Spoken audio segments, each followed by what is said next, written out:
Chapter 44, 21 Mischievous Helena. Everyone began to gear up for another major battle. Unlike the last time, the Golden Skull Alliance did not receive much time to prepare for the upcoming asteroid base assault. Operation Saturday Market was marked by careful planning and extensive wargaming. It also helped a lot that the attacking Hexers and Golden Skullers received a huge amount of leaked intelligence, much of which exposed the entire defensive layout of the Pima Prime system. This time, the Golden Skull Alliance had to commence an attack against the mysterious Palace of Shame that was occupied by who knew how many aliens. Each of their pirate groups possessed a dazzling variety of warships, starfighters, and other odd combat assets that had no human equivalent. The sheer diversity in aliens not only made it difficult to figure out their individual strengths, but also gave the strategists a lot of headaches when they tried to estimate the total combat power of the forces occupying the alien asteroid base. The lack of intelligence on the enemy they were about to fight made it difficult to formulate accurate battle scenarios in simulation programs such as the MSDS. All of the Larkinson Mech pilots had to make do with practice sessions where they were pitted against a wide variety of known alien warships that humanity had encountered in the past. In any case, the tech base of the indigenous alien races always shared a common root. It seemed that whenever an alien race successfully joined the Red Ocean's galactic community without getting enslaved or destroyed in its entirety, its members quickly assimilated the most basic technologies that had become widely spread. This was why almost every technology-based race in the Red Ocean utilized warp drives that were almost identical in design and performance. Vess found this to be a rather interesting phenomenon, as the indigenous alien races of the Red Ocean were not as divided as they looked. At times, they resembled the human states that occupied the old galaxy. While they were definitely competing amongst themselves, they also became a part of a collective that allowed them to interact and cooperate with each other without letting race become a hindrance. The Palace of Shame was like that on a much smaller scale. It hosted a lot of different individuals from a lot of different alien races, and somehow managed to keep them all from waging all-out war was remarkable. It spoke of a sense of unity across racial barriers that used to be fairly prevalent in the Milky Way galaxy before the Age of Conquest. Of course, once humanity rose up and began to roll over all of the ancient alien empires that used to dominate a lot of territories, there was no way for the human race to ever cooperate with other alien races. In any case, humanity's domineering behavior throughout the Age of Conquest and the Age of Mechs produced a lot of benefits, but also prevented it from getting exposed to complex multiracial situations. Neither the Larkinson clan nor anyone else in the temporary coalition had ever fought against anything like the occupants of the Palace of Shame. Vess felt a deep unease because of that. At the very least, the coalition possessed a general understanding of the Orvan race as well as many other races. However, the Geminis had scant information about the warships, defensive turrets, and so on. It was already certain that the aliens would make use of a few weird and abnormal technological marvels that could significantly skew the results. In fact, one of the reasons why the Larkinson clan possessed an advantage against its competitors was because it made widespread use of Luminar crystal technology. If the extinct Luminar race was able to develop amazing crystal technology that was leagues more effective than conventional energy weapon technology, then what kind of crazy tech did the alien pirates depend upon to keep themselves alive? We can't underestimate the power of alien technology. Even the weaker ones have developed unique advantages that have given them an edge in an unforgiving dwarf galaxy. The Red Ocean was just as cutthroat as the Milky Way galaxy in the past. The weaker alien races that did not possess sufficient strength inevitably became extinct. Few alien races were benevolent enough to shelter the newcomers that evolved to a point where they could explore the stars for the first time. In that sense, the invasion of the Red Ocean by the human race hardly changed the status quo. The difference here was that it was the humans that had become the predator, while every other indigenous alien race demoted into prey. Prey or not, these aliens still retain their fangs. This was especially the case for pirates and other lowlives. The ones residing in the Palace of Shame likely couldn't match up against the proper military equivalents of their races, but what the pirates lacked in legitimacy, they more than made up for it with cruelty. It had been a long time since Vess and his clan fought against pirates. Aside from the fish whales, the last major enemies they faced were professional human military Mech forces. Vess knew how they worked, how they thought, and how they fought. He could look at their Mechs and decipher the approximate performance and preferred method of combat. Criminal elements were a lot more mixed. Sure, they were probably weaker on a general basis, but their lack of consistency also happened to be one of their greatest strengths. Vess would rather fight against an enemy he understood much better than to confront a complete unknown. He let out a sigh as he leaned back on his chair. Due to the impending offensive operation, he had paused every ongoing design project. The Mech designers could get much more done by assisting the maintenance crews in tweaking and modifying the existing Mechs. It might not make much of a difference, but it would at least give all of the lab nerds a bit more practical experience. Some of them hadn't even touched an actual Mech for over a year. As Vess studied the current state of his healthy and vigorous prosperity tree, he sensed a powerful but gloomy presence appearing from behind. "Hiya, little brother." "Hey's Helena." The translucent form of his spiritual big sister circled around and seated herself atop his office desk. Vess was pretty certain that Helena could make her body pass right through the desk if she chose to, but she had put in extra effort and energy to make her spiritual manifestation at least partially corporeal. The ease and efficiency of her technique showed that she had improved her control by a small margin since her last visit. "Why are you here, Helena?" His spiritual sister furrowed her brows. "Don't be so defensive. I'm your sister, silly. I have the right to visit you anytime you want. Just be glad that I didn't drop by while you were taking a bath." "Helena." "He," the black-robed young lady giggled. "Just kidding. I'm not that crazy. I swear. By the way, those Geminis sure sound fun. They are probably the oddest living humans that I have ever encountered, but they are so adorable in how they have become so loyal to their significant others. Don't tell me you want to copy some of the customs of the Gemini family." Helena pretended to look scandalized. "Oh no, I wouldn't want to hurt Gloriana. She is already such a lovely woman for you. I still have a long way to go before I am ready to start my own relationship. Still, it doesn't hurt to explore my options. Do you happen to have a recommendation?" He threw a flat glare in her direction. "No." "Really?" Helena smirked. "There are plenty of guys in your friend circle who might be worthwhile to spend my time with. Let me see.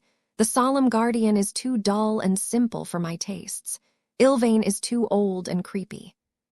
The Illustrious One has that mysterious side of his, but he is too far removed from humanity. Lufa is the most honest of the bunch, but he is so pure that he's no fun at all. As for the rest, they are just powerful beasts. Though it doesn't really matter what species they portray them as, I am not into that kind of a relationship." Vess really didn't want to hold this kind of conversation with his mischievous family member. Whether it was right to treat Helena as his sister in the first place was debatable, but since he acknowledged her as family, he did not intend to treat her as an unrelated spiritual product. Since there is no one eligible available, then stop talking about your relationship issues. I'm sure that a handsome, friendly, funny, and lovable man will enter your sight one day. Helena grinned and leaned forward. "Someone like Vulcan." "Disgusting. Vulcan is not an eligible choice for you. He's your brother." "So what?" his sister challenged him as she twirled a lock of her hair. "Genes and such might be a concern to flesh-and-blood humans such as you, but they are completely inconsequential to someone who doesn't have them in the first place. Vulcan sounds like a pretty nice guy. He's not a strong or proven warrior god, but he can compensate for that by making a lot of presents for me. He is just the perfect breadwinner. My family only really needs a single fighter anyway. Ves tried his best to maintain his composure. He absolutely did not want to fall for this obvious bait. He came up with the perfect retort. Vulcan is a dwarf. Ah, that can be a problem, yes. Helena frowned, but quickly cheered up again. Well, we can work it out. I am very tolerant towards short gods, you know. Besides, I have a bit of a hexer streak in me, courtesy of the superior mother. It is incredibly common for hexer women to get married to boys that are much shorter than them. Sometimes there is an entire head's difference in length between the two, but the hexer couples manage to make it work anyway.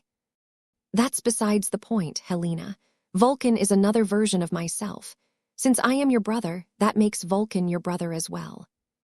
I already told you that this doesn't matter among my kind. Haven't you heard about the multitude of alien gods that got married, despite the fact that they were brothers and sisters, or even mothers and sons? Don't apply your meatbag rules to godlike entities like me and your incarnation. I can marry and have kids with whoever I want. If Vulcan is my choice, then I expect you to give me your blessing. Ves felt sick to his stomach. It was one thing if a group of strangers like the Geminis engaged in this kind of behavior. He could just smile and tolerate his odd new acquaintances. It was another thing entirely if Helena started to express the same desires. Ves regretted the decision to work together with the Gemini family even more. His sister would have never been corrupted if he and his expeditionary fleet stayed well away from the abnormal pioneering group. Though a part of Ves still felt that Helena was teasing Ves, he could not afford to take this matter too lightly. Look, if you want to date a nice design spirit, then I will make one for you. Are you happy now? You don't need to settle for sleazy spiritual entities, and you certainly don't need to turn to your own brother. Just give me a wish list, and I will make the perfect boyfriend material for you myself. Helena looked genuinely interested in his offer. She thought about it carefully before she reluctantly shook her head. Nah, I'm good. Lovers can't be made. Any god you make will only come across as a well-programmed bot to me. Why go through all this trouble when there is already Vulcan? I wouldn't mind it if you modify him a bit, though. Stop it, please. I can't take it any longer. Chapter 44, 22 Shameful Retreat. As Ves dealt with his teasing sister, his wife also spoke with one of her siblings. Fortunately for Gloriana, Venerable Brutus didn't joke around. The Gemini family's customs were of no interest to the Hexers. While their views on the ideal family unit varied quite a bit, none of them would go as far as matching brothers together with sisters. Look, Terina, it's your Auntie Gloriana. Say hi. Hi, Auntie. Helly, my niece. Gloriana reached out to rub the physical projection of the adorable little girl that was resting on her father's lap. You are so cute. You remind me of my first daughter when she was just as small as you. I hope you'll grow just as lovely as Aurelia. Hitty. After Brutus was done with showing off his children, he and his sister began to talk about more serious issues. Did Auntie Ariadne give you a briefing about our upcoming mission? She did. It will be a hard fight, and one that is different from anything else we have ever fought against. Venerable Brutus shared his views.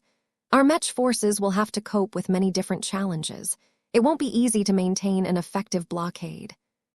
If the alien pirate groups are smart and united enough to form up and attempt a mass breakthrough in a single direction, then whoever is in the way must hold the line. Gloriana frowned. She understood her brother's concerns. Mech weren't exactly great at forming walls, especially when they needed to cover too many angles. One of the reasons why the Gemini family did not hesitate to give up valuable concessions was because it was impossible to form a complete blockade by relying on its own forces alone. It didn't even matter if they brought 10 times as many Mechs, because their firepower was not good enough. The Larkinsons had already witnessed numerous instances of how a horde of Mechs was completely incapable of posing a serious threat against a single well-armed warship. The disparity in scale was simply too great. If the Gemini family truly wanted to form an effective blockade that could stop even the largest pirate ships from pushing through, then it had to bring in additional ace mechs. Expert mechs weren't enough. Though they were still effective at destroying smaller warships, the large quantity of warships docked at the Palace of Shame meant that far too many enemy vessels would be able to slip away without encountering any serious hindrances. Only the next tier of mechs, like the Mars, possessed the firepower to drill through so many thick hulls and cripple their propulsion or power systems in quick succession.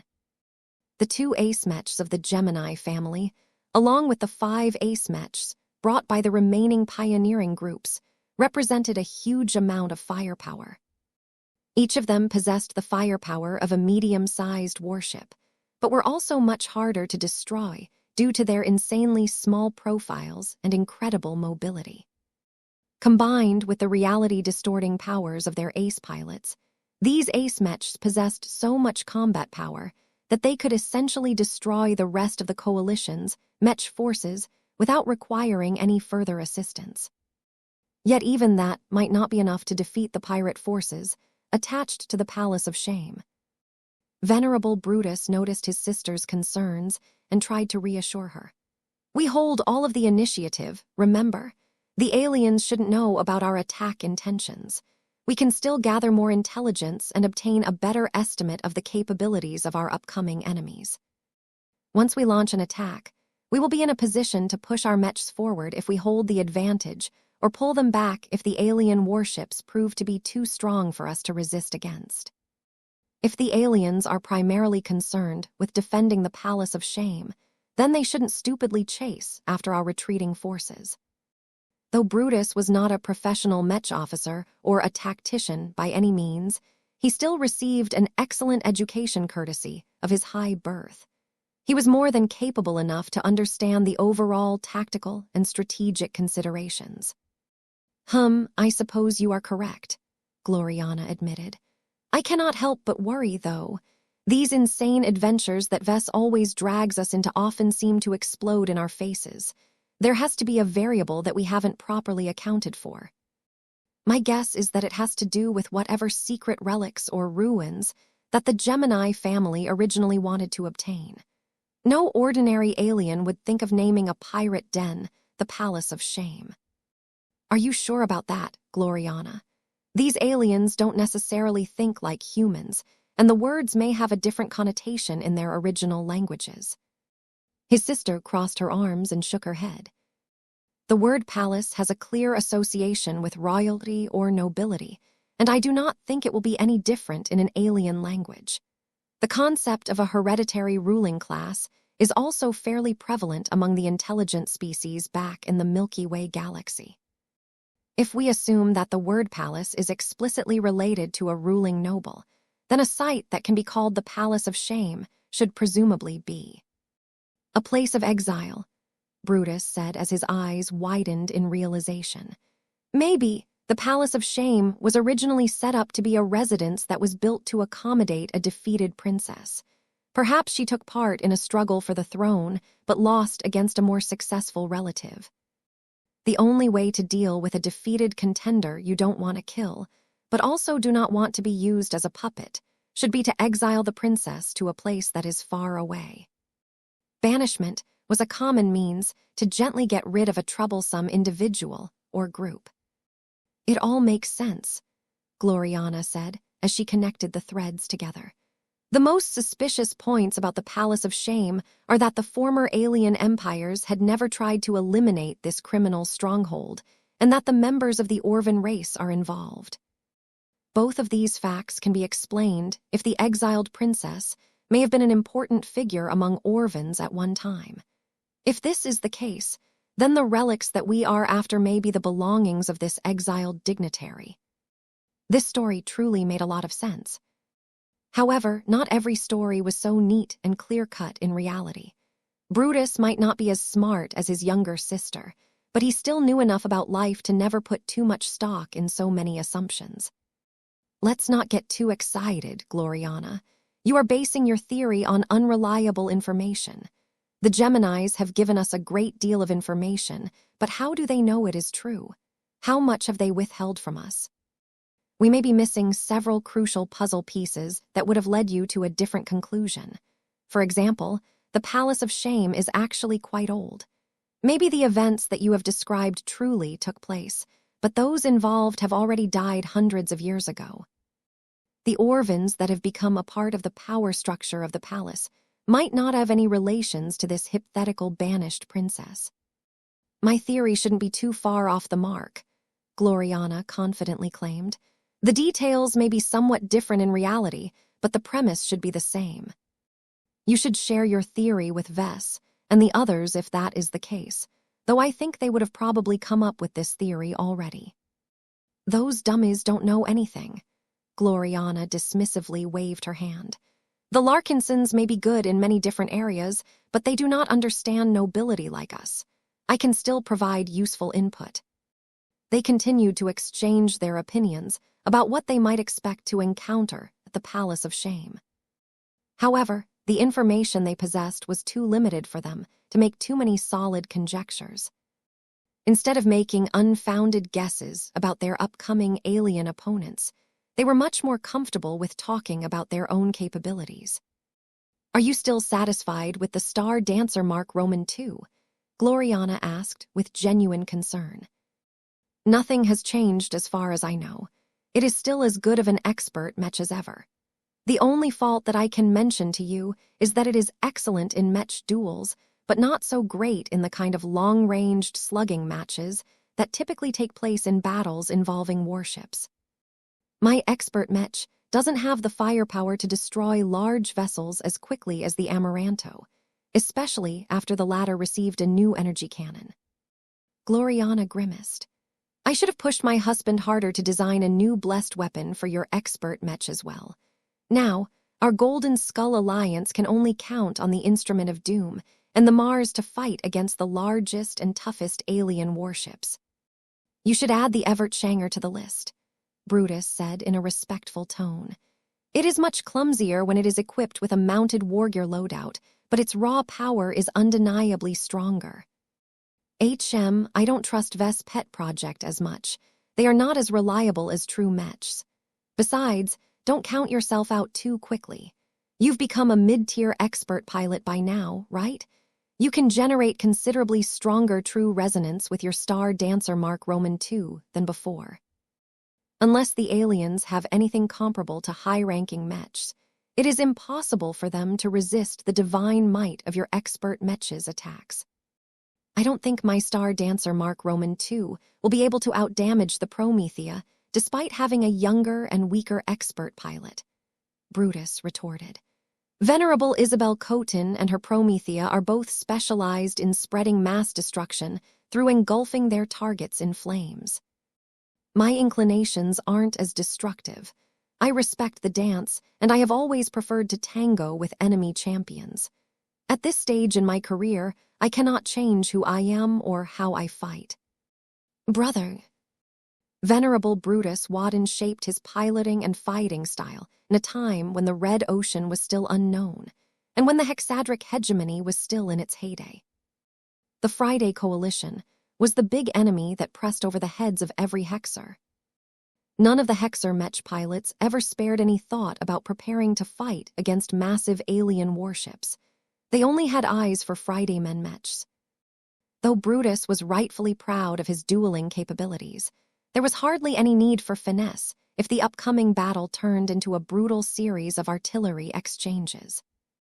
I will fix this problem for you after this operation is over, Gloriana vowed. I will go to Vess and persuade him to give you a new weapon so that you can feel useful again in subsequent battles against alien warships. Her brother raised his hand. I am doing fine, sister. You don't need to intervene on my behalf. I am confident that the alien troops at the Palace of Shame must have powerful starfighters or other strange vehicles that are more suitable for me to handle. I will be able to prove the value of my star dancer mark Roman II at that point. Maybe you are right, but that does not mean I will leave your lack of firepower unaddressed. We don't need to equip your expert rifleman Mech with a massive, oversized cannon, but we should still be able to update your current weapon so that it can keep up with the times. If you say so, Gloriana. Your little sister is always right, the woman arrogantly claimed. Venerable Brutus smiled. To be honest, I am looking forward to the performance of the Handmaidens of Death. Their combat abilities are decent when fighting against hostile expert mechs, but their lethality should be far greater when fighting against starships. I predict that Operation Lighthouse will be the moment where they will truly become famous. Gloriana could see why her brother was confident about this. As long as the aliens did not have the ability to defend against extraordinary attacks, they should be exceptionally vulnerable to death energy attacks. Chapter 44, 23 Borean System. Several days passed before the Coalition fleet finally arrived at their destination star system. The sensor systems of many ships immediately became engulfed by a flood of chaotic energies. Fortunately, every pioneering group already learned about the local conditions in advance and hardened the sensor systems accordingly. Many of them had to be reinforced, recalibrated, or even shut down entirely in order to avoid reducing their lifespans. We have dropped out of FTL travel at a greater distance from the center of the star system than usual. The cause of this is the excessive and unstable magnetic activity generated by one of the stars in this binary star system. Our effective observation range has dropped by at least 75%. The excessive electromagnetic interference is preventing us from observing many areas of the Borean system. A massive alien fleet could be hiding in our blind spots without our notice. The Borean system was anything but ordinary. If the local alien pirate groups wanted to hide and escape pursuit, they couldn't take refuge in any ordinary star system. There were many pockets of turbulent and abnormal space in the cosmos. One of the best sites for criminals to remain out of sight of their pursuers was to hide in regions with strange and abnormal environmental conditions, such as the Nyxian Gap. While the Borean system wasn't as dangerous or extreme as the Nyxian Gap, it was still a difficult territory for anyone to maintain their footing. The reason for that was because it was a special binary star system with an unusual pair of stars. One of the stars was a relatively ordinary red giant star. It looked big, but its mass and luminosity wasn't that impressive. The other star was a lot more special, though. This was because it was a small, dense, and heavy neutron star, consisting entirely out of neutrons rather than more complex atoms. These stars were known to be extremely active in generating electromagnetic activity. Many of them spurted out powerful jets of energy in varying directions, while others maintained such strong magnetic fields that the crust of the star itself would quake.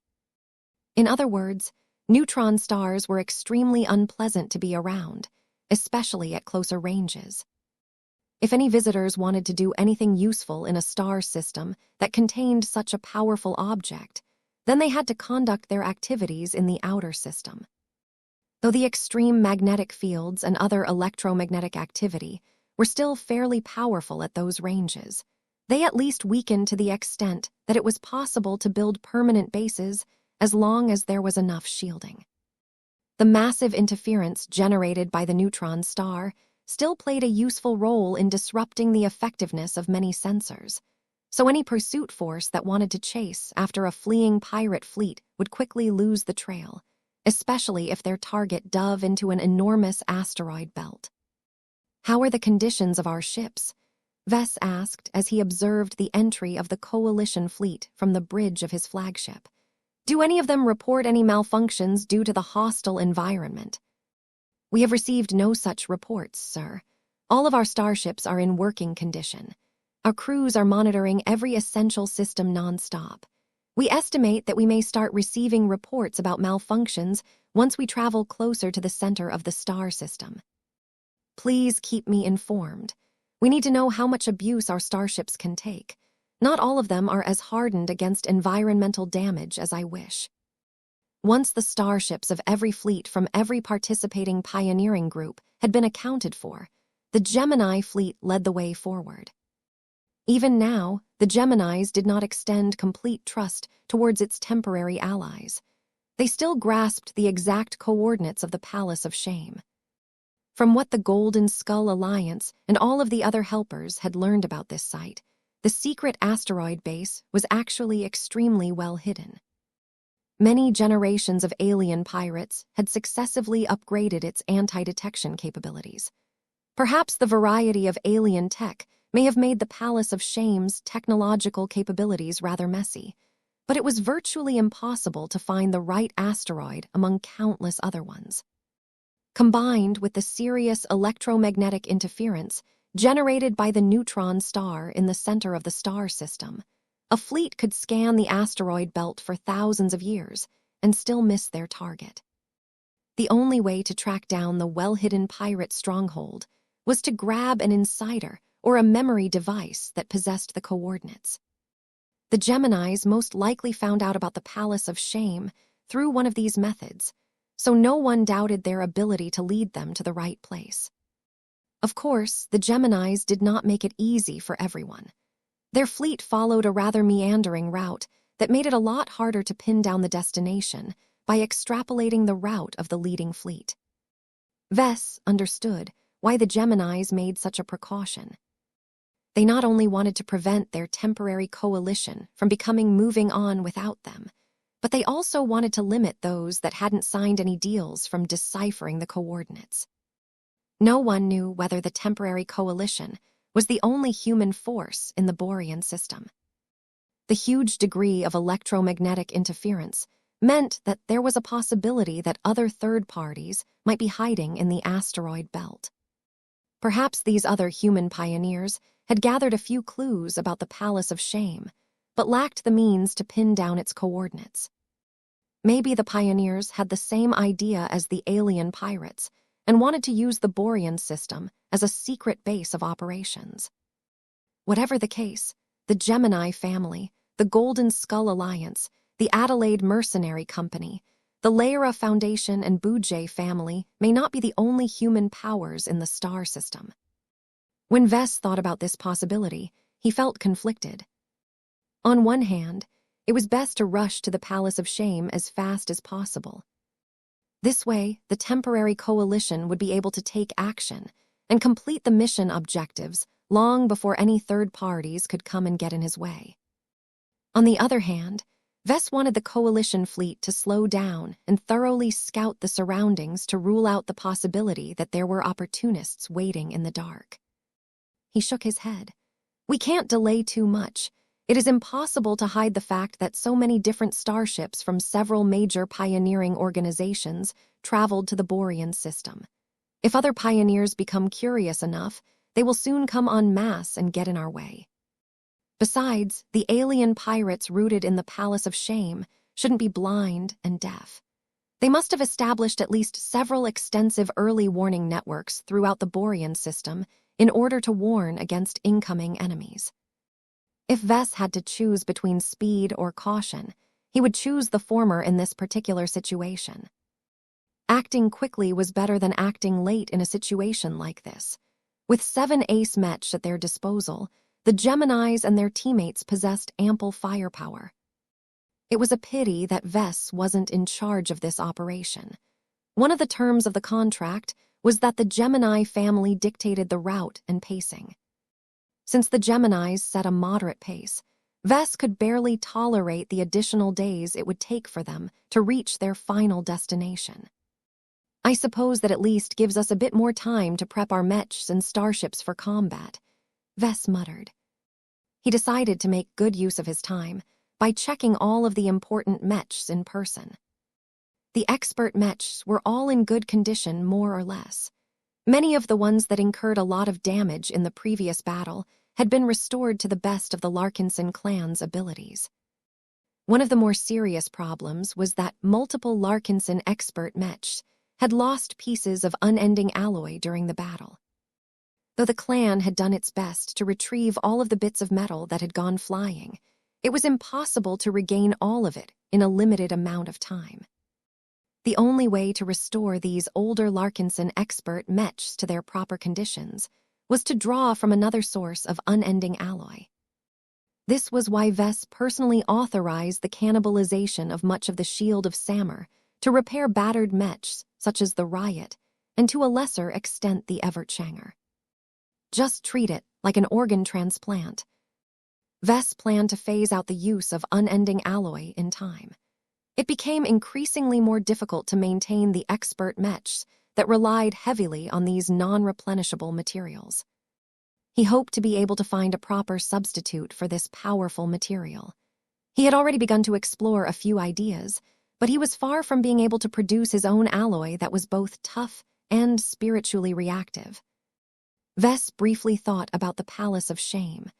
The Geminis had already told him that the messy pirate groups collected a lot of different materials over the years. There was a good possibility that he might encounter a material in their collections that might offer what he needed. In fact, I don't care if the new material is not as tough as unending alloy. As long as I can stuff spiritual energy inside of it, I can easily use it as a replacement for my P-stones. He was running out of patience. His inability to acquire more spiritually reactive materials such as P-stones, B-stones, F-stones, and unending alloy was seriously hampering his work. Maybe I need to look at organic substances instead, Vess wondered. I have always gotten along better with biomatter, too well sometimes. He actually gained an opportunity to obtain a valuable piece of bone that might have what he needed, but he became so busy with other projects that he neglected this option. Though this particular offer was no longer available, there should still be ways for Vess to obtain similar bones through other channels. He just needed to approach the right parties. One of the more important people he visited during this time was Legion Commander Town Melon. The Eye of Ilvain would play an important role in this battle. Though the Ace Mechs were the main units responsible for felling the enemy warships, they could only focus on the biggest ones most of the time. The responsibility for bombarding the smaller, but much more numerous pirate vessels rested on artillery Mech, units such as the Eye of Ilvain. Will your transcendent punishers perform up to expectation? They will, sir, the Ilvainen Mech commander replied. The firepower of the transcendent punisher model isn't light, and they can always switch to the right damage type, depending on how the alien warships are built. It may be tricky to overcome their more exotic forms of protection, but we do not think that any of the pirate ships can move fast and agile enough to evade most of our attacks.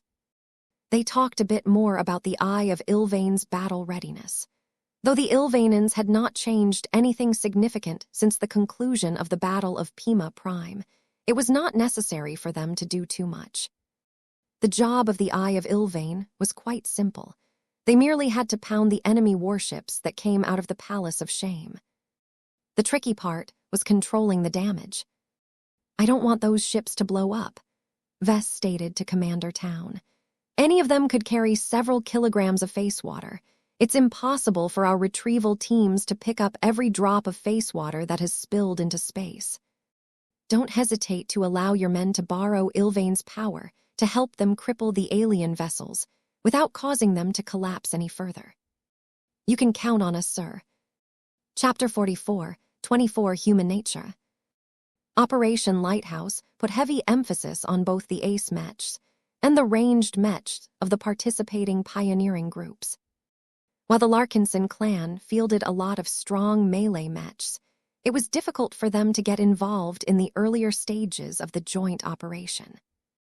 As long as the alien defenders of the Palace of Shame retained all of their powerful warships, it was all too easy for them to lay down a withering barrage of fire towards every incoming Mech formation. Even if the Palace of Shame was surrounded by asteroids that could provide plenty of cover, there should still be more than enough space for the defending warships to unleash the might of their secondary gun batteries. Vess did not want any of his Mechs and Mech pilots to get mowed down with ease. He would rather have his forces maintain their distance and pelt the enemy warships from a safer distance. The Mech industry should really come up with a way to make melee Mechs more relevant in space battles. he complained. He couldn't count the times he expressed this sentiment over the years. This was not a new problem by any means, but the mech industry had yet to present a practical solution that would allow melee mechs to close in on enemy warships without getting torn to pieces. The only solution that came close enough was to equip mechs with minidrives, but this was anything but a practical solution because the cost was way too prohibitive. If everything went well, the melee mechs should still be able to contribute in many ways during the later stages of the battle. We first need to inflict such a heavy blow on the alien pirate forces that they will fall apart and lose cohesion. We can't launch an all-out assault so long as our opponents are still organized. This was why it was important to take out their flagships and biggest hitters first. Just like humans, many alien races had the habit of placing their highest authority figures on the biggest and most powerful vessels.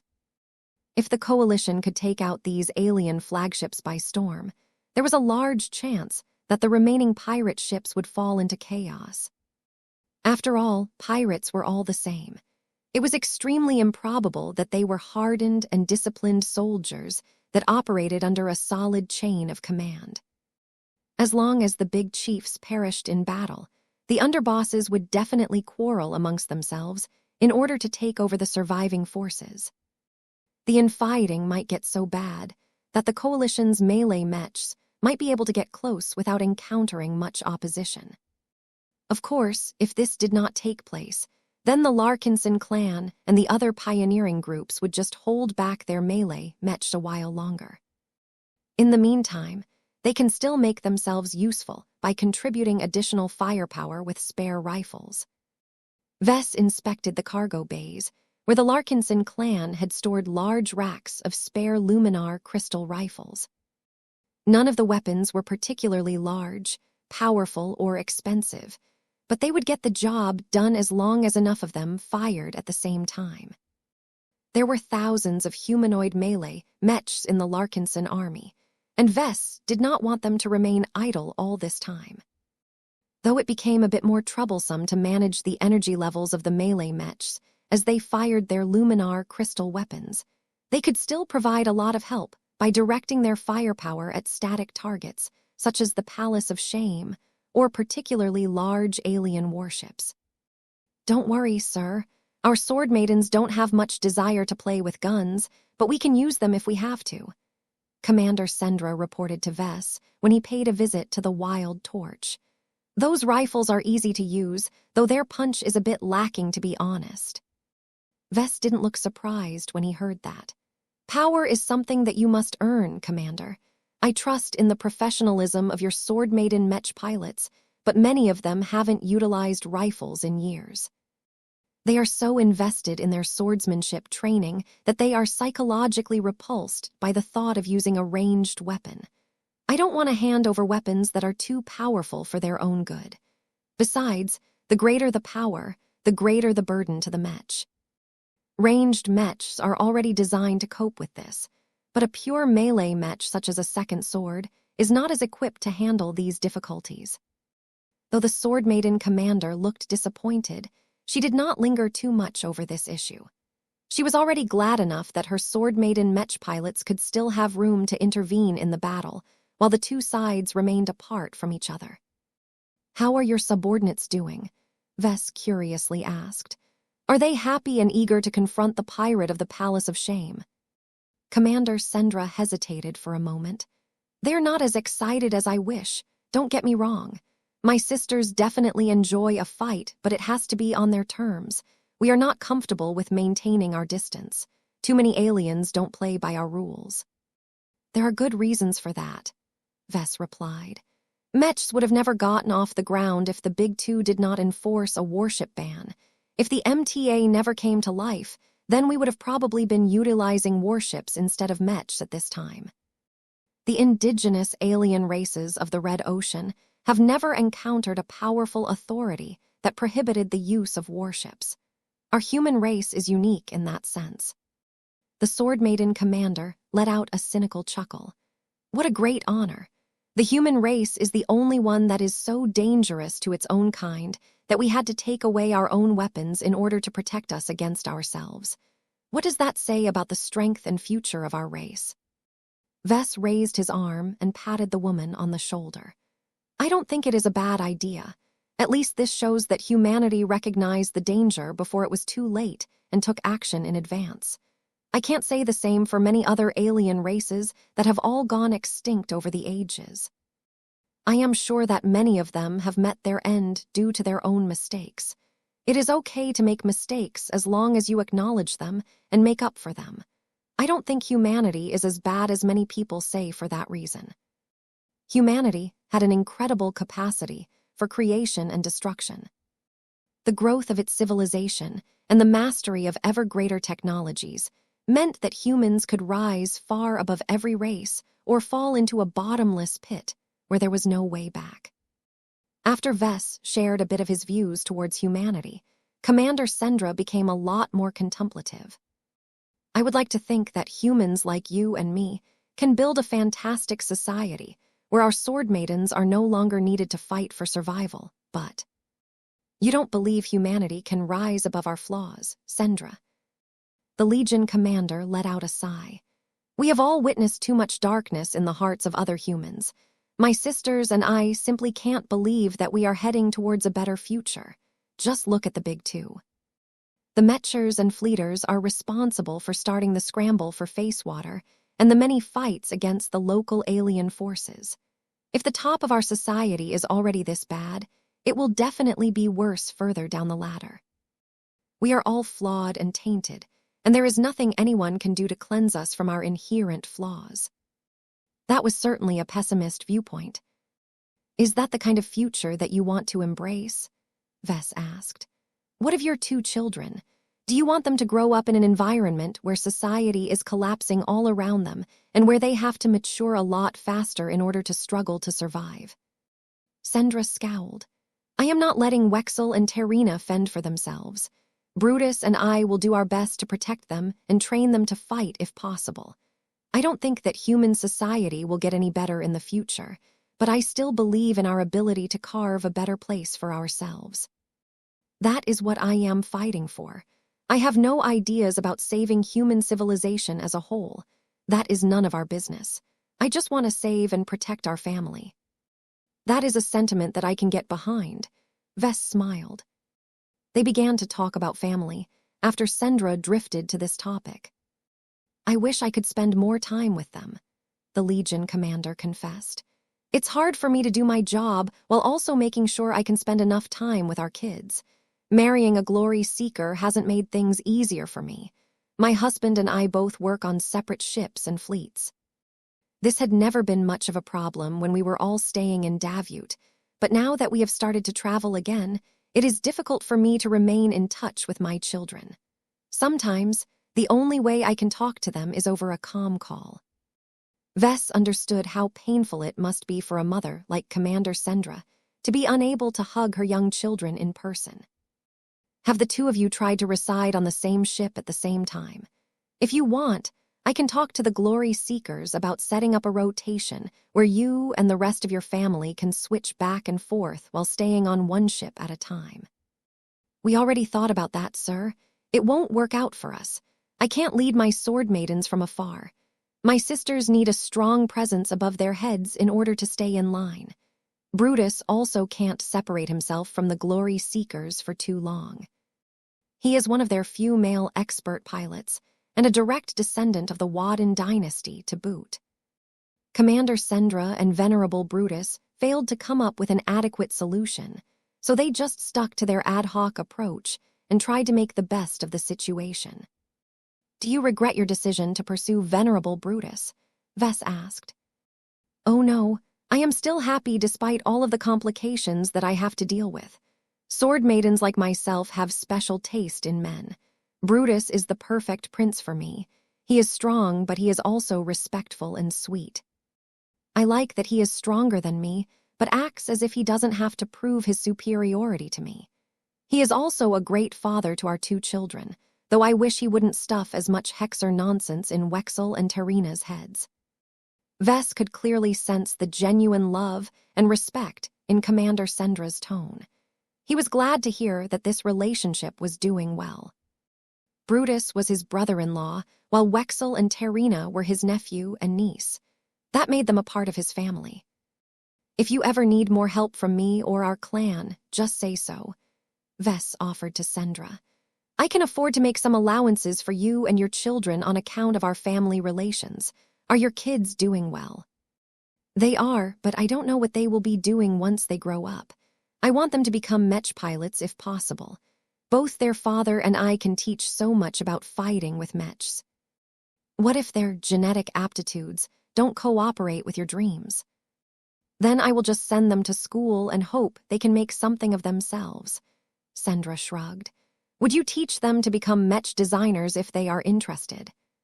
"Sure, if they truly want to design Mechs for a living, I won't refuse them. However, they better be passionate and sincere about it, though. Learning how to design Mechs is demanding work." "Heth, I will be sure to teach my children to behave. I can promise you that they won't waste your time, sir." "We'll see about that. Let us wait until they are 10 years old before we discuss their trajectories." Chapter 44, 25 Informal Agreement. The Borean system became more and more hostile to the human starships as they ventured closer to the center. Fortunately, the Coalition fleet did not have to travel that deep inside the star system in order to reach its target.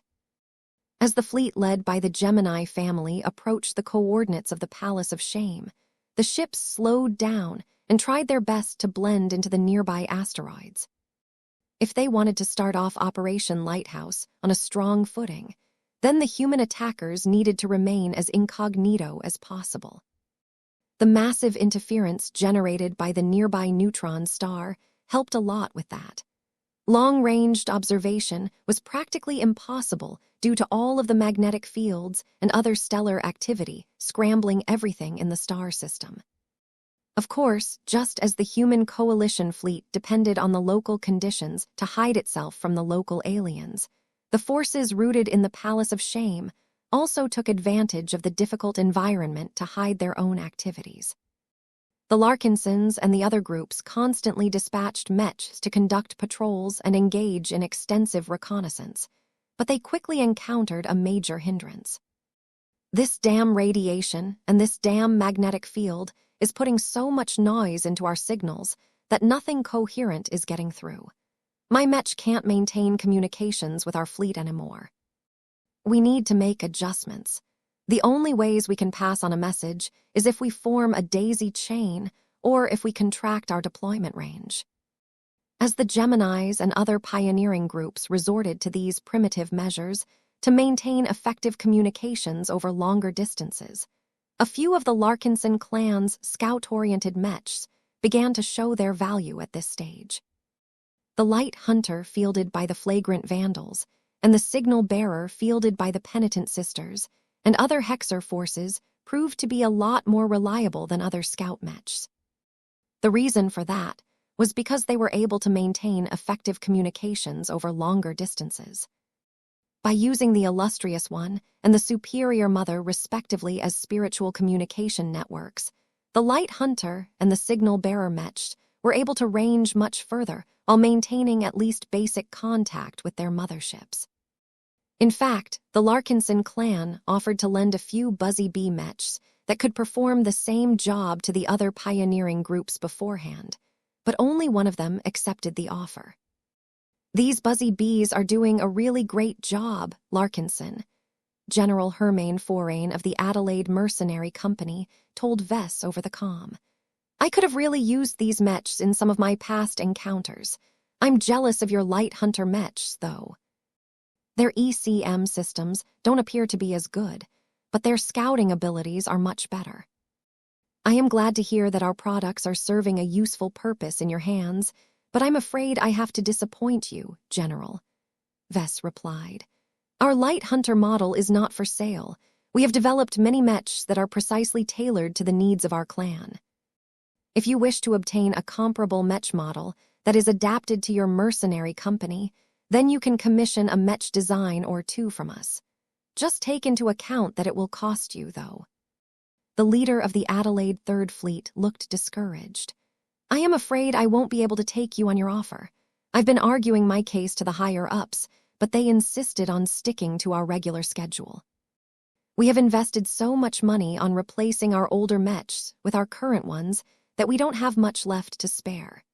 Maybe that will change after we successfully raided the Palace of Shame, but for now, our mercenary company needs to be frugal. It started to make more sense why the Adelaide Third Fleet was roaming the dangerous border region between the Krakatoa Middle Zone and the Zelmer Upper Zone. The Adelaides were essentially scrounging for money. Not every pioneering organization was as rich as the Larkinson clan.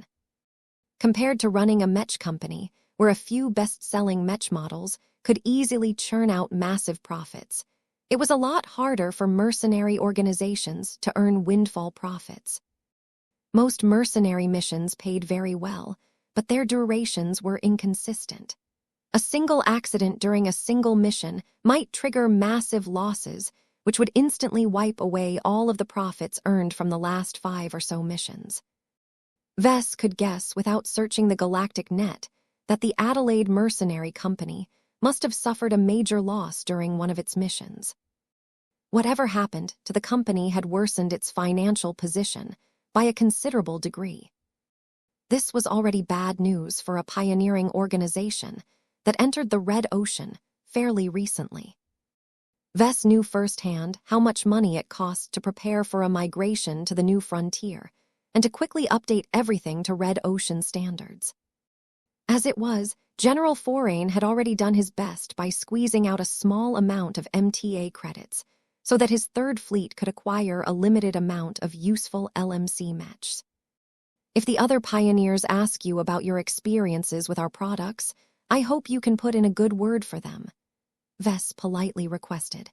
While I don't need their patronage, I truly think that my Mechs can help them limit their casualties and defeat their opponents faster. I will be sure to do so as long as you promise to give us a discount or preferential treatment. Vess paused for a moment. We don't do discounts as we believe our Mechs are always worth the price. It's not a big problem to give your mercenary company extra privileges, though. We should talk further once we have concluded this operation. I will hold you to that, Patriarch Larkinson. They shifted the discussion from their Mechs to the current situation in the Borean system. The neutron star is damaging all of our more vulnerable parts and machines, General Forain complained.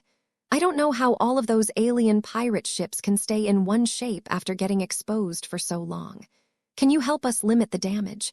Our repair bills are rising by the day. Vess nodded in understanding. Our fleet will also need extensive repairs after this is over. I think the aliens probably have access to special shielding technology that can negate much of the destructive effects. I think I have an idea on how we can build such a device, but it will take months, if not years, to develop an adequate magnetic shielding device that is powerful enough to cover a single starship. There was no convenient solution to stop the accelerated degradation of all of their hardware. Not even the Geminis prepared an effective solution, despite knowing about the conditions of the Borean system a little earlier. They just had to get in, defeat the aliens, and get out as fast as possible, preferably within a week. This was a tight timetable, but the Golden Skull Alliance was already accustomed to working in a hurry. Besides, it wasn't always a good idea to linger around a battlefield for too long.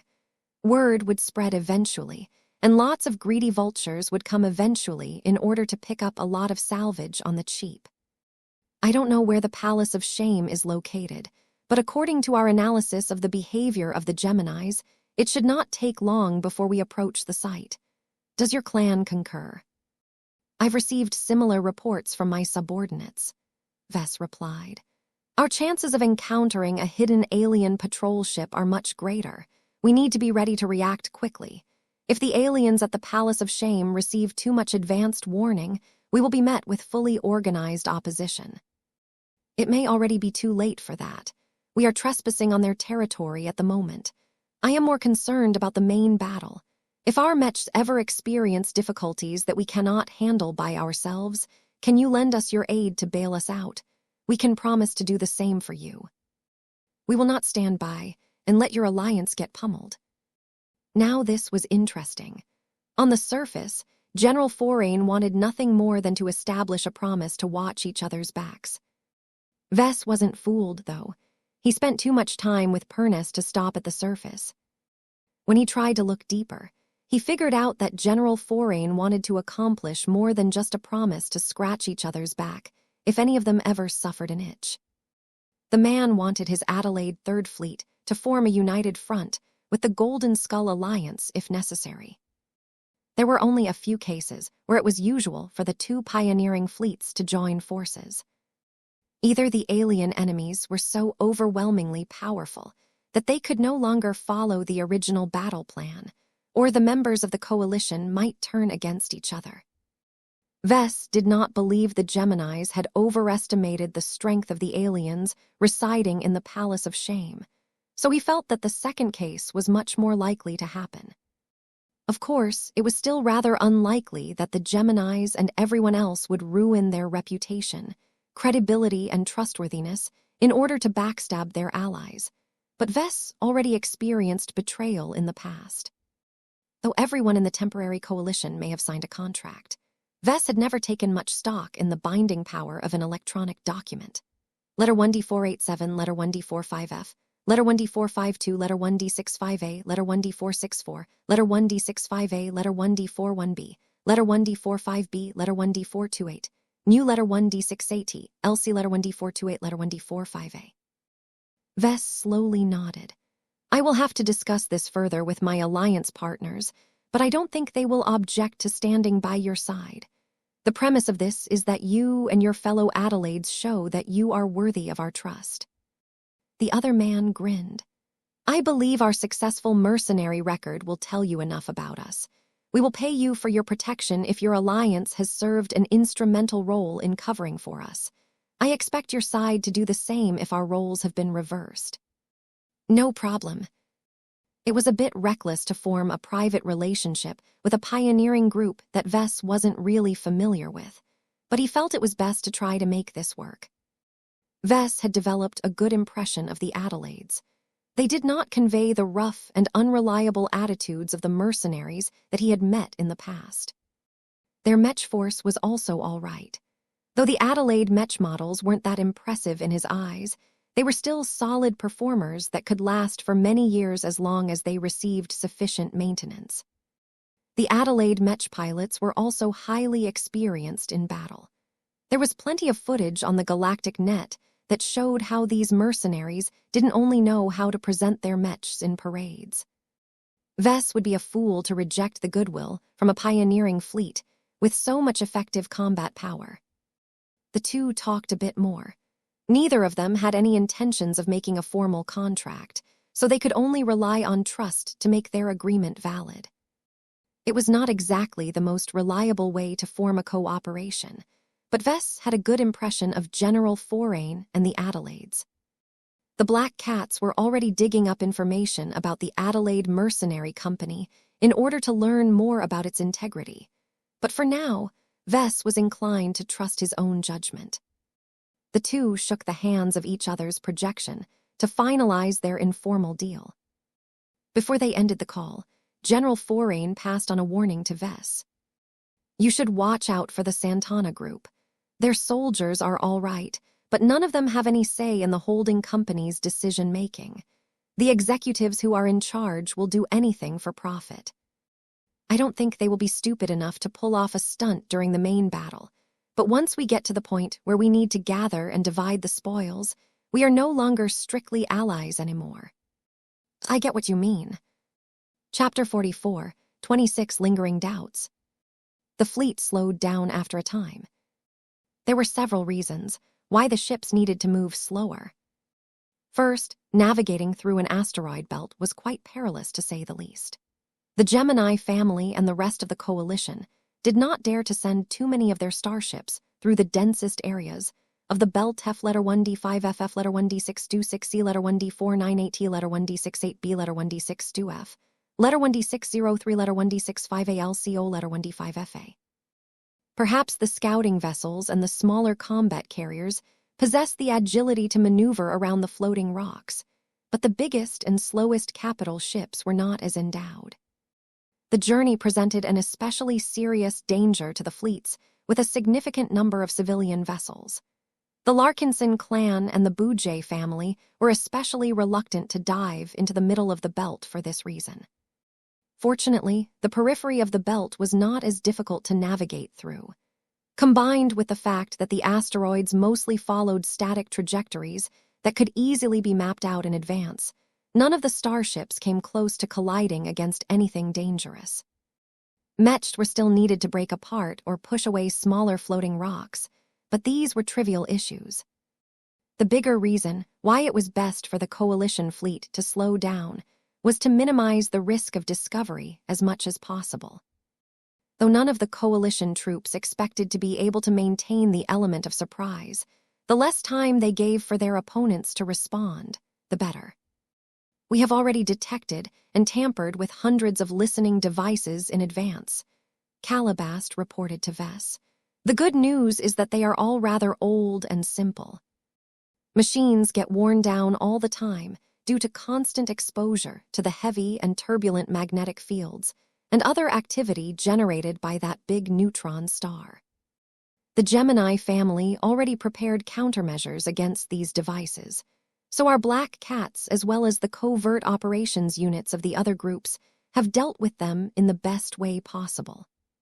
If nothing has gone wrong, these devices will continue to think that there is nothing wrong despite the fact that over 1,000 human starships are flying right past their sensors. That sounded nice, but Vess did not believe the aliens that had occupied the Palace of Shame for centuries, if not longer, could be fooled that easily. They wouldn't have been able to survive for so long if their detection network could be subverted with so much ease. This star system is too unfriendly towards technology, Calabast stated. The aliens do not have the wealth to invest in expensive, shielded listening devices that are much harder to deal with. It is much more economic in the long term to rely on inherently disposable detection machines. No matter whether they are based on alien programming or circuitry, their simplistic nature means that it is easy for our scientists and engineers to crack, especially if the MTA has already deciphered the relevant alien race's tech base. What if we're dealing with biotechnology instead? Calabast smirked. We have already dealt with a number of bioconstructs.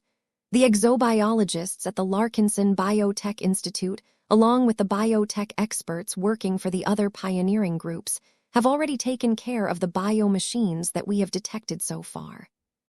The Santana Group owns numerous biotech companies that employ far more senior researchers than anyone else, and the Gemini family also happens to be competent in this field due to its interest in genetics. This was the advantage of banding together with different pioneering organizations. Their diverse competences and activities granted them advantages that provided a lot of value in the right situations. Vess had little doubt that the Larkinson Biotech Institute would play an especially crucial role in every interaction with alien races or native exobests. The Palace of Shame probably contained a lot of weirdness. It would be handy to have the relevant experts on hand to judge the value of strange alien goods. Do you really think the aliens haven't noticed our approach as of yet? Vess remained skeptical. According to the briefing given by the Geminis, the Orvan race has maintained a foothold in the Palace of Shame for a long time. The Orvans have definitely become a part of its core power structure due to their strength and technological might. Have our scouts detected any devices that are derived from Orvan technology? Calabast's smile dropped a bit. No, we haven't. We admit that there is a chance that the Orvans have already detected our approach through the use of extremely well-hidden sensor systems, but there is nothing we can do about it. This is also why the Gemini family doesn't want to delay too much. We need to strike before the alien pirates can prepare a more organized welcoming party for our troops. Then why are we slowing down? Isn't the answer obvious? We should already be close to our destination. The Geminis have probably dispatched covert scouting units in advance in order to determine the current state of the Palace of Shame. Once they have received the most up-to-date information about the disposition of the alien pirate forces, we can tweak our attack plan one last time before we begin to take action. Everything was happening a bit too fast for his liking. Vess did not feel entirely comfortable with how the initiative was being grasped by someone other than himself. Still, that didn't entirely explain his unease. During Operation Saturday Market, he had little to no problem with letting the Hex army take charge. Though he didn't particularly like General Aliski Victrix, he trusted the Hexers not to screw him over. He did not possess the same confidence in the Gemini family. The other pioneering groups were all strangers who only cared about their own interests. They had very little reason to show any extra regard to their allies. This was also one of the reasons why the 6 pioneering groups did not choose to integrate their forces tighter. They still retained their autonomy, their own chains of command, and even their own areas of responsibility. This made it difficult for them to maximize their collective strengths, but it also prevented the pioneering groups from getting into each other's way. The Golden Skull Alliance cooperated a lot better with Task Force Fury during Operation Saturday Market. Vess missed those times, but there was nothing he could do. It was impossible for him to forge a closer bond of trust with a bunch of strangers that only decided to cooperate on a single joint operation. A part of him even wished that he had never met the Gemini family in the first place.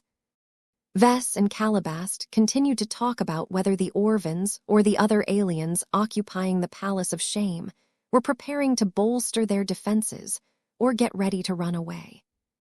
"We do not believe the latter case is likely," Calabast mentioned. "The alien groups have been rooted in the Palace of Shame for so long that they will not want to abandon their only stronghold so easily. Besides, where would they go? Almost every surrounding region has turned into human territory. They already missed the best window of opportunity to escape. The story given to us by the Geminis may not be accurate, but the theory that there is something about the Palace of Shame that encourages all of these pirate groups to stay behind is plausible." Vess furrowed his brows. He was getting more and more frustrated by the looming uncertainty of this secret. Did it exist? Was it as big as the Gemini family thought? Would the Larkinsons be able to take advantage of it? Could the aliens take it away before it fell into human hands? All of these uncertainties made him question whether it was worthwhile for the Larkinsons to even take part in this operation. He continually kept these doubts in his mind as the discussion slowly turned to what might happen if the temporary coalition managed to neutralize all of the enemy starships and gained control over the immediate space surrounding the Palace of Shame. Calabast projected a 3-dimensional map that resembled a highly elaborate ant nest. "We have recently received a more detailed map of the interior of the asteroid base.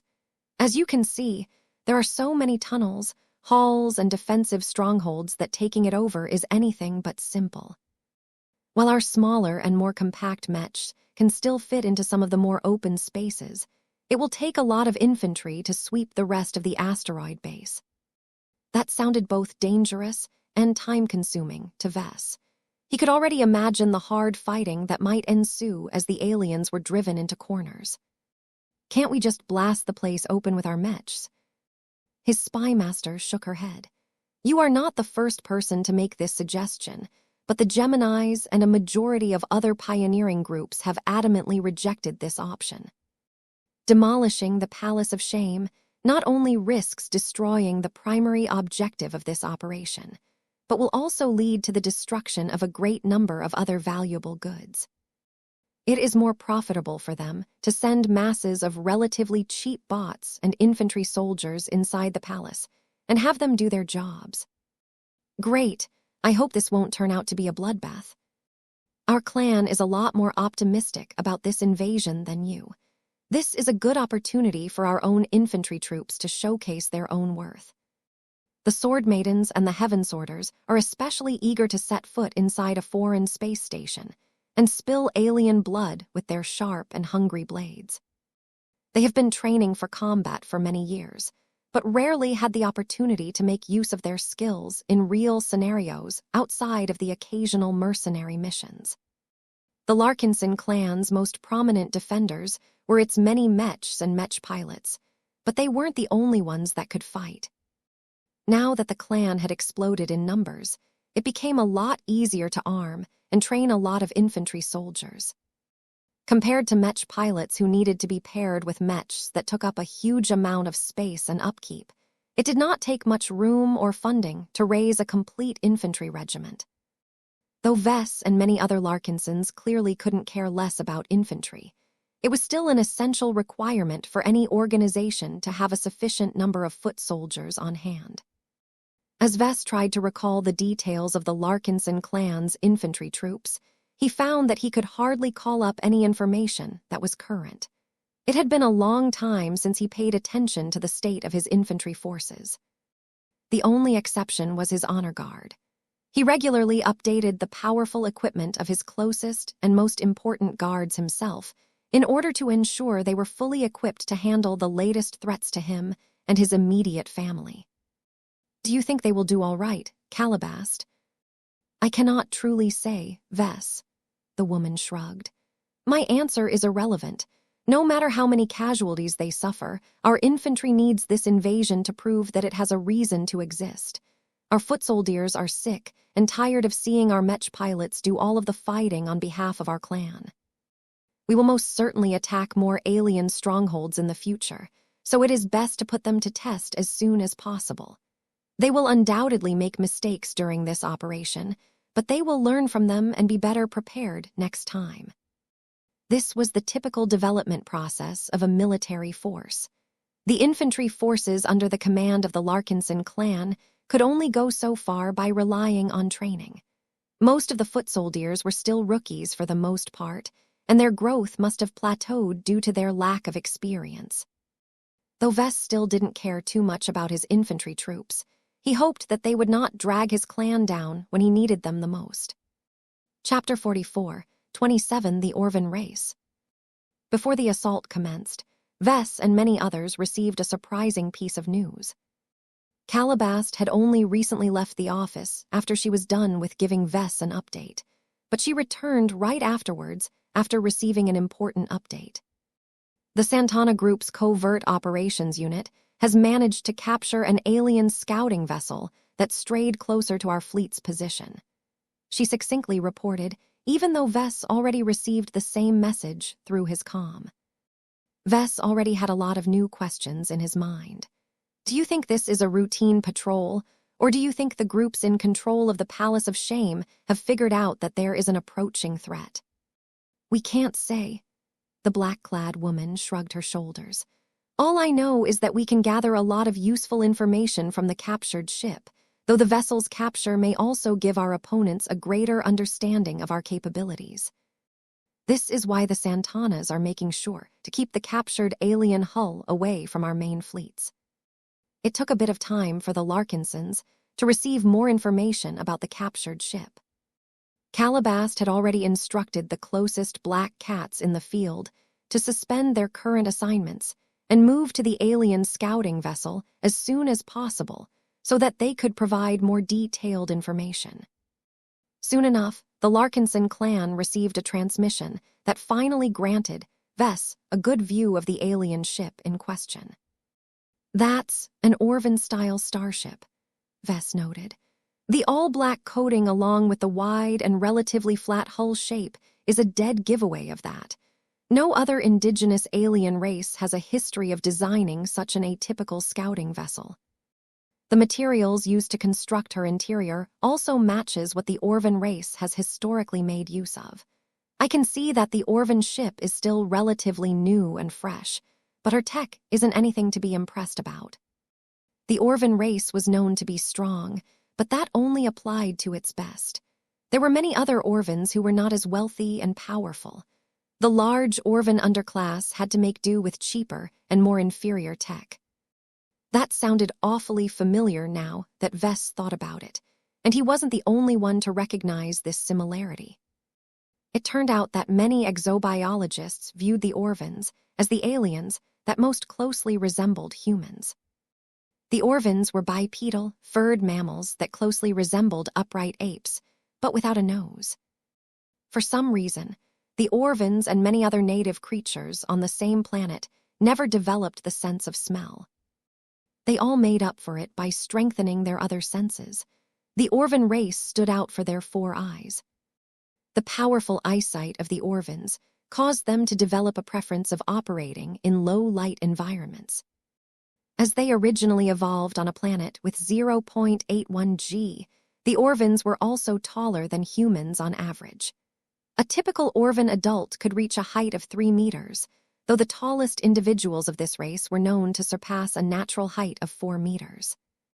The Orvans also lived significantly longer than humans. They aged slower to the point where a typical healthy Orvan individual was able to live up to 320 years without relying on any treatments. The downside was that the Orvans did not excel that much at learning. It took decades for them to raise qualified scientists, engineers, doctors, and other professionals. It was due to this that the Orvan race maintained an extremely high respect towards elders. Over time, the Orvans built up a society where many of its people were born into castes. Though there was still a limited degree of upward and downward mobility, the vast majority of Orvans tended to learn from their parents and pursue the same careers. The Orvan caste system was quite stable for the most part. The Orvan society existed for a long time and had reached a high level of stability. If not for the fact that humanity upended the entire Red Ocean by launching a massive invasion, the Orvan Star Nation, or whatever it was called, would have been able to maintain its current form for many more years. Another important aspect about Orvan society was that those at the top were extremely smart and powerful. An important reason for that was because the Orvans at the top were functionally immortal. They had access to advanced biotech treatments that completely broke the physical and non-physical limitations that successfully allowed them to escape the fate of a natural death. No one knew how many years the oldest Orvans had experienced, but the intelligence that the MTA had gathered from many sources suggested that there were numerous ancient visionaries that had first come into prominence over 10,000 years ago and still remained active to this day. The Orvans looked up to these living fossils so much that they even revered their highest leaders as literal gods. All of this sounded extremely silly to Vess, but religion was hardly exclusive to the human race. The Orvans developed their own traditions of worship. A surprisingly high proportion of the Orvan population were devout believers in the members of the highest caste. Many humans who first learned about the Orvans couldn't decide whether these aliens were strong or weak. On the one hand, the Orvans built up a stable interstellar society and steadily advanced their technological mastery over time. They weren't particularly brilliant or spontaneous, but they excelled in long-term thinking and planning, enabling them to avoid many mistakes that more impulsive races tended to make from time to time. On the other hand, most Orvans were dull and incapable of exhibiting much independent thought. Many of them were no different from slaves who solely existed to serve their higher caste masters. The upper echelon of Orvan society were generally smarter and more talented, and heavy augmentation further made up for their genetic and physical shortcomings. The difference between a lower caste member and upper caste member of this race was so high that it was not that much of a surprise that the latter could moonlight as a god. Though the Big Two managed to collect a lot of information about the Orvan race and Orvan society, Vess only learned how these aliens worked on a general basis. He did not possess any specific information about the Orvans that chose to settle in a pirate base that was far removed from their own star nation. Vess continued to observe the Orvan scouting ship in the projection as the Santanas took control of both the exterior and the interior of the vessel. After a relatively short wait, The Santana group finally succumbed to the pressure exerted by the other pioneering groups and opened up the Orvan corvette to outside visitors. Both Vess and Calabast switched to a direct helmet feed of a Black Cat officer that had received permission to step aboard the alien vessel. High ceilings, dim lighting, and triangular-shaped corridors immediately gave the interior a distinctly non-human vibe. The ubiquitous black color scheme along with the moist air made the place look even gloomier than normal. One of the more interesting quirks about the lower caste Orvans was that they did not engage in any form of entertainment at all. Recreation simply wasn't a part of their lives. What they did spend their time on, while they weren't performing their duties, was showing their piety to their gods.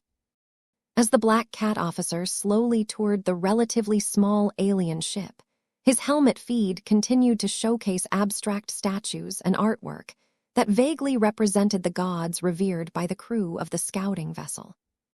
One of the challenges to interpreting this religious iconography was that they possessed so little features that it was difficult to figure out which Orvan god or leader they personified. The human captors needed to interrogate the Orvan crew members in order to gain the right answers, but the problem was that they never said anything. The Orvans were relatively xenophobic and hostile towards other races as a rule.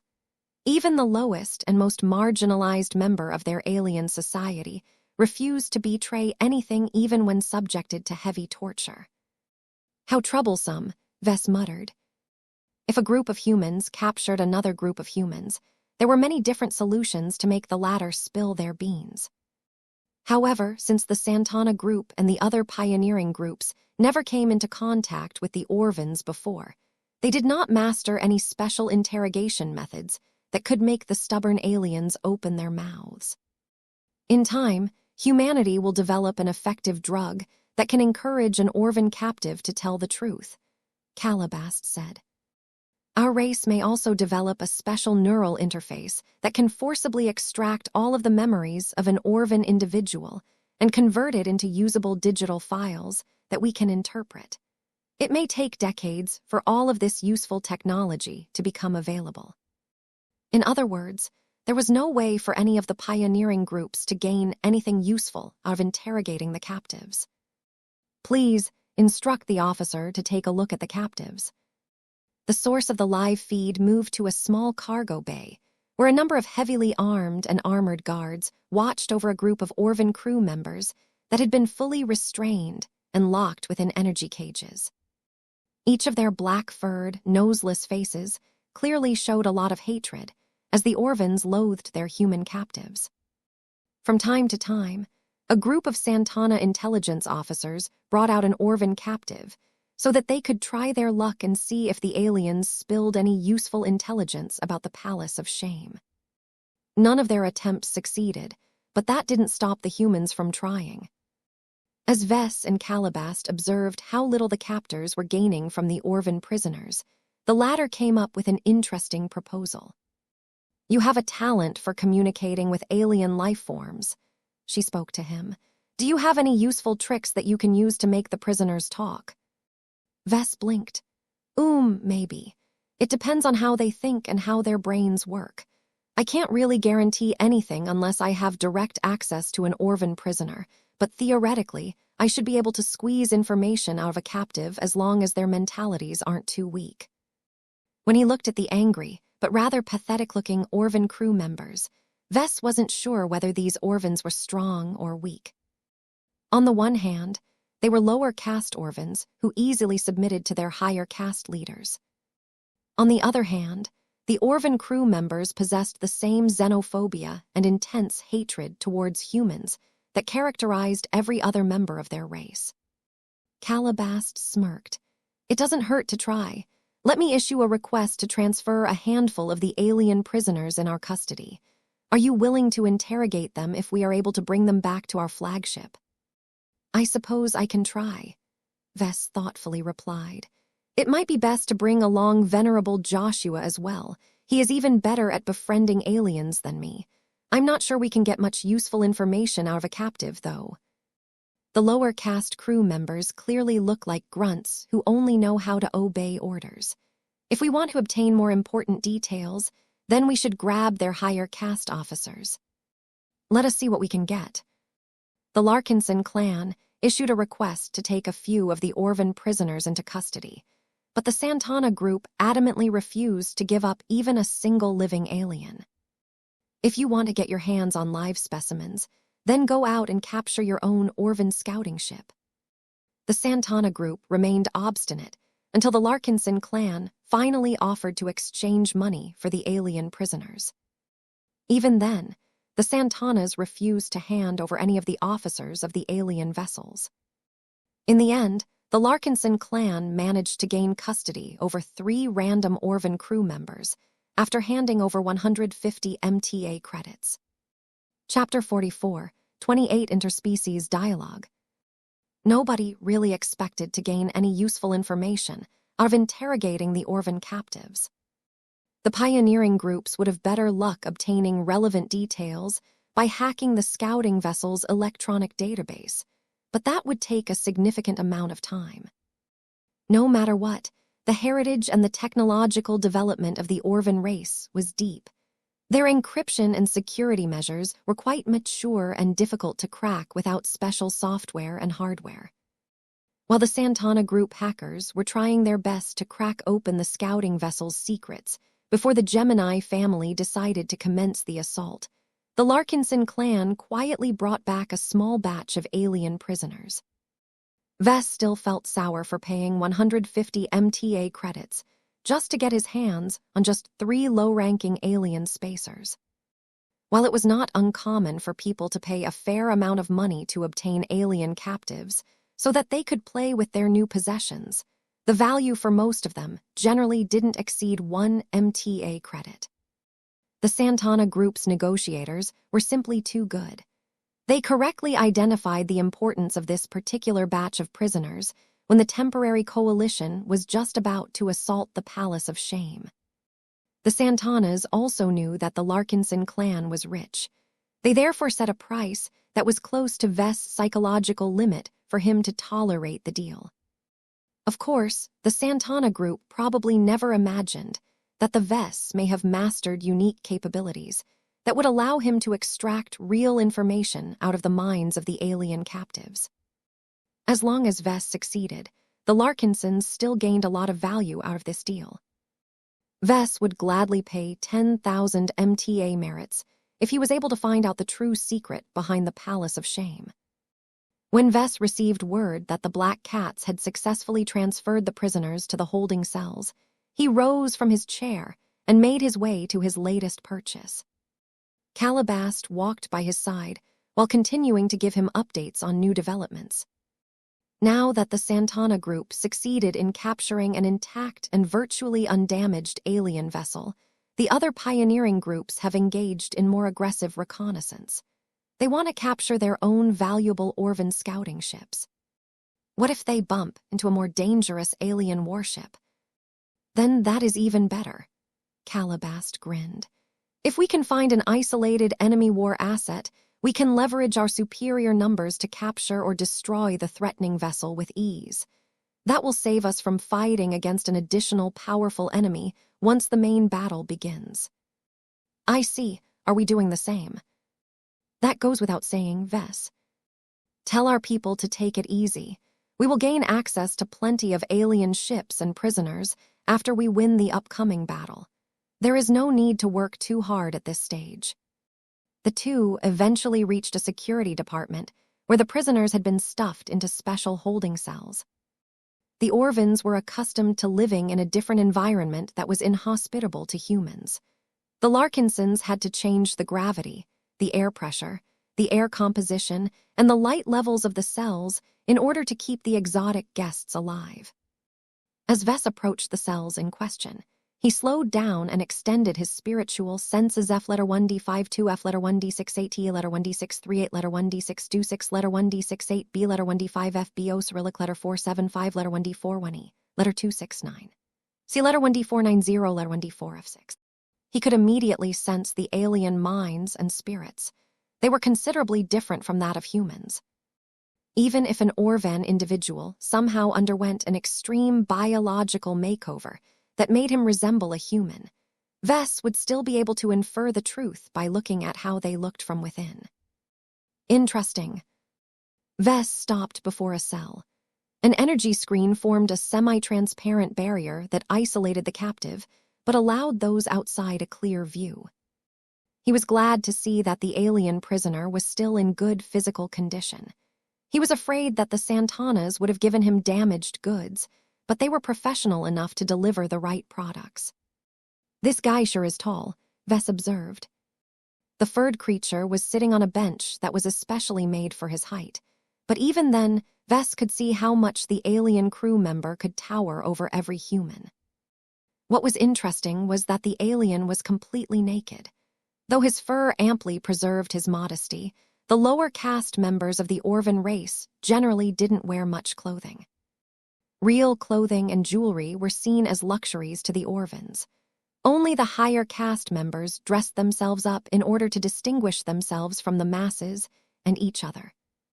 Though the Orvan crew members still carried more functional equipment on their bodies, the Santanas had stripped them all away, which was a shame. A team of exobiologists had departed from the Dragon's Den to the Spirit of Bentheim in order to take charge of the alien captives. The scientists all exhibited a lot of excitement. Though the Dragon's Den contained tens of thousands of Paklatin prisoners, as well as a varied collection of exobests, this was the first time they came into contact with living members of one of the major alien races of the Red Ocean. In order for an indigenous alien race to gain this status, it had to be powerful enough to survive and thrive in many different regions of space. Though the Orvan race did not have a strong presence on this end of the dwarf galaxy, that did not detract from the fact that the Orvans still managed to hold their own against the other major alien races, such as the phase whales and the Pulmers. This might give every member of the Orvan race an inherent sense of pride that was impossible to break. It was the same with humans. Even the poorest third-class space peasant possessed an unreasonable sense of pride and confidence in his own identity, especially when he was confronted by other aliens. "I can already feel how intractable this guy is," Vess remarked as he continued to stare at the tall and furry alien being. "I'm not as surprised anymore by how vehemently the Orvans resist interrogation. They truly believe their own race is superior." Calabast crossed her arms as she judged the three captives from her own perspective. The alien prisoners have already resigned themselves to their fate. They are ready to die for a greater cause. I think it is best if you think of them as the religious nuts that you are so fond of meeting. These Orvans behave closest to them than any other type of human. Vess' lips curled in displeasure. "Great, that is just what I need to hear." It seemed that he couldn't escape the reach of religion, even if he walked among aliens. "Well, let's get to it then. Please take one of these guys to an interrogation room so that I can have a chat with the fellow in person." "How would you like to set up the interrogation room? Do you want to keep the prisoner isolated, or do you want to talk to him in a more personal setting?" Vess briefly thought about it. "The latter, please. I want him to see me in the face and vice versa. It will be much easier for me to manipulate the capture when there is as little separation as possible." It took a few minutes to set everything up. Vess, in the meantime, opted to equip his unending regalia. The only change he made was that he opted to wear a thin, transparent helmet as opposed to a heavier helmet that would make him seem impersonal. He changed to his personal suit of combat armor, not just because he needed to protect himself from the inhospitable Orvan environmental conditions, but also because it made him look more impressive. According to the MTA database, the Orvan race equated impressive-looking clothing and accessories to higher caste superiors. Though the unending regalia probably didn't fall in line with Orvan tastes, it was still an impressive and imposing piece of equipment. This was especially the case when it had been infused with so much of his spiritual energy. As a living product, the unending regalia gradually took on a life of its own, gaining spiritual weight that allowed the combat armor to function as an increasingly more effective ceremonial dress. Whatever the restrained Orvan captive expected to meet, the male alien definitely did not expect to see an impressive red-armored figure stride into the low-lit interrogation room. $$*#%. The Orvan's strong voice echoed across the room. Vess did not bother to activate his translation program. The one provided by the MTA was adequate, more or less, but he did not completely trust it to convey the full and accurate meaning of every sentence. A man of his talents had no need to make use of a translation program. It appeared that the alien captive still remained talkative despite his doomed status. Vess could hear from the tone alone that the shackled Orvan remained defiant and did not intend to surrender any ground. The only favorable sign so far was that the Orvan displayed a bit more wariness and respect towards Vess. Compared to the other humans the Orvan had met, this one clearly looked like a high caste member. "Hello there." Vess smiled and greeted as he approached the table and sat down on the other side of the chair. "I would like to hold an interspecies dialogue with you. Is that all right?" Of course, the alien had no idea what the human was saying. Vess also didn't understand the gibberish that the Orvan captive was spewing, but that was because he deliberately closed his spiritual senses. He decided to change that by concentrating his mind and try to get a better grip on his prisoner's mental and spiritual state. The alien vaguely sensed that something had changed, but he lacked the ability to understand what just happened. His spirituality was even dimmer and weaker than that of an ordinary human. Vess leaned forward and spoke with a slightly different inflection in his tone. "You should be able to understand me now. Do not be afraid to respond." The Orvan exhibited a strong physical reaction to what just happened. The alien would have risen to his feet if not for the invisible bonds keeping his body in place. The creature's 4 eyes widened by a minute degree as the prisoner looked at Vess with incredulity. "Human, not real. Cannot say, 'No, you are not Orvan.' Why can I understand human words?" Vess grinned. His first goal was to throw the Orvan captive off balance. "My powers are beyond your comprehension. I am not like those other weak humans that you have met or learned about. The humans that have captured you are merely slaves in our society. I am different because I am their master. Do you understand the difference?" The mix of truth and lies along with the way that Vess delivered his meaning evoked another reaction from the Orvan spacer. As a living being who was firmly a part of the bottom of the totem pole, obeying and respecting his superiors was ingrained in his mind and spirit. Though the alien's intense hostility and rejection of other species prevented him from submitting to Vess on the spot, it was clear that he had lost his mental balance. "Let us get to know each other," Vess suggested. "What is your name, Orvan?" "My designation is Ra 81. "I see. I have many names and titles, but you can call me Patriarch.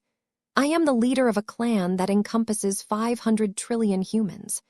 Thousands of planets have fallen under my sway, and I answer to no other human aside from the polymath, the smartest and most brilliant leader of the human race. By the way, I am over 1 million years old. Do you know how long that is? I have lived over 3,000 times longer than your maximum lifespan. I am ancient, wise, and powerful beyond belief." Ra 81, or whatever he was called, looked so shocked that he simply couldn't believe in Vess anymore. "Lies. You are speaking false, human. No member of your race can grow so old." "Oh, really now? Are you certain about that, Mr. Ra 81? Vess leaned forward while concentrating a bit more. He consciously reached out to the Phase King and invited the design spirit to inhabit his mind for a time. A powerful spiritual presence descended in the dim and moist interrogation room. Vess suddenly gained an aura that conveyed an undeniable sense of age and power. The Phase King was by far the oldest design spirit in Vess' collection. Though it was easy to lie with words, it was a lot harder to fool the spirit. When Ra 81, looked at Ves as the latter embodied the Phase King. The Orvan captive felt as if he was sitting right in front one of the highest leaders of his race.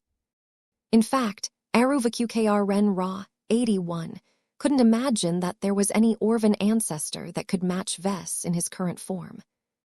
Compared to the limited amount of Orvan leaders that the alien captive had the privilege to glimpse from afar, those high caste members of his race paled in comparison to the human patriarch. Chapter 44, 29 Aruva. The Orvans were aliens that differed a lot from humanity. However, life tended to repeat a lot of templates that had been proven to be successful throughout history. Ves was glad that the alien captives he received this time were at least somewhat similar to humans. If he obtained even weirder and more inhuman life forms, such as sandmen or vorybugs, then he wouldn't even be able to figure out how to approach an interrogation. Right now, it became clear that he was beginning to dominate Aruvaqkr Ren Ra, 81, on a mental level. The tall, black-furred alien looked at Ves with fear and awe, as the alien prisoner likely gained the mistaken impression that he was in the presence of a human god. Not just that, but Ves ostensibly was a god that was more powerful than the Orvan gods that the Orvan captive knew of. The human sitting in front of him was also the only god that had ever paid him so much personal attention. In the large but highly stratified Orvan caste society, it was unthinkable for the immortal Orvan deities to pay any attention to the lowest servants at the bottom. The differences in status were so extreme that a trivial starship crew member like Aruvaqkr Ren Ra, 81, simply didn't have any idea on how he should handle such a situation. His acquired hostility towards aliens violently clashed against his strong compulsion to respect and obey his gods. Ves could see that, while he managed to throw the Orvan captive into confusion, the alien spacer might not remain this way forever. He needed to take advantage of this temporary state as quickly as possible before the alien eventually woke up and remembered his true loyalties. "Tell me what you and your fellow Orvans are hiding in the Palace of Shame," Ves spoke in a commanding tone. What made his command different from that of other humans was that he not only spoke directly to Aruva's spirit, but also channeled as much of the Phase King presence as he could at this time. Though the strain on his mind and spirit was not light, Ves tried his best to endure the pressure. The grand display of might certainly had a great effect on Aruva. The poor alien chump normally would have kept his mouth shut or hurled insults against his human captors, but Ves radiated so much strength that the alien's ingrained habit of obeying his superiors kicked in at this time. Our bloodlines have guarded the heart of the Palace of Shame for many generations. Even I do not know what I and the rest of the Unspoken have been tasked with protecting for our entire lives, but it is a great honor for a humble servant such as myself to be a part of this holy quest. Compared to the shame and dishonor of engaging in piracy, nothing is more important than my cause. The alien captive blurted out a lot of interesting information all of a sudden. Ves rapidly processed the key words and meanings as he tried to ride the current momentum. Though Aruva's did not contain the answer that Ves truly sought, the prisoner at least confirmed that the Palace of Shame definitely hid a great secret. Not only that, but this secret greatly involved one of the pirate groups that the Gemini family had briefed everybody upon. The Palace of Shame hosted multiple powerful alien pirate organizations. The strongest of them was the so-called Unspoken, an old Orvan pirate group that had steadily declined over time, but still maintained a strong degree of suppression due to owning an intact and relatively powerful battlecruiser. The primary armaments of this battlecruiser were so powerful that they possessed the capability to blast the Palace of Shame into pieces as long as they were allowed to go wild. Even though the Unspoken only had a single major warship left, the formidable strength of this mighty vessel still allowed this group to occupy the top of the Palace of Shame's power ranking. The Gemini family already shared conjectures about the true reasons why the Orvan race bothered to maintain a presence in a lowly pirate base. It turned out that the theories that the Geminis came up with were accurate. The Palace of Shame truly served a far greater purpose than to provide shelter to a bunch of degenerate pirates. Vess began to form his own understanding of the situation. The pirates outside of the Unspoken likely served as unwitting camouflage and cannon fodder to the hidden masters of the Palace of Shame. The presence of all the diverse alien pirate races and groups gave authenticity to the idea that the Palace of Shame only served as a pirate haunt. It was too ludicrous to think that it was actually a vault for any great treasure or secret. If the Palace of Shame held a secret of unsurpassed value, then the greedy pirates who resided in the asteroid base for so long would have tried their best to plunder it already. At least that was what others would think. Even the history of the Unspoken had been fudged. The Geminis only suspected that the Orvan race played a more important role in the Palace of Shame than what was obvious on the surface. If not for the fact that all of the pirate groups, including the Unspoken, chose to stay in a territory that was doomed to fall into human hands, it would have been a lot more difficult to recognize that there was a lot more going on in this place. Vess stared deeply into the alien captive's 4 inhuman eyes. "What is your cause? Tell me what you believe it has to do with. Your superiors may have told you nothing, but individuals such as yourself still have a habit of spreading rumors. Tell me the stories you have heard." The alien captive tried his best to resist the directive. He knew on an intellectual level that it was wrong for him to obey the instructions of a member of a different race, especially one that originated from a different galaxy. It was too bad that the lower caste Orvans tended to be rather slow in their heads, especially when they were still young. Vess deliberately chose to interrogate the captive that looked the youngest for this purpose. Since it was a great taboo for lower caste Orvans to ignore the instructions of their superiors, Aruva again felt compelled to respond. "We are the protectors in the dark. We are the hidden soldiers of an order that is more ancient and noble than any of the orders that have ever existed in our galaxy. Our mission is beyond all of the fights within our nation or the wars between different races." "What is your mission, soldier?" Vess pressed the Orvan captive. "I do not know. I really do not know.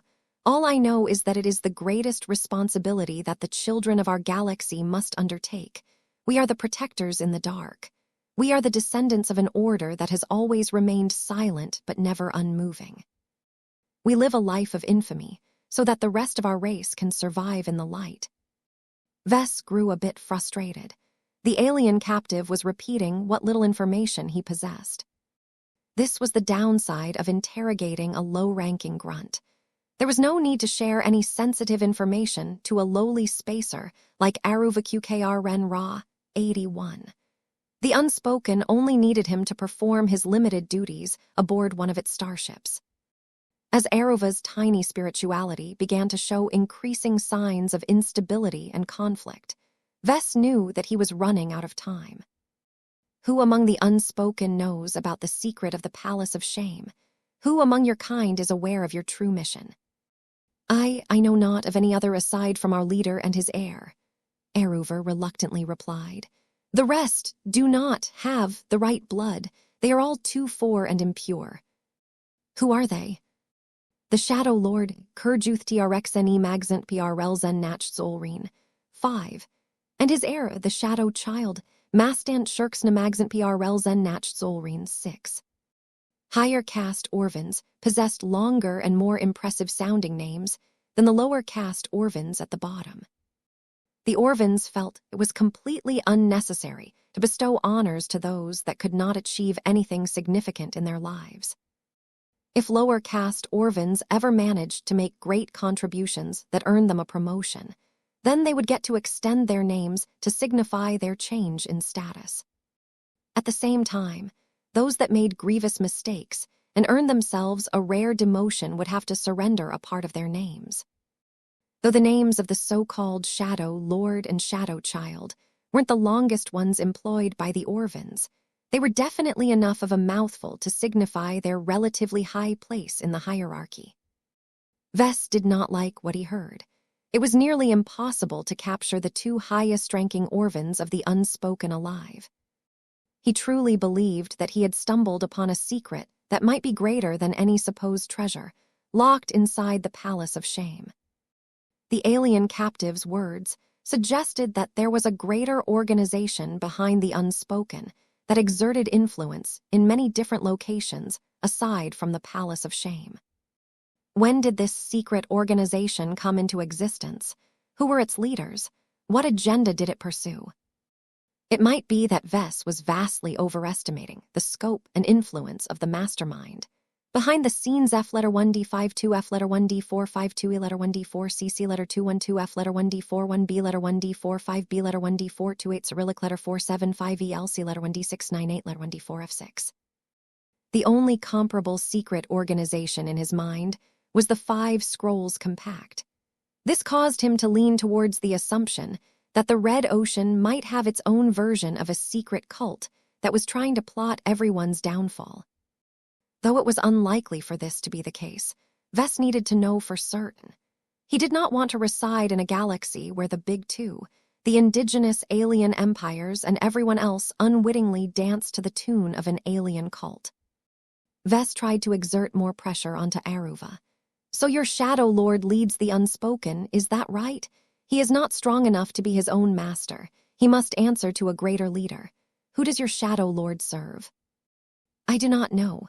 I do not serve alongside the great Shadow Lord. You may not be allowed to know the truth, but you must have heard stories about him. What do his servants and attendants know? What have they shared with other Orvans such as yourself? They would never dare to break their vows of secrecy. I know nothing.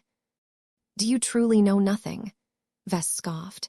You are awfully adamant about repeating this phrase. You cannot fool one that has lived for over 1,000,000 years. You know something. I can feel it in your heart. Either you can tell me what is truly on your mind, or I will force it out of your head by force. A memory flashed through the mind of Aruva. Though the alien tried harder than ever to suppress this memory and avoid saying anything about its contents, Vess abruptly banged the surface of the table with his armored fist. Bang! The loud noise generated a crack in Aruva's mental barrier. The move that Vess had made evidently triggered a conditional reflex. Godblood, the Shadow Lord once met with a descendant of an elder god in secret. As if realizing that he had just spilled information that he should have never shared to a human, Aruva's 4 green eyes widened as if they were about to pop. No, I do not know, I do not know, I do not know. Before Vess could ask any further questions, Aruva's mind and spirit abruptly snuffed out in an instant. At the same time, blue blood leaked out of all of his eyes and other orifices. Vess froze in puzzlement. Aruva. The alien captive was dead. Through some means or another, the alien experienced so much distress that he chose to end his life rather than bear the guilt of leaking out critical information. Seeing that he could no longer squeeze any further information out of the Orvan prisoner, Vess relaxed his mind and allowed the Phase King to retract his presence. Vess thought about the crucial words that Aruva uttered from his mouth. The descendant of an elder god, huh? There was only one indigenous alien race that was known to bear this title. Sure enough, it's the Phase Whales again. Chapter 44, 30 Secret Order. The first interrogation was a massive success. Vess obtained more information out of Aruva QKR Ren Ra, 81, than any other human managed to squeeze out of the prisoners of the captured Orvan scouting vessel. Sure, the details were rather scarce, but the meaning of everything that came out of Aruva's mouth was significant. He took one last look at the captive that had ultimately chosen to cut his life short rather than live with the guilt of sharing a secret that was greater than everything else that he had exposed. Vess actually didn't know that the Orvans could commit suicide like this. If he wanted to extract additional information from the other 2 Orvan captives, then he needed to take care not to push them to the brink. I guess this death was worth it. At least Aruvan had the courtesy to depart from life after he shared his big secret. After thanking the expired alien one last time, Vess calmly stood up and left the interrogation room. He met up with Calabast, who had paid close attention to what took place inside the interrogation room. She replayed the recorded footage of the brief interspecies dialogue. A translation program helpfully interpreted Aruva's native words, though Vess noted that the software did not convey the exact same meaning. There were many nuances that the translation program either missed or interpreted in the wrong manner. This caused Calabast to base her thoughts on slightly faulty data. It was not that big of a deal, though. The basic meaning of Aruva's words were still clear. "You did a good job, Vess," Calabast complimented him. "I knew you had a few tricks up your sleeve, but outright trying to pose as an ancient and terrible human god was a great way to exploit the Orvan prisoner's psychological triggers. We have improved our understanding of the behavior and attitudes of the Orvans. We would like to guide your actions in the next interrogation session so that we can generate more results." That was a polite way of saying that Vess was still an amateur at this, and that a professional could have done better in his shoes. Vess shrugged. "Okay, but I don't think we can get that much more out of these prisoners. We can throw them off balance for a time, but once they process their unprecedented situation and realize that they are only putting the unspoken at greater risk by talking, they won't hesitate to sacrifice themselves to protect his cause. We are aware of that. Don't worry, we won't let the remaining 2 prisoners die too quickly. Maybe we should allow Venerable Joshua to approach one of them instead," Vess suggested. "The friendly approach will not work. There is no way to hide the fact that Venerable Joshua is a human, which the Orvans see as a greater evil than any other enemy of their race. Much of Joshua's success in developing good relationships with different entities is because there are grounds for cooperation. This is not the case in this instance. Humans are the invaders of the Red Ocean and the destroyers of every native civilization. We are the greatest evil that the Red Ocean has ever seen. We are the one threat that can force all of the indigenous alien races to set aside their rivalries." That was true. It was impossible to brainwash the Orvan captives to the point where they were willing to shift their loyalties to a human power. It was just too absurd for them to work against their own race and heritage. Even if individuals such as Aruvan were being mistreated by their superiors, that did not diminish their racial pride and loyalty. Vess could even argue that these simple-minded underlings were even harder to shake than the higher caste members of their race. The lowly grunts were conditioned from birth to do their jobs and obey the instructions from their Orvan superiors without question. The higher caste members, who actually had to do a lot more thinking, ought to be a lot more flexible in comparison. Their capacity for deep thinking also allowed them to form more diverse opinions about everything. This was also a strong reason why Vess wanted to capture a high-ranking Orvan officer. He would have much more room for maneuver if he interrogated someone who wasn't accustomed to blindly following orders. "So what do you make of this secret alien order?" Vess asked. "I wouldn't be surprised if such a large conspiracy theory turns out to be true," Calabast replied as she crossed her arms. "The Red Ocean may not be as big as the Milky Way, but it is still an old dwarf galaxy that has existed for a long time. Life evolved in the stars around us a long time ago. Few ever managed to develop to the point where they gained intelligence and started developing technologies, but don't forget about face water. Access to this powerful substance substantially lowers the barrier to interstellar travel. Warp drives are not that difficult to make for any decent intelligence race, as long as there is enough face water. Face water possessed strong spatial manipulation properties that could easily reduce the difficulty of developing a means of superluminar travel by 3 or 4 times. Throughout history, there were many alien species that evolved in their home star systems, but eventually became extinct without ever impacting the wider galaxy around them, because they failed to develop a viable means to travel faster than the speed of light. The fact that face water gave everyone an easy way out meant that the Red Ocean should have birthed dominant alien civilizations a lot sooner than in the Milky Way. However, that hadn't happened. Many members of the scientific community debated why this was so. Some posited that one or several dominant alien races of the Red Ocean may have emerged in the past. However, they found that the dwarf galaxy that they belonged to was ultimately too small and limited to help them attain their higher ambitions. Perhaps these once powerful alien species gathered their collective potential and utilized a huge amount of face water to transport themselves to an entirely different galaxy or reality. There was no solid proof to this theory, though. The indigenous alien races that existed to this day did not know anything about this possibility, and human pioneers found no archaeological traces of powerful precursor races that had left the Red Ocean. A more probable theory that received the support of many scholars was that the Red Ocean's stagnant development was due to the complacency and lack of pressure of all of its native alien races. The phase whales, the Nunsers, the Puelmers, the Orvins, and even the Vorybugs never experienced the pressure of total war that could drive them to extinction.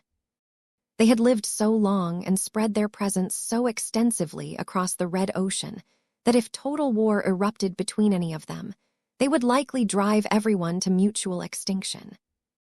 This had led to a state where the major alien races still competed against each other in regional conflicts, but conscientiously avoided any possibility of escalating it to anything greater.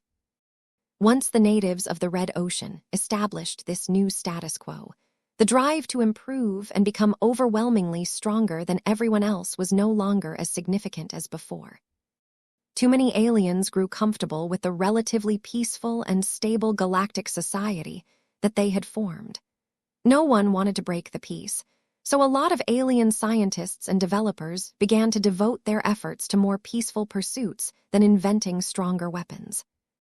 At this time, the major alien races that previously lorded over the Red Ocean probably regretted the fact that they had been sleeping behind the wheel for so long. Now that disaster finally struck in the form of a massive extragalactic threat, the aliens led by the Puelmers abruptly woke up from their long dream and had to contend with the nightmare that had befallen their dwarf galaxy. Do you think that it is true that the phase whales have any relation to the Unspoken and the Palace of Shame? Vess asked. His spymaster frowned. The way that the alien captive responded makes me believe that he has witnessed a meeting between the so-called Shadow Lord and a phase whale in person. He was probably stationed on a ship that had attended this possible event.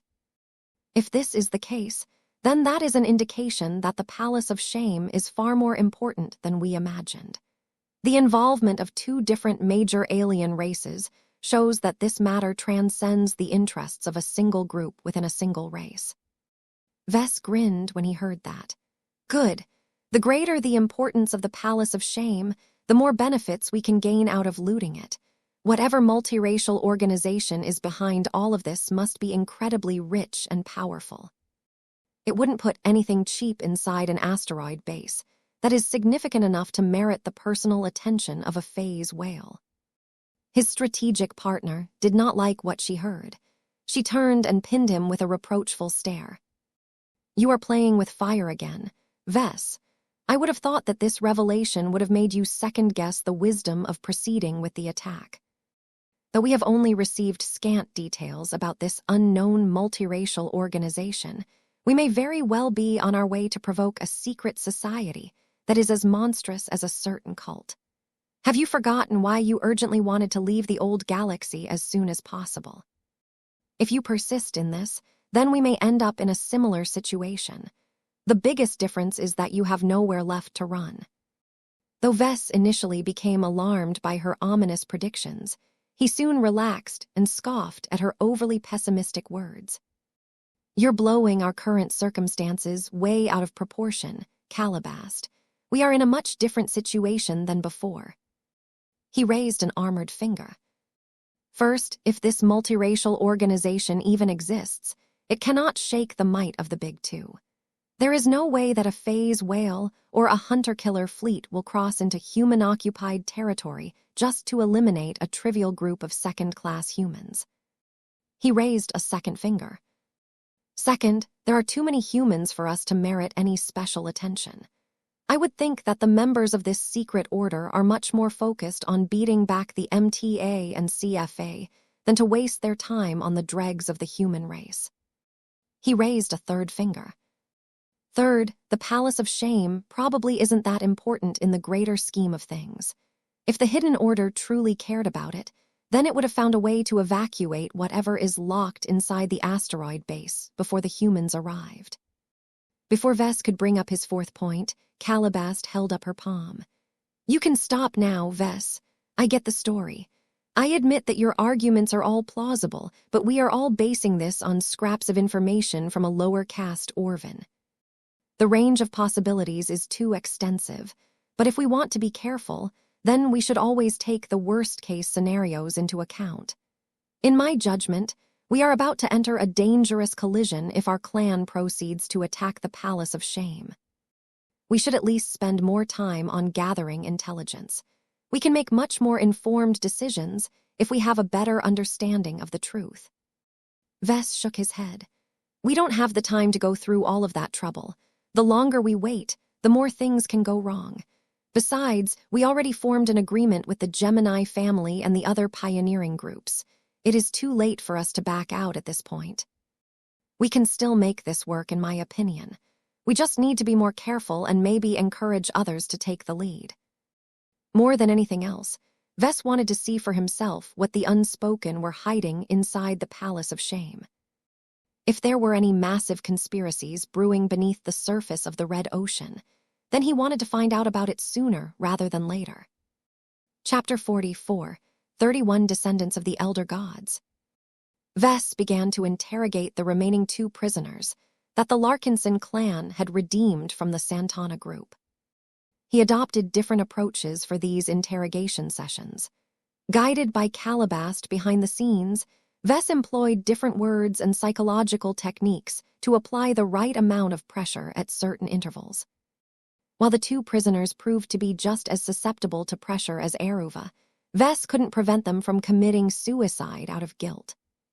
As soon as they spilled any information they deemed critical enough, these lower caste Orvans no longer possessed the will to live and completely ended their lives through an unknown biological process. Though the Larkinsons had taken measures to prevent these captives from pressing their metaphorical suicide button, humans simply didn't know enough about Orvan physiology to prevent this from happening. After causing 2 more Orvans to shatter their brains to mush and cause blue blood to lead from all of their orifices, Vess simply let out a deep sigh and started to gather his thoughts outside of the interrogation room. Did you get what you wanted out of these talks, Calabast? He asked. I would have liked the Orvan prisoners to be more forthcoming.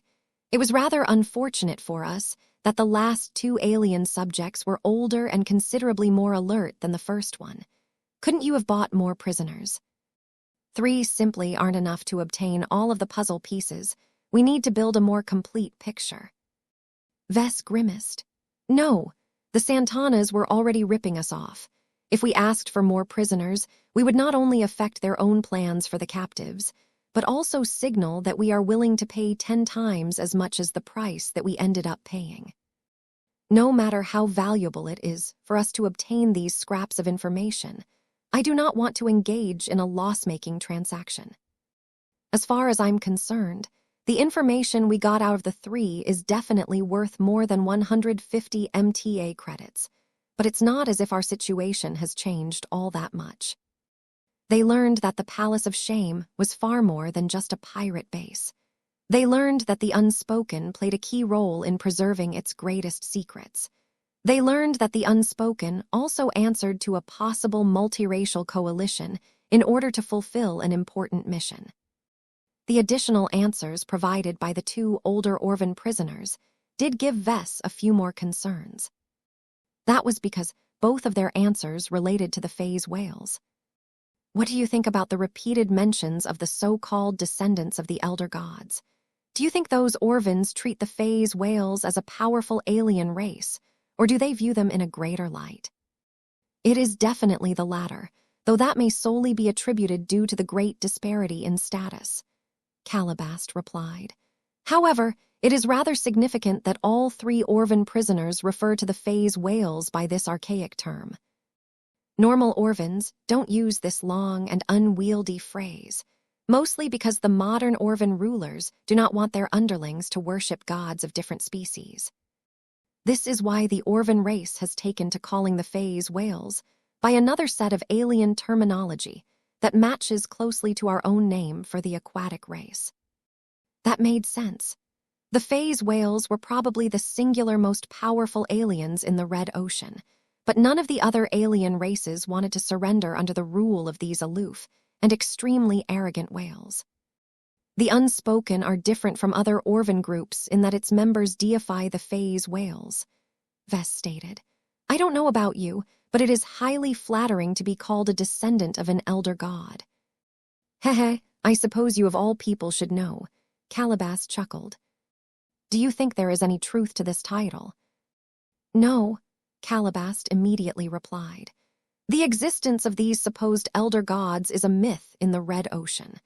Legend has it that an extremely powerful alien race once reigned over the Red Ocean and maybe many other galaxies.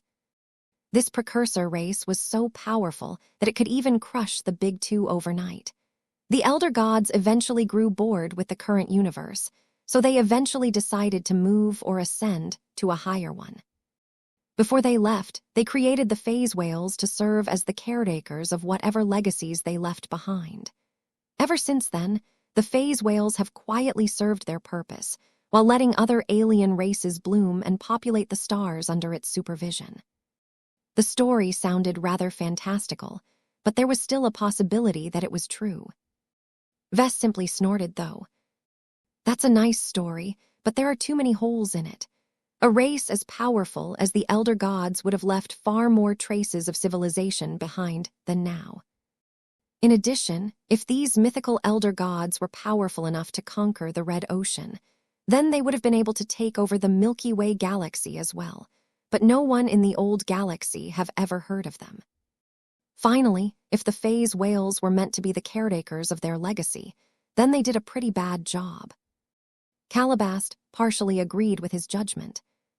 Personally, I think this tendency to elevate the phase whales above the other races of the Red Ocean is due to the fact that they have mastered the applications of face water more extensively than others.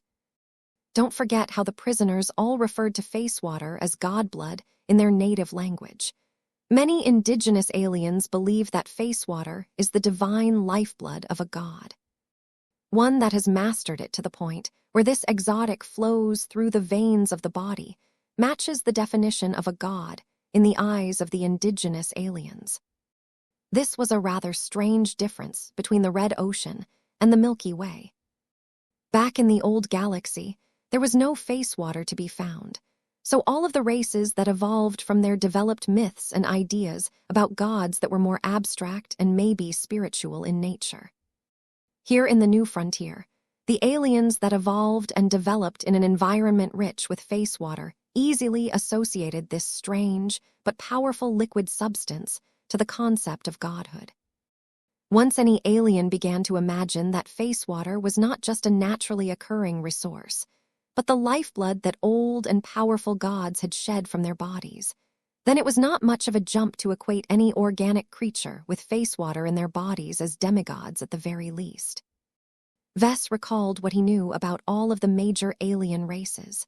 The phase whales are by far the organisms that most prominently infuse their bodies with face water, but they are not the only ones. I heard that the most powerful members of the other races, such as the Orvins, the Puelmers, and so on, have all mastered technologies that can enable them to modify and augment their bodies to such an extreme degree that they have face water running through their veins. That sounds as mad as trying to inject poison in your body, but a material as special as face water all too easily evokes so many myths.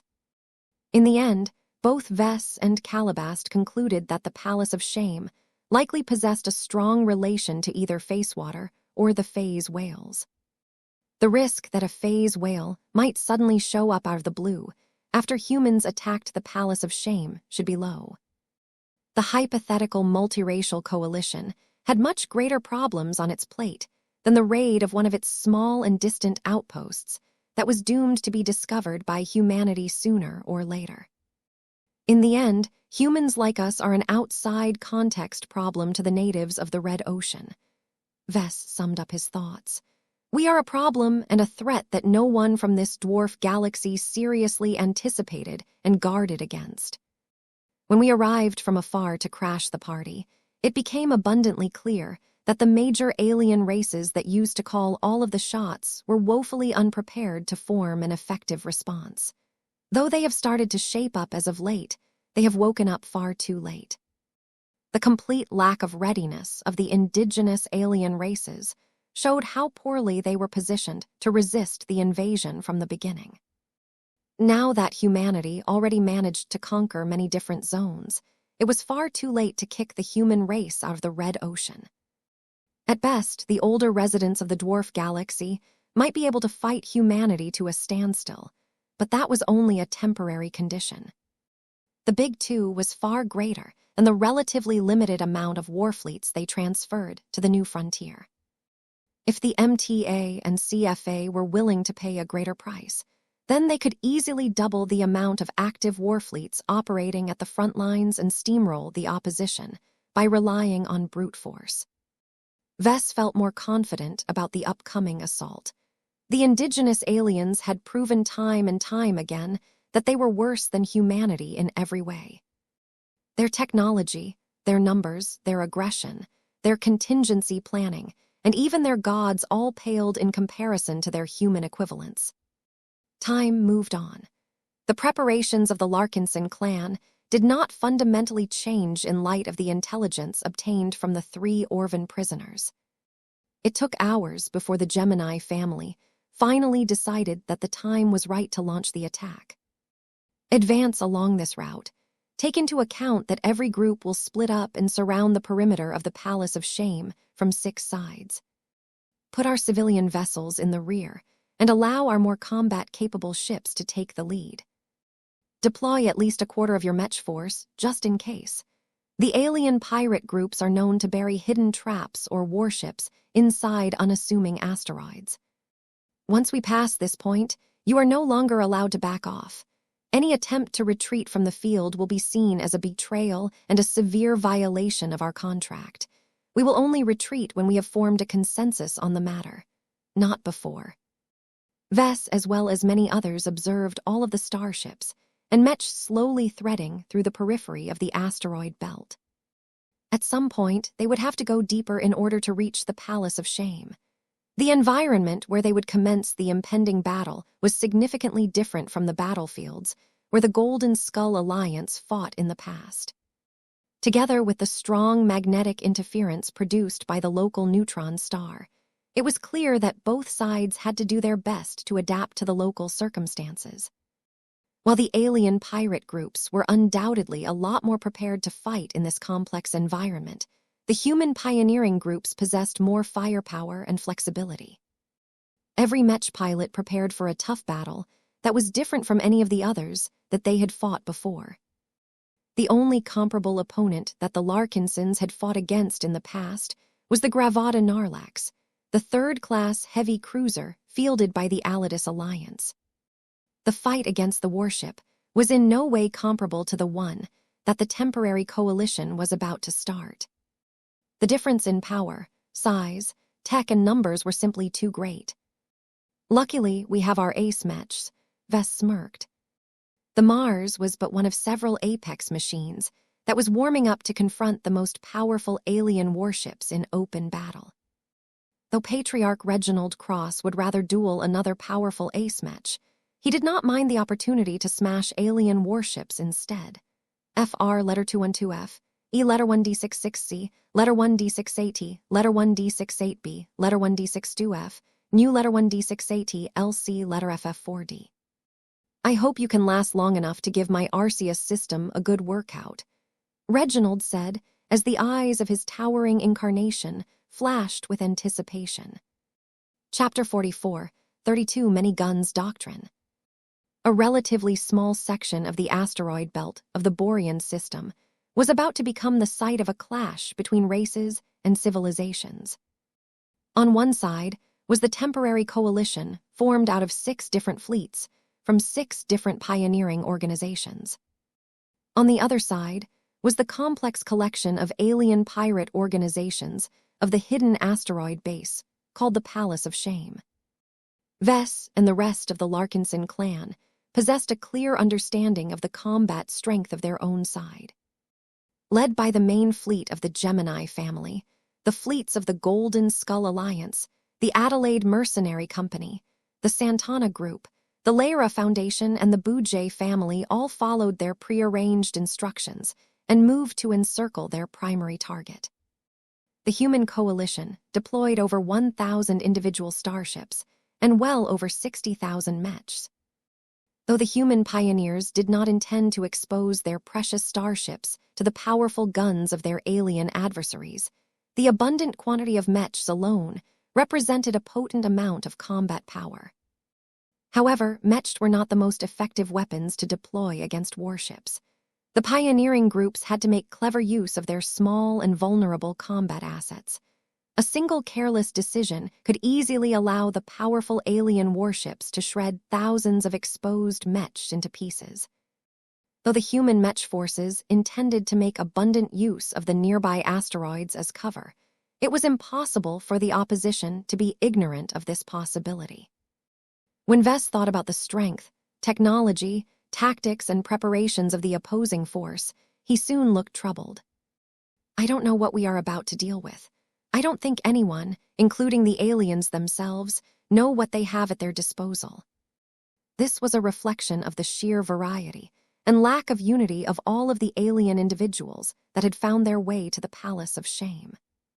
There were far too many alien races and pirate groups to mention.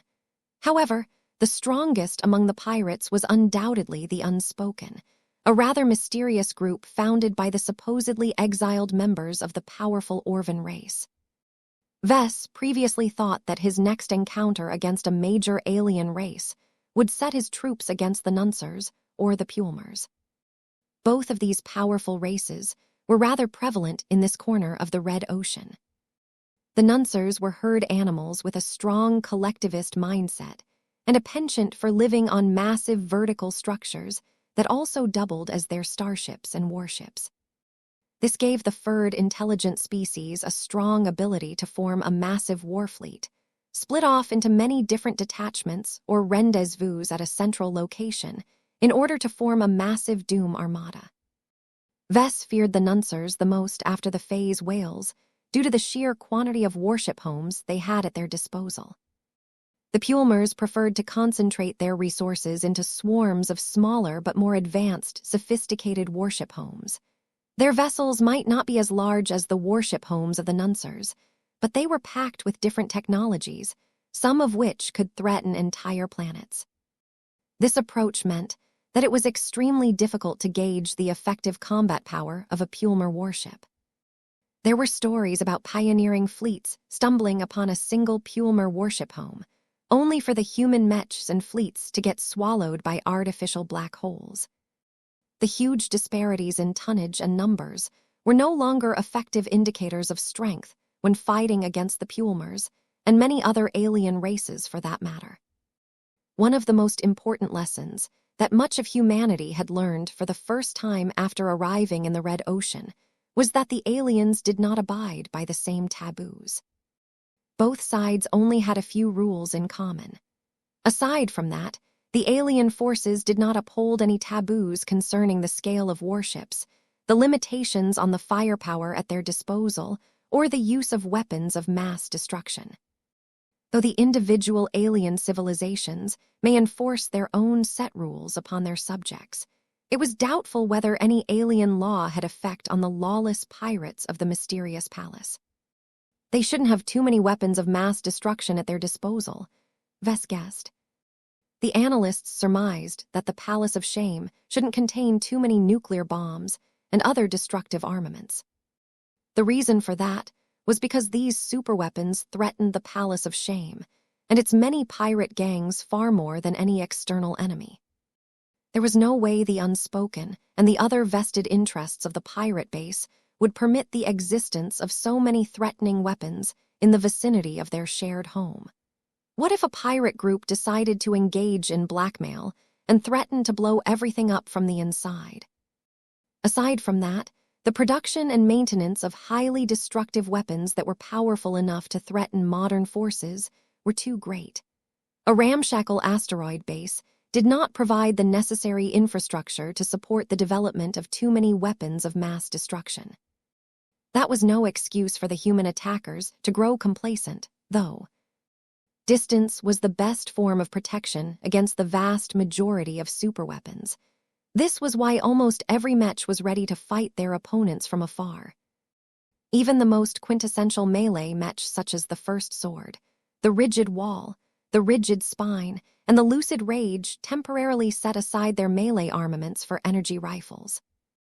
As every ship and Mech slowly moved to their respective positions, many humans waited for the first shot to be fired. Vess sat in his usual chair, on the bridge of the Spirit of Bentheim.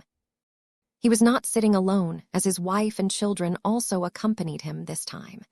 He wanted them to stay close to him, so that he could always be reassured that no weird alien weapon affected them away from his presence. The children were remarkably more behaved than before. They all wore their cute little protective suits and had all been strapped to their own little chairs. Vess arranged a simple projected interface for each of them, where they could easily browse between different feeds of the upcoming battle. Meow. The suited form of Clixie nervously rested on Aurelia's lap.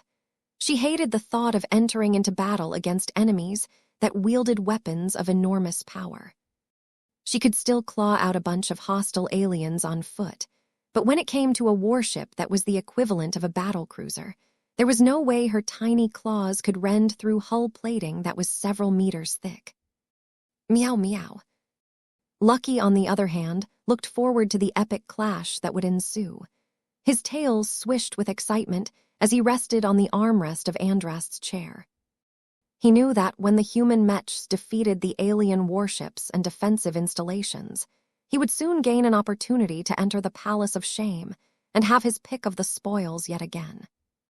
Even though his last feast left him with a tummy ache that went on for months, the cat had pretty much forgotten about that awful experience. Ever since his digestion system ejected a number of gems, his stomach turned into an empty void. No amount of food could make him feel full and sated. Perhaps this upcoming battle might give him the opportunity to fill up the void in his belly. So many Mechs, so cool. Marvain spoke as his suited arms held a dinosaur plushie. The little boy forgot all about his toy as he became completely engrossed in the large variety of Mechs, many of which he had never seen before. Though Marvain still thought that the Mechs designed by his parents were the best, the machines deployed by the other pioneering forces were not weak by any means.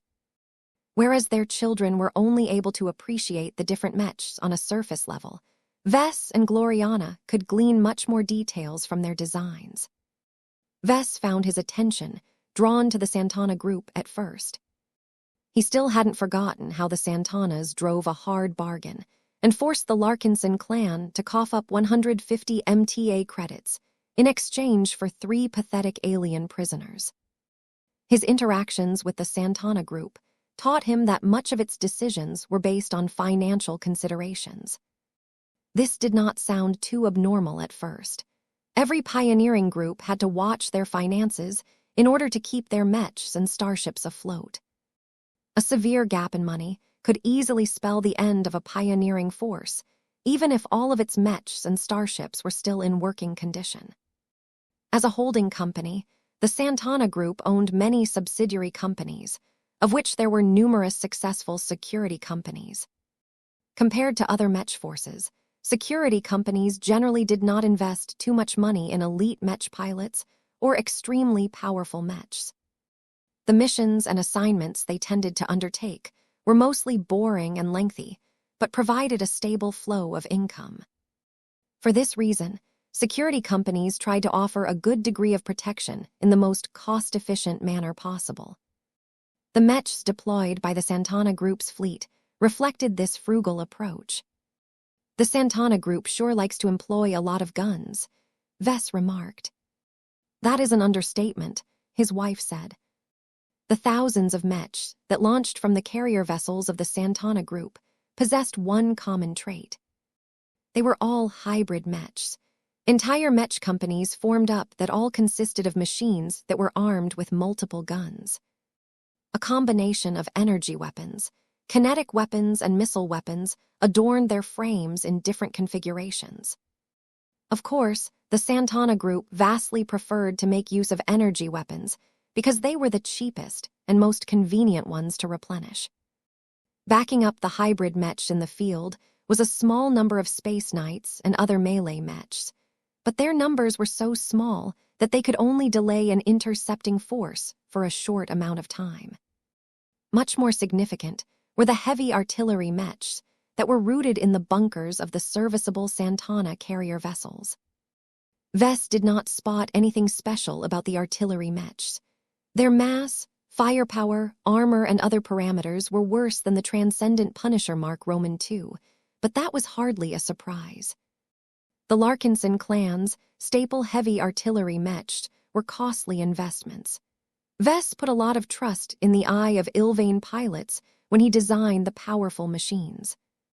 The Santana Group evidently did not trust its Mech pilots as much, because the heavy artillery Mechs they handed out to its troops were equipped with a greater quantity of cannons, but did not pack as much of a punch.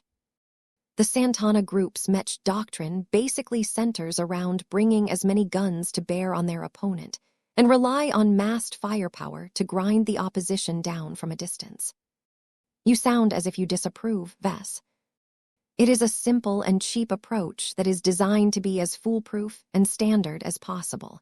There is too little tactical depth to the Mech composition of the Santana Group. Mech pilots also have very little room to overperform or turn the tide with a single feat of brilliance. As long an enemy is able to outgun the Santana Mechs or get close to them somehow, it is game over for hybrid Mechs and heavy artillery Mechs. Their ability to defend against opponents at close range is abysmal." Gloriana viewed the Santana Mech forces in a more favorable light. "The Santanas are making the best use of the resources that they have available, which is not that much. The vast majority of conventional opponents won't even be able to close the distance in the face of so much firepower. The excessive number of guns makes it so that the difference in skill no longer matters. No matter how much the enemy Mechs try to evade the Santana attacks, they will always get hit by at least some attacks. Besides, their expert Mechs and ace Mechs are much more special. Those businessmen are at least sensible enough to invest in their brightest talents." Chapter 44, 33 A Greater Struggle. The many guns doctrine, adopted by the Santana Group, also applied to its high-ranking Mechs. Since the expert pilots working for the Santana Group advanced while they were piloting the ranged Mechs of one of its security companies, all of these demigods all transitioned into piloting the expert Mech versions of their former machines. Gloriana had glossed over the mediocre Mechs of the Santana Group, but paid close attention to their expert Mechs. "The Mech designers who designed those expert hybrid Mechs and expert heavy artillery Mechs know what they are doing," she said after a time. "It is a pity that their corporate masters have restricted them from implementing too many of their own ideas into the designs." Vess understood what she meant. The Santana Group's expert Mechs all looked similar to each other. It was as if they all started off from the same standard template before subsequently being modified to fit the unique circumstances of every individual expert pilot. While this was a relatively fast, reliable, and cheap approach to designing expert Mechs, there was far less room for innovation, personalization, and creativity. Vess merely had to look at his own eclectic mix of expert Mechs to see how much better they were. Each of his Larkinson expert Mechs shared little to no resemblance to each other. They were all designed with their pilots in mind from the ground up, and also incorporated unique design solutions that sometimes demanded drastic changes to an entire Mech frame. The Larkinson clan's approach towards the development of expert Mechs was much costlier and more time-consuming. But everything was worth it in the end when fantastic machines like the Amaranto and the Evertshanger burst with incredible power as they fully complemented the talents and fighting style of their respective expert pilots. Fortunately, the Santana Group was not completely stupid. The stronger the expert pilots, the more investment they received. The high-tier expert Mechs no longer showed any signs of standardization. They were truly unique machines that only resembled the lower-tier expert Mechs because their pilots had already gotten used to the same style of machines. All in all, the Santana Group is well-positioned to defeat swarms of starfighters and whittle down the defenses of smaller warships. Vess analyzed. However, the relatively low calibers of all of their guns makes it a lot harder for them to deal effective damage to the larger warships of the alien pirate forces and the defensive installations of the Palace of Shame. In short, the Santana Mech excelled the most at bullying weaker opponents, but suffered a great disadvantage as soon as they encountered stronger individual opponents. This made Vess and many others worry because the force composition of the Santana Xenoarchaeology Division fleet did not excel at stopping breakthroughs. As long as the alien pirates were smart enough, they would gather as many ships as possible and throw them all in the direction of the Santana Mech forces. Though the enormous massed firepower would mostly give the alien ships a lot of trouble, as long as the largest and most heavily armored vessels took the lead, many of the other ships would be able to escape destruction. Fortunately, the Santana Group was aware of this as well, and tried its best to split up its artillery mechs so that they would fire upon any approaching enemy vessels from multiple directions. By setting up crossfire positions, the hybrid mechs and heavy artillery mechs could not only target the more vulnerable vessels in the rear, but also attack their weaker side hulls as opposed to their stronger prows. Vess could vaguely feel the moods of the Santana Mech pilots as he observed their mech through the live feeds. Vague hints of dread and resignation ran throughout their ranks. The Santana Mech pilots had voluntarily applied to join the Santana Xenoarchaeology Division fleet after getting lured by higher salaries, excellent hazard pay, and fantastic pensions for their families if they perished in battle. The offer seemed like an incredibly good deal at a time, as the salaries for regular service was not as nearly as generous. Now that the reality of what they were being paid for began to dawn upon the Mech pilots, they became considerably less enthused about their current assignments. Their professionalism, their training, and the encouragement of their Mech officers kept them in line. Vess believed that they would hold, but he did not expect much brilliance from their performance. They were all cogs in a giant corporate machine, nothing more and nothing less. When Vess gained a radically different impression when he looked back to his own Mech legions. Pride filled his heart when he observed how each Mech legion possessed its own character, and how every Mech pilot fought for far greater purposes than money. A new projection came to life. Patriarch Vess, our troops and the troops of our partners are all in position. What is the response from the Palace of Shame? There are many signs of activity at the alien asteroid base. We do not have a clear picture of what is taking place inside, but there are many indications that a large amount of movement is happening inside its halls. The alien pirates are mustering their personnel and readying their combat assets for a hasty deployment. Have any of the alien pirate groups sent out their warships? No, sir. They have done the opposite. They have recalled all of their ships back to their respective berths at the Palace of Shame.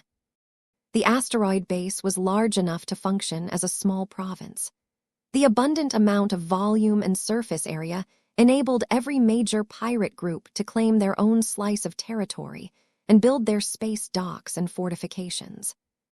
This caused the Palace of Shame to look like a miniature moon, occupied by several rival powers. Right now, the pirate groups probably found out fairly recently that the humans had finally arrived and intended to launch an assault. When Vess studied the slightly grainy long-ranged sensor feeds showing the external activity of the Palace of Shame, he observed a clear difference in activity. The larger and more established alien forces had already organized most of their available forces.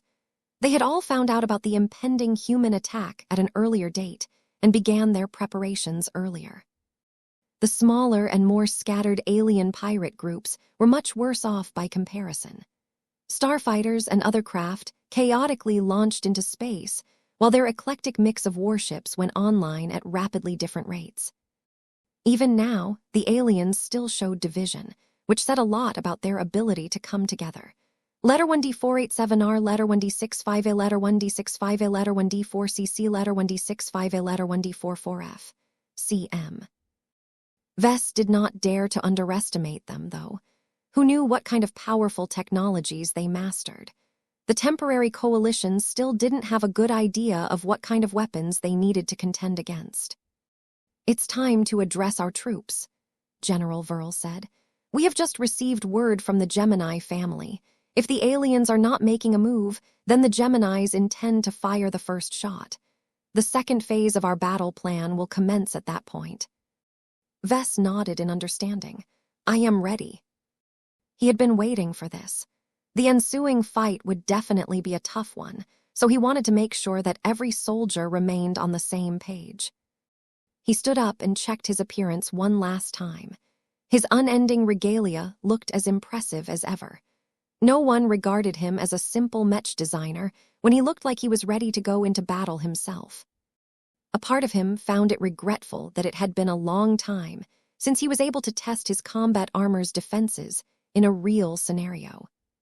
He poured so much time and resources into its development that he felt like he had wasted much of it. He mainly used his unending regalia to craft a specific image of himself in front of others. He inwardly shook his head. He shouldn't be sad about this state of affairs. The lack of threat aimed at his person was a massive improvement compared to his past circumstances. He had so many protectors around him that it was far too difficult for assassins to threaten his life nowadays. As the countdown closed to 0, Vess inspected his appearance one last time before the broadcast became active. Almost every member of the Larkinson clan watched the broadcast. Projections of Vess appeared on almost every corner of every Larkinson ship. The Mech pilots also couldn't escape the broadcast, as the cockpits of their Mechs all displayed the feed as well. With his wife and his children staring up at him, Vess began his latest address. "My fellow Larkinsons, we have arrived on another alien battlefield," he began in a calm and steady voice. "This should be nothing new to us. What is new is that our upcoming opponents are radically different from the ones that we have fought in the past. The scope and significance of this battle is different from all of the others that we have fought before. Unlike our last battle, we are not fighting against familiar opponents in the form of another human Mech army. Unlike the Purgatory campaign, we are not fighting against a rudimentary society of isolated alien beasts. Unlike the battle against the Paklatin refugee fleet, we are not confronting alien warships that are infested by Voribugs and have already reached their limits." Vess paused for an instant. "No, our upcoming enemies are none of that. For the first time since our arrival in the Red Ocean, we are about to confront opponents that are part of the true indigenous power structure of this dwarf galaxy. Make no mistake, the fact that the aliens are all pirates does not detract from the fact that they make use of the same warships, the same technologies, and the same battle tactics as their regular counterparts. Some pirate groups will be relatively weak because the civilizations they are part of were also fairly weak.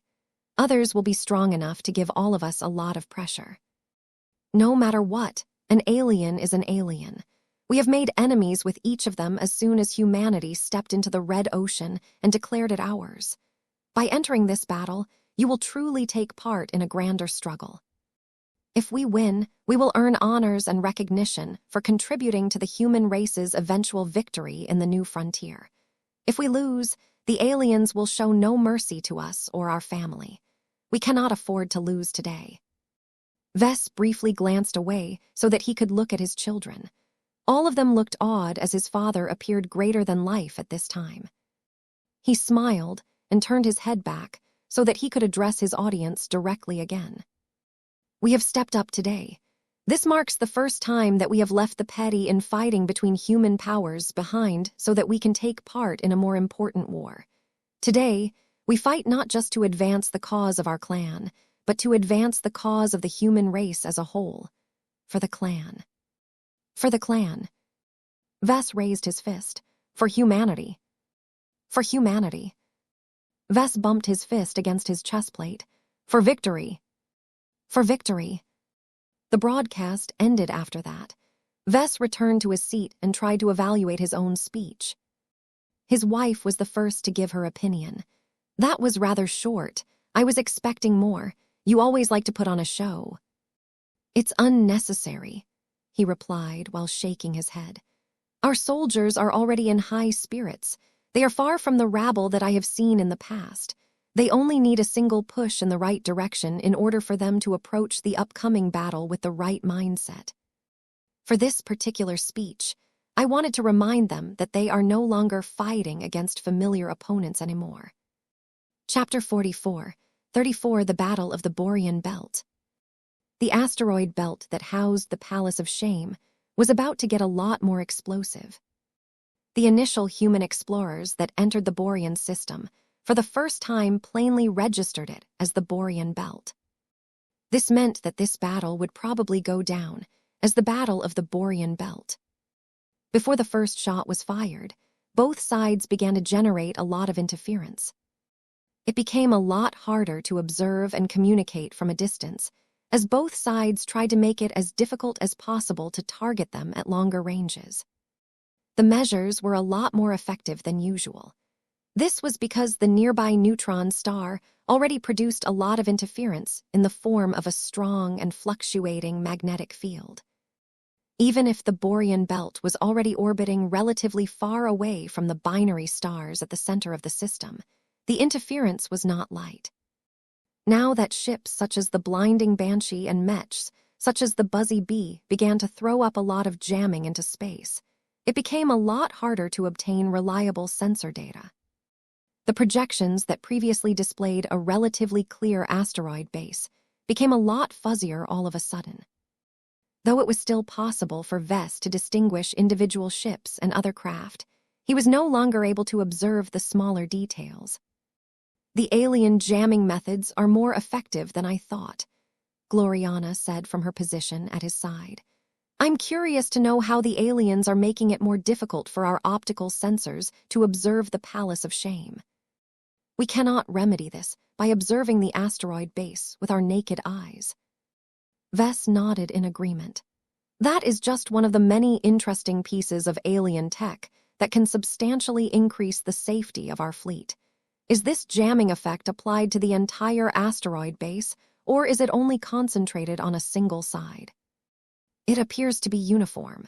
It may be old alien technology that the Unspoken or another alien group installed throughout the Palace of Shame. Whatever it is, we can partially power through their jamming by using high-powered scanners. That will also expose the coordinates of the source of the scanning. It was like turning on a flashlight in order to see in the dark. The flashlight allowed for its holder to clearly light up a certain place, but also allowed others to trace his position by following the trajectory of the light beam. The human forces knew that, and deliberately baited the alien forces into opening fire first. The enemies refused to take the bait. Letter 1D453, letter 1D667, letter 1D486, letter 1D626, WE letter 1D623, letter 1D48F, letter 1D630, letter 1D603, letter 1D5F2, letter 1D62D, CO letter 1D662. HM, they are showing a lot of restraint, Vess said. I wonder what they are waiting for. Are they hoping that we will call off our attack because we are too afraid to confront the unknown? Gloriana disagreed with him. I do not think that is the case. I think their commanders might not have a good idea of what they are up against. Depending on how well informed they are of the rapid changes that have taken place in the Red Ocean, they may have a general idea of Mechs and the division of human powers. But I seriously doubt they have become familiar with the incredible diversity of our fighting methods. Don't forget that we are just as alien to them as they are to us. The side that makes the first move will expose their details first, giving the other side an advantage. That makes sense. It's like a turn-based game in a sense. The situation that we are in right now makes it difficult to gain an advantage by taking the initiative. The side that is able to react to a previous move enjoys a considerable advantage. The human Mech forces that essentially boxed in the Palace of Shame from 6 different sides continued to provoke the alien pirates through different means, but to no avail. Even if a number of aggressive aliens wanted to make a move, their bosses firmly kept them under control. Not a single alien starfighter or other craft launched from the asteroid base. Since this was the case, the human forces had little choice but to make the first move. The Geminis are taking action. A couple of hundred riflemen Mechs cautiously lifted their rifles from the asteroids they were hiding behind, and simultaneously fired a loose volley of energy beams and kinetic rounds at their target. The Gemini-ranged Mechs did not concentrate their attacks on any particular section of the asteroid base. The attacks therefore landed across the surface of the Palace of Shame that was facing the Gemini family. There is energy shielding. Several shimmering energy shields came to life and blocked each and every incoming attack with lots of power to spare. Vess and many other people straightened up and tried to analyze the form of protection utilized by the alien base. It's strong. The Palace of Shame is not covered by a single large energy shield, but several smaller ones that cover their own sector. Each of them partially overlap each other, making them function similar to fish scales. Every energy shield also generates a strong spatial effect. The alien energy shield generators are transphasic. Energy shielding technology was fairly advanced, but their working principles were not that complicated compared to many forms of high technology. This meant that the indigenous aliens of the Red Ocean independently invented the same sort of energy shielding technology employed by humanity and other races native to the Milky Way. While the data soon revealed that the alien version of an energy shield generator was rougher and much less sophisticated than a human equivalent, the Palace of Shame was still covered by a strong layer of defense.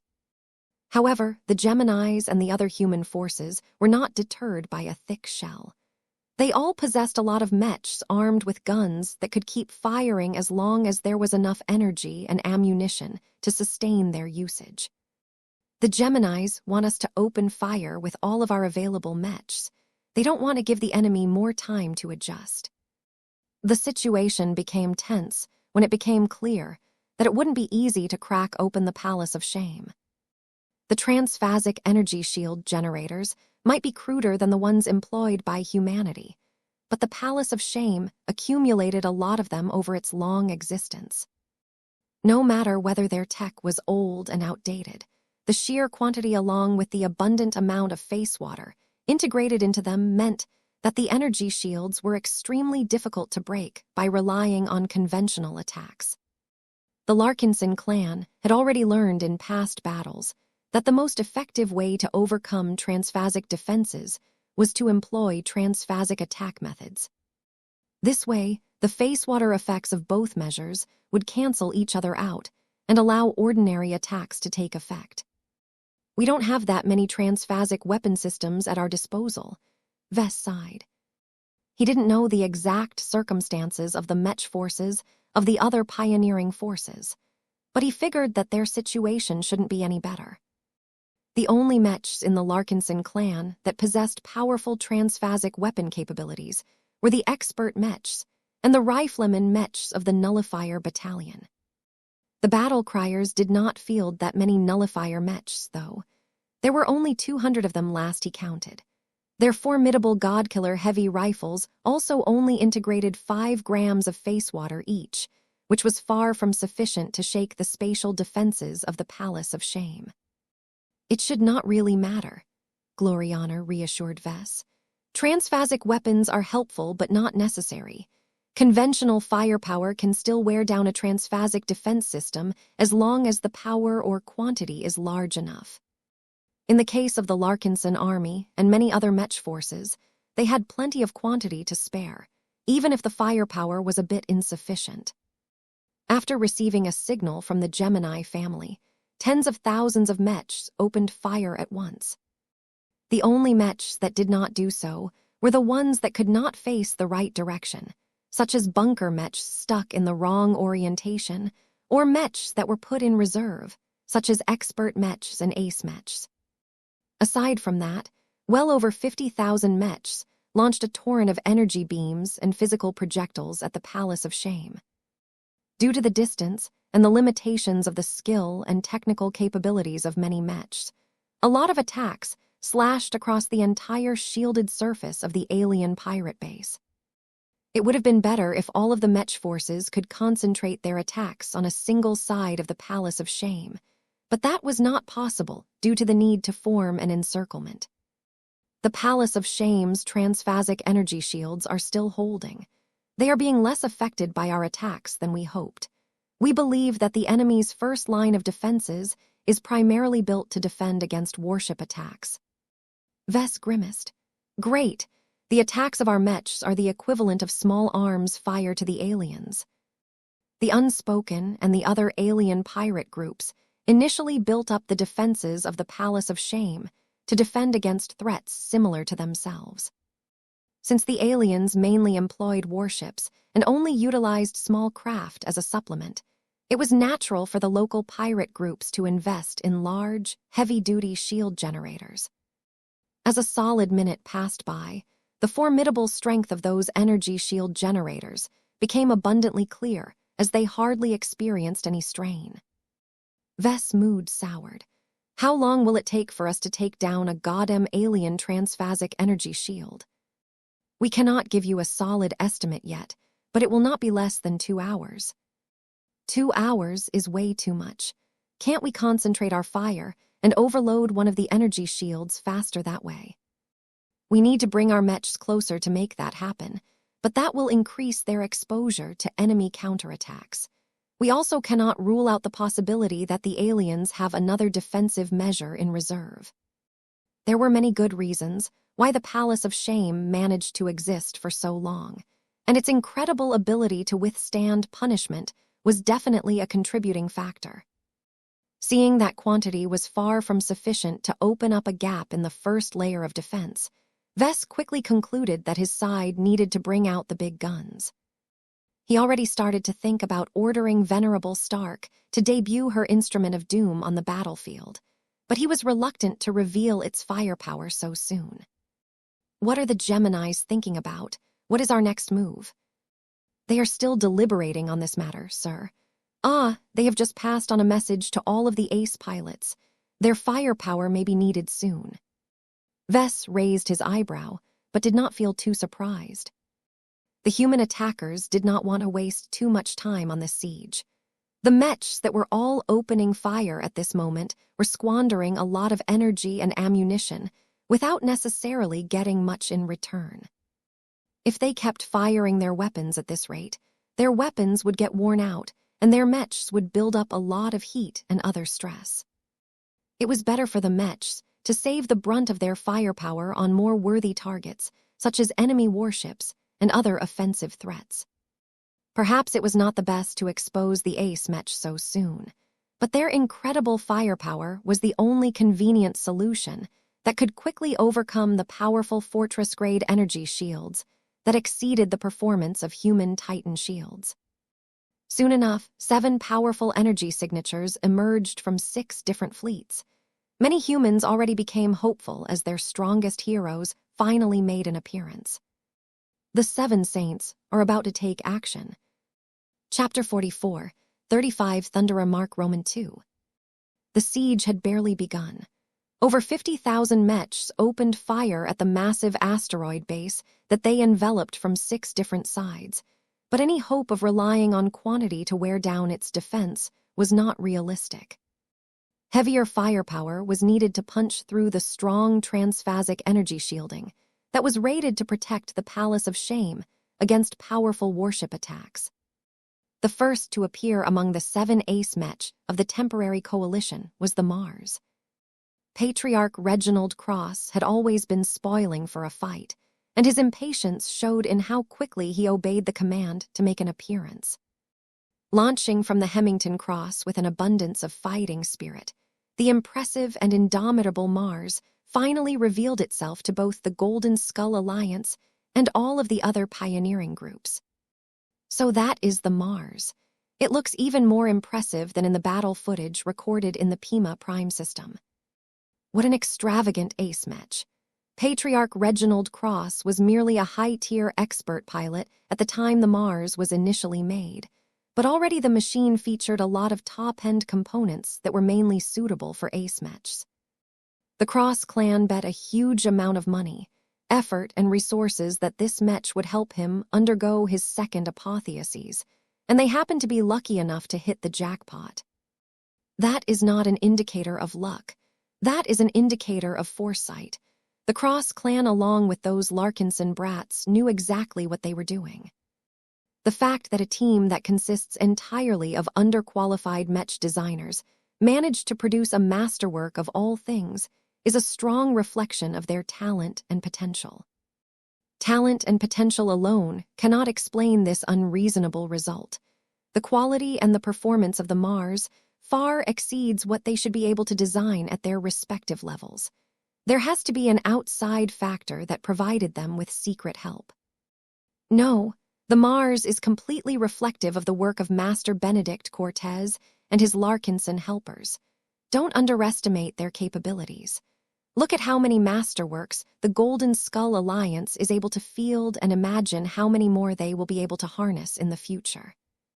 The Cross clan and the Larkinson clan will exceed all of our mech design efforts in a century or two. Their starting points may be lower, but their upper limits are much higher. Many different people studied or admired the Mars. Not only was it one of the rare masterworks among ace mechs, it had already exposed much of its prodigious might during the Battle of Pima Prime. As such, the Mars was the one ace mech that everyone in the temporary coalition was familiar with. Its proven combat prowess and powerful ranged damage output provided everyone a lot of reassurance. They knew that the Mars had the range and the punch necessary to stop many powerful threats. Mars. So cool. That's Mama's work. Aurelia, Andrast, and Marvane all became excited when they saw the mech that their parents had helped to make. Though they had witnessed much more powerful mechs in action dramas and recorded footage, the powerful first-class mechs weren't as tangible or as real as an ace mech that was right next door. Though none of the children knew exactly how much their parents contributed to the design of the Mars, that did not stop them from imagining that their mother and their father played a pivotal role in its creation. Both Vess and Gloriana smiled with pride as they heard their kids express their childish admiration.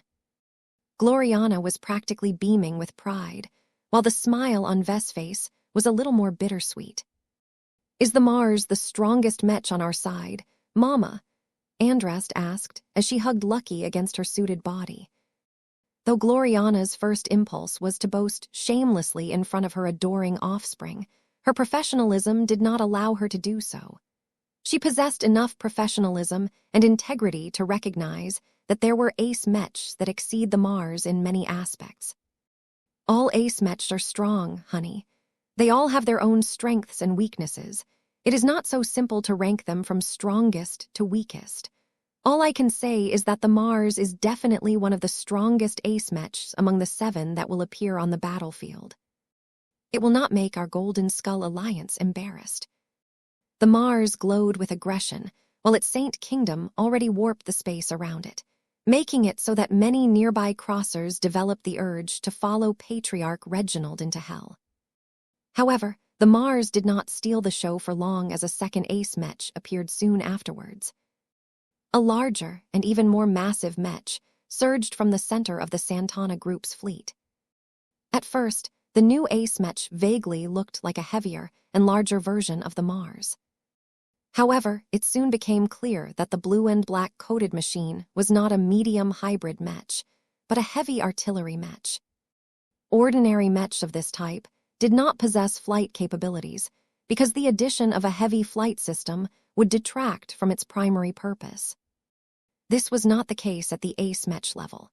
The heavy and imposing Thunderer Mark Roman II, surrounded by a dark blue corona, might not be as fast and nimble as the Mars, but it was still able to maneuver around in space with the help of its advanced transphasic flight system. Despite the prodigious power of this flight system, the reason why the Thunderer Mark Roman II did not possess a lot of mobility was because of its large Mech frame, its incredibly thick armor layout, and its generous number of heavy cannons. "Wow, it's so big," Marvane admired with wide eyes. "That's right, my son. While the Mars is great at damaging enemies from a distance, the Thunderer Mark Roman II is even better at this job," Vess explained. "Hi, why is that, Papa?" "It has to do with their designs. Look at the Mars. It is smaller but faster, which means it can easily run away when there is trouble. It is a humanoid design, which means it has arms that can be used to hold a shotgun, an axe, or a heavy saber. This makes the Mars good at dueling other Ace Mechs up close. The Thunderer Mark Roman II doesn't have any of that. It has given up all of its chances to become good at Mech duels so that it can function as the ultimate ranged powerhouse of the Santana group. It is less of a Mech and more of a warship cannon that just happens to move." Though that was a gross oversimplification of the Thunderer Mark Roman II, the description was enough to give the children a quick idea of what it was about.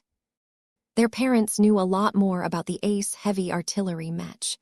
The Thunderer Mark Roman II was a kinetic monster that perfectly complemented the strength of its Ace pilot. Jelmer Osenring was far from an ordinary employee of the Santana group. When he was young, he already stood out as an absolute talent. As soon as it became known that his genetic aptitude reached as high as A, countless groups tried to absorb the young boy into their ranks. Lured by the highest package of remuneration and benefits, their parents eventually settled with a subsidiary of the powerful Santana group. This completely changed young Jelmer's trajectory and put him into a small but privileged class of young elites whose talents were not any worse than his own. The entire Santana group poured a lot of effort into raising these high-potential Mech pilots. Everyone received personalized training along with plenty of augmentations and other forms of support. Though most of the cohort ultimately failed to realize their potential for one reason or another, the heavy artillery specialist was one of the few who managed to meet all of the expectations set by his superiors. Not only did he advance to the rank of expert pilot with ease, he also managed to take a major step further and become an ace pilot, thereby exceeding his original role. Nowadays, St. Jelmer Osenring had not only attained great power, but also maintained his strong loyalty towards the Santana group. This was not a surprise, as the Santanas did everything they could to indoctrinate all of the young and eager talents that entered their orbit. Of course, the Santana group did not dare to mistreat an ace pilot, so St. Osenring had also been promoted to an honorary executive and possessed the right to vote on major proposals. "What is St. Osenring good at?" Andrast asked. As the most Mech-obsessed child among the three children, Andrast already understood that the strength of a Mech was not solely dependent on its design and specifications. The Mech pilot also affected the performance, especially for the more advanced and higher-ranking Mechs. St. Jelmer Osenring is an artillery Mech specialist that is good at stunning and shaking his targets through generating shockwaves or concussive blasts, Vess explained. The reason why his Mech is called the Thunderer is because it is armed with a large amount of Gauss cannons. Each of them fire heavy slugs that not only have good penetration, but also transfer a lot of kinetic energy at once, thereby producing powerful waves that can damage the components around the immediate impact site. What St. Osenring does with his domain is to amplify and strengthen this secondary effect, so that his ace Mech can deal a huge amount of area damage. All three of his children looked confused, so he decided to give them a demonstration. He raised his armored fist and banged it gently against the chest plate of his unending regalia. Clang. Do you hear that noise? That is what happens when a weak projectile hits a starship.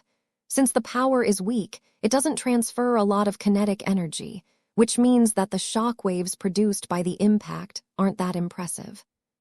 Since sound is produced by pressure waves, a softer noise equates to lower damage.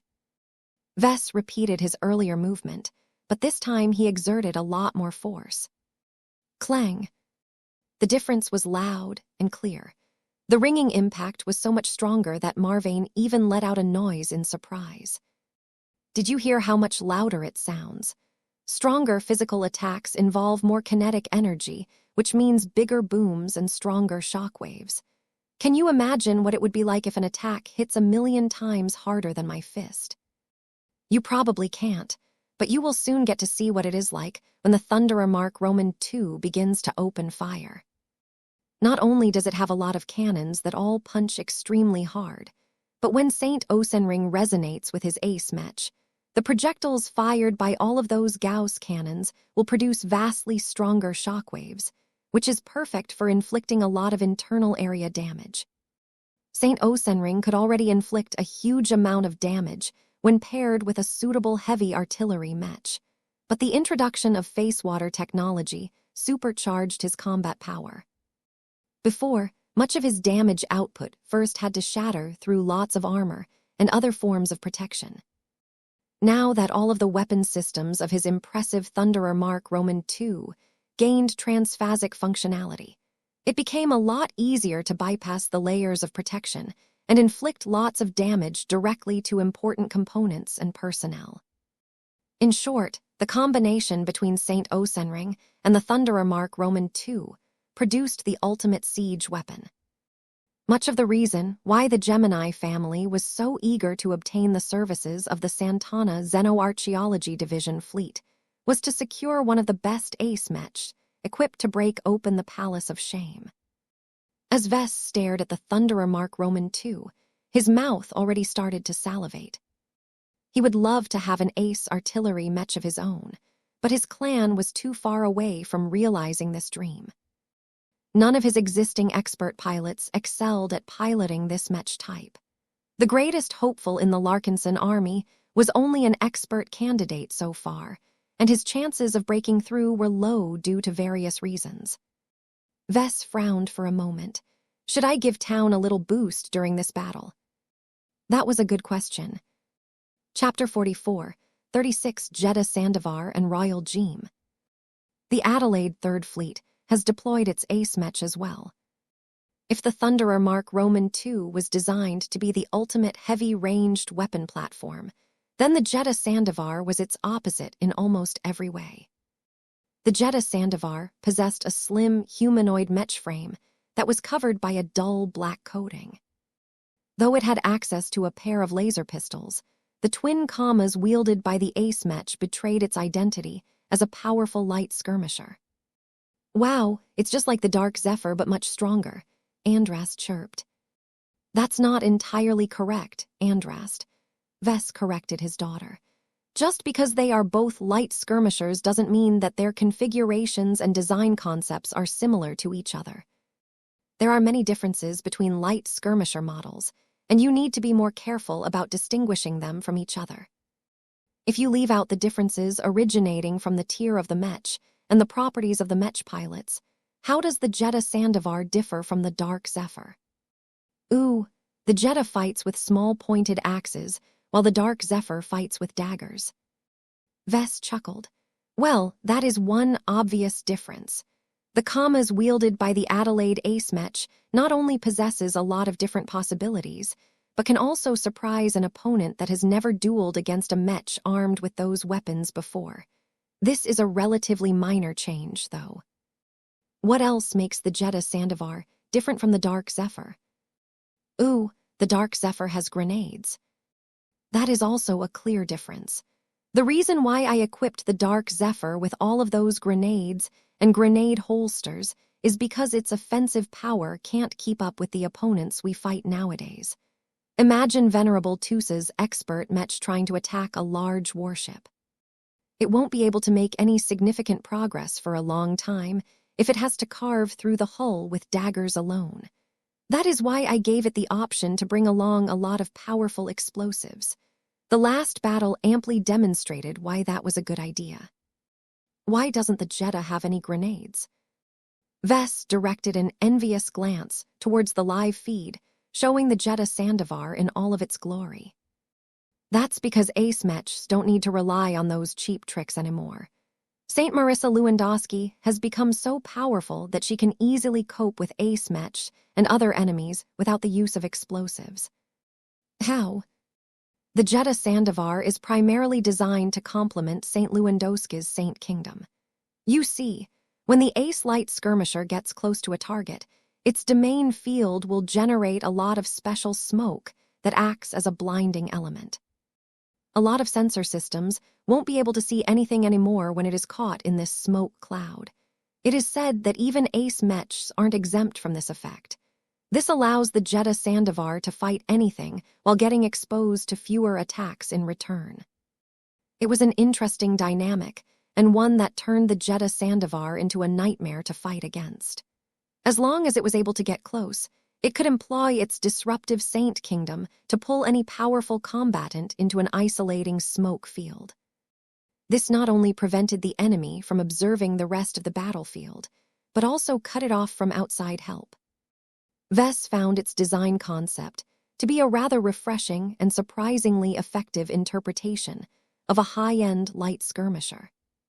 No matter what rank or tier they reached, it was undeniable that a mech that was smaller and lighter was inherently more fragile than its peers.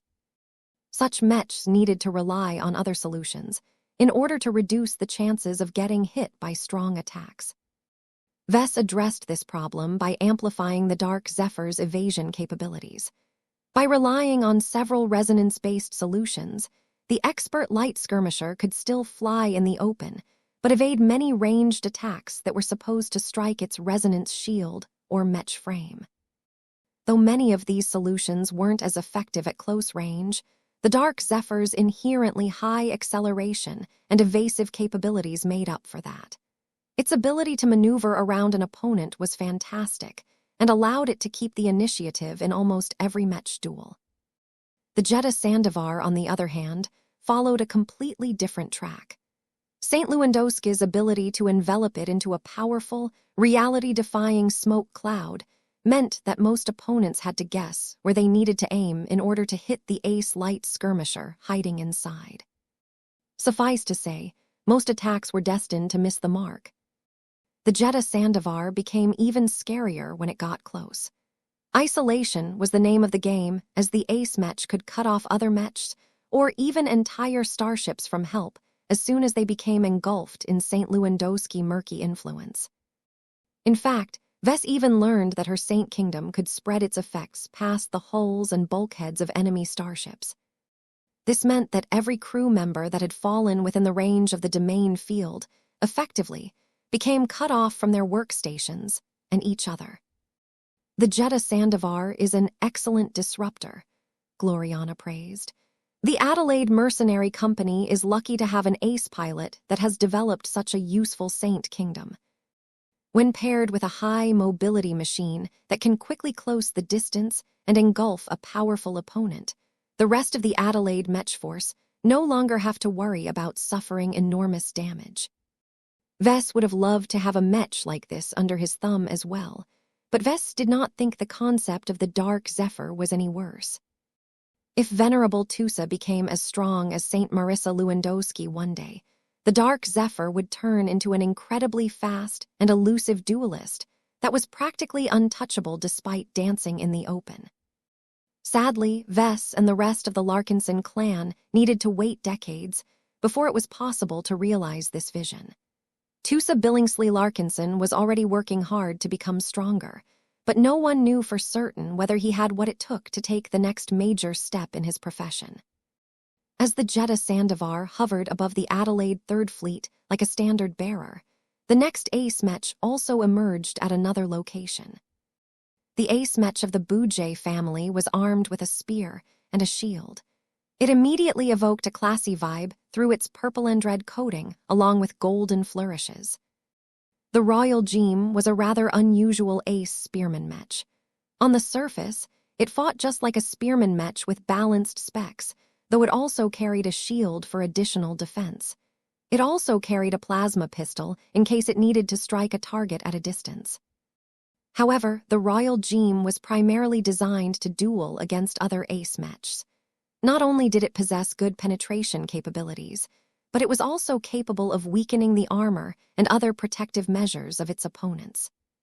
The Royal Gem is similar to the Jeddah Sandavar in that it is not that special of an ace Mech.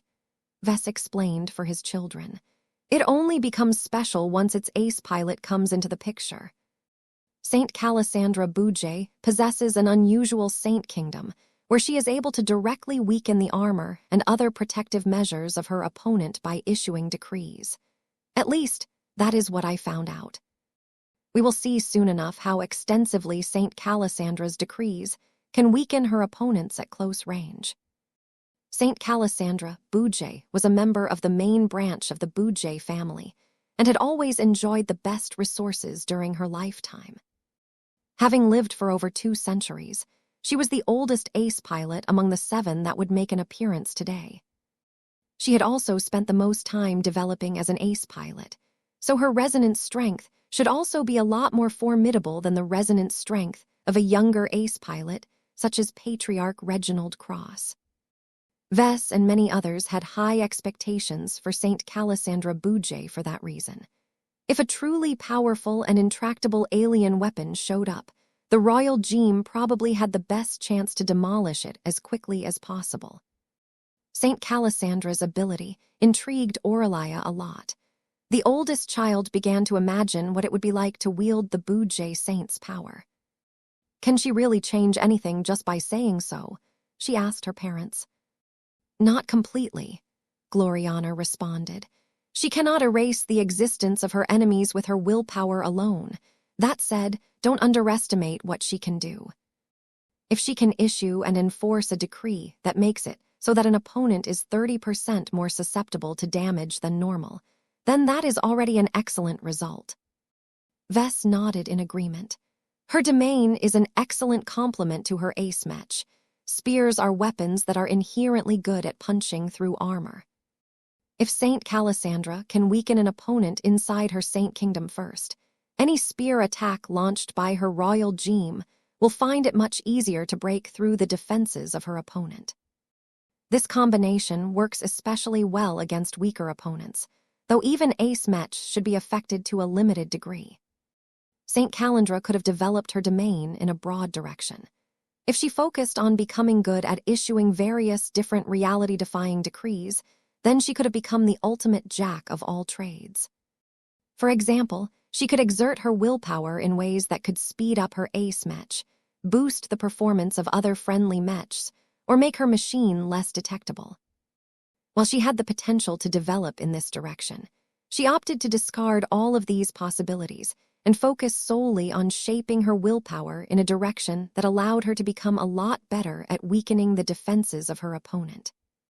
There were numerous advantages to this approach.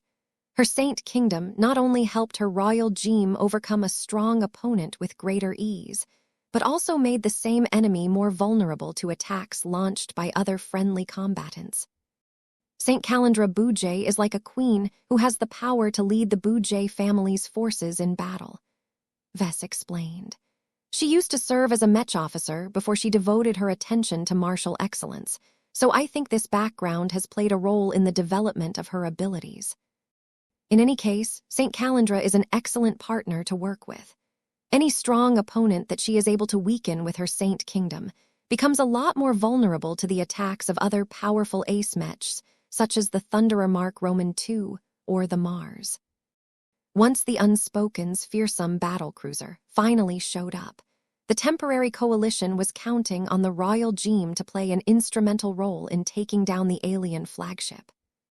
Saint Calasandra Boujay's domain is not that different from the domain of Patriarch Reginald Cross, Vess explained. They both share a common root, but the difference is that Saint Calasandra is much further ahead and strengthened only a single aspect of her power. Patriarch Reginald is still at the point where he needs to figure out how he must develop his saint kingdom further. Gloriana nodded in agreement. Patriarch Reginald is a warlord who craves control. He also enjoys difficult challenges. I think he will shape his saint kingdom in a direction that will further those desires.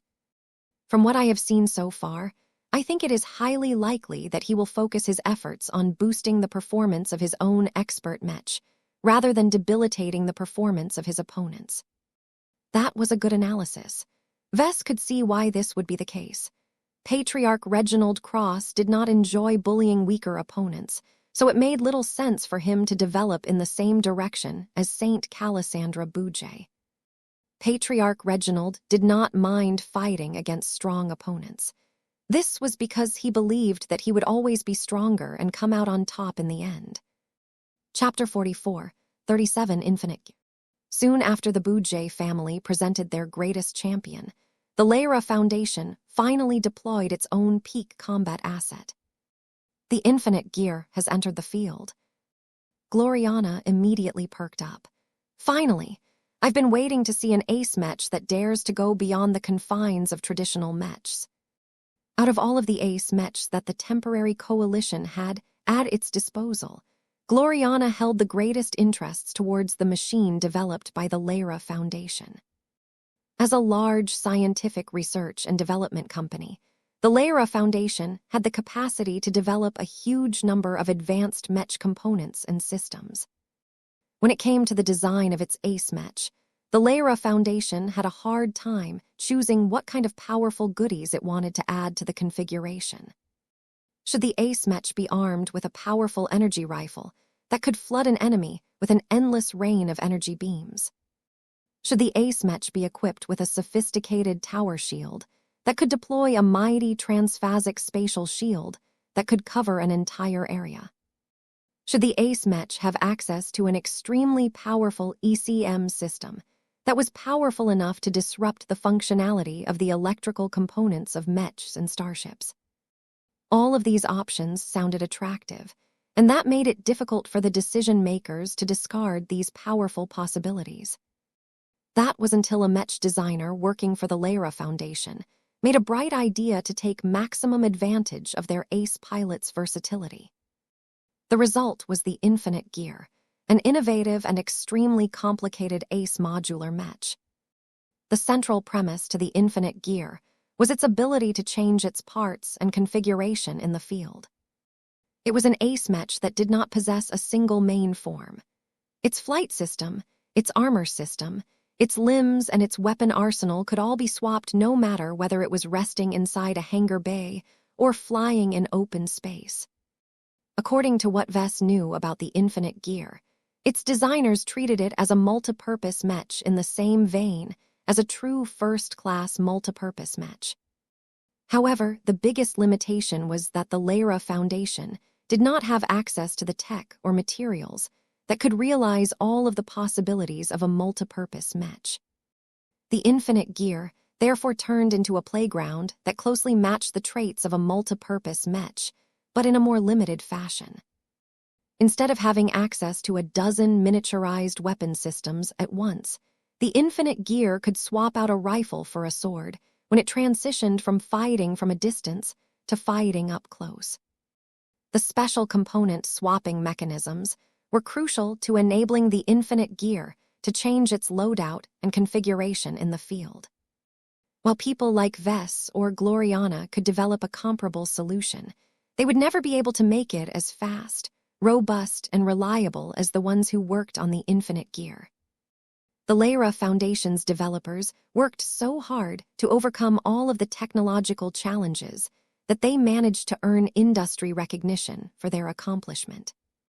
When Vess looked at the Infinite Gear, he saw a lot of parallels with the Evertshanger. Both of them pursued similar goals. They tried to be as adaptable and versatile as possible in order to remain useful at any time. The biggest difference between the two was how they expressed their mutability. The Evertshanger primarily functioned as a hero mech that could rely on one weapon or the other in the right situation. In order to increase its versatility, Vess made it so that it could swap out its design spirit and channel any glow, even the ones that were ordinarily restricted, such as the life-changing Transcendence glow. The Infinite Gear did not put any emphasis on changing its intangible properties. Instead, it focused on the opposite approach and excelled at transforming its physical form by swapping out its parts. It was not only able to swap out its weapons, but also many other external components. This was extremely helpful in many different situations. For example, if the Infinite Gear ever got struck by a powerful attack that broke a lot of modular armor plating, then the Ace Mech could simply shed the damaged parts. In the meantime, the Lyra Foundation's flagship could launch a batch of replacement armor plates straight towards the Infinite Gear. Once it got close, the fresh and undamaged armor plating would automatically slot into the gaps of the Ace Mech, thereby making the powerful modular mech as good as new. As their parents quickly explained what made the Infinite Gear so special, their children all looked impressed. "It's like playing a mech-building game in the middle of a battle," Marvane said. Gloriana smiled. "That's right, my son. That is a good way to look at it. The Infinite Gear can theoretically last forever as long as the fleet that it is attached to has a sufficiently large reserve of high-end parts. Doesn't that mean the Infinite Gear can outlast everything else?" Both Vess and Gloriana chuckled. "That's not possible," Vess replied. "Ace mechs are extremely expensive. Their parts alone are worth at least several complete expert mechs. The Lyra Foundation may be rich and successful, but I doubt it has the budget to build up a humongous reserve of variable parts, such as 100 pairs of arms or 50 different mech swords. How much money does that cost?" "Tens of millions of MTA credits," Vess loosely guessed. "Anyway, the Infinite Gear may be highly modular, but it still possesses a single core that cannot be swapped in the field. Once its core internals incur damage, it becomes a lot less viable for the Ace modular mech to keep fighting. Modular mechs are also inherently less stable and solid than more conventional mechs, so it is easier to damage its internals. That is why modular mechs aren't as popular, right?" Vess nodded. "That's correct. There are many more parts, which means that there are a lot more points of failure. The last point that I want to make is that an Ace mech is only as strong as its Ace pilot. What I mean by that is even if the Infinite Gear can last long enough to keep fighting, St. Robert Montagny may not be able to keep up. The more he fights, the more he depletes his willpower and wears out his mind.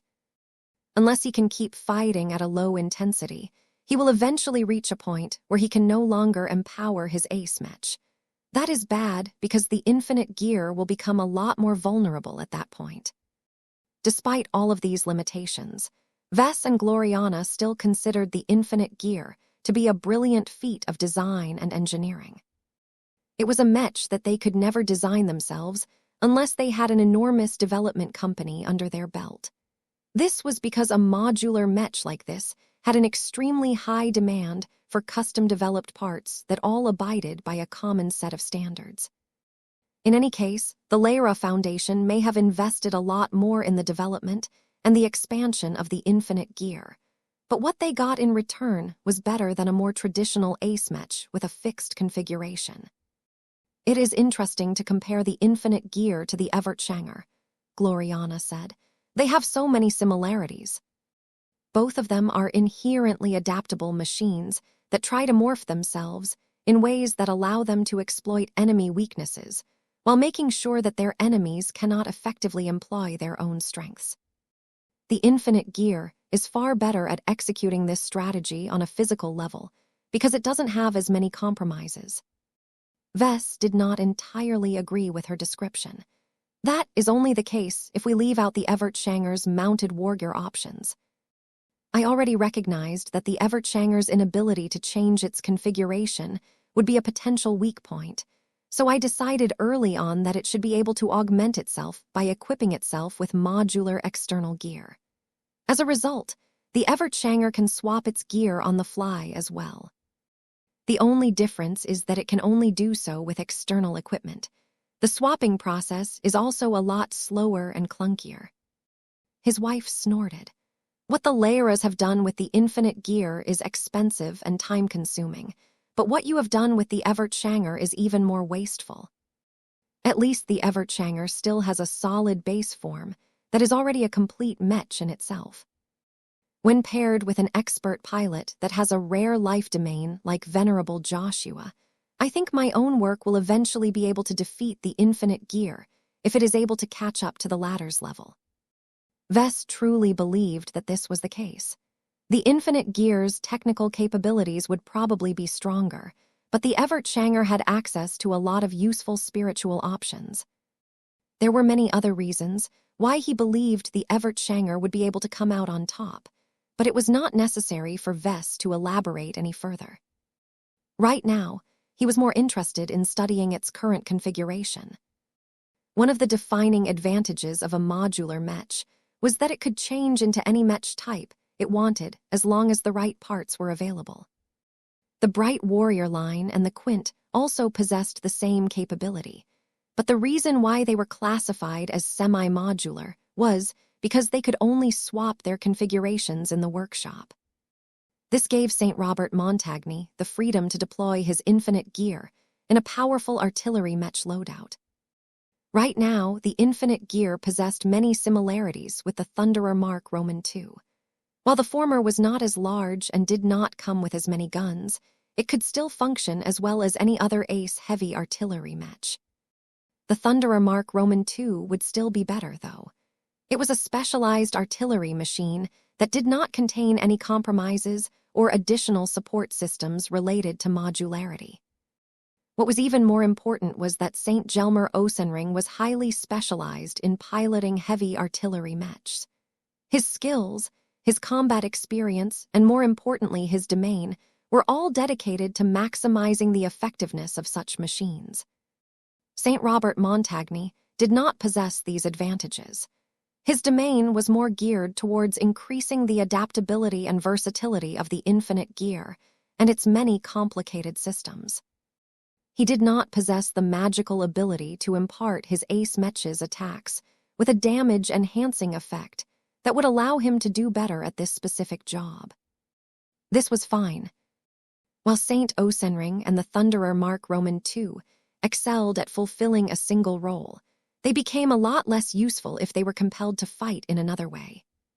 For example, if an ace light skirmisher Mech managed to ambush the Thunderer Mark Roman II, it would be extremely difficult for St. Osenring to defeat such a powerful threat. The best he could do was to repel the adversary. In contrast, St. Montagne merely had to issue a request to the Leira fleet and wait until another set of modular Mech parts reached his infinite gear. Once the package arrived, the infinite gear could swap out its set of artillery Mech parts for a set of striker Mech parts and proceed to fight its enemies at closer range without any problems. The same enemy ace light skirmisher Mech would not only lose its prior advantage, but end up becoming extremely vulnerable to the infinite gear's wide area attacks. This was why Vess and many others assumed that the infinite gear would be the ace Mech that would retain the most relevance as the battle progressed to its later stages. Sir, the Gemini family has finally launched its ace Mechs. Both of them have revealed their presence. The strongest pioneering group finally unveiled its trump cards.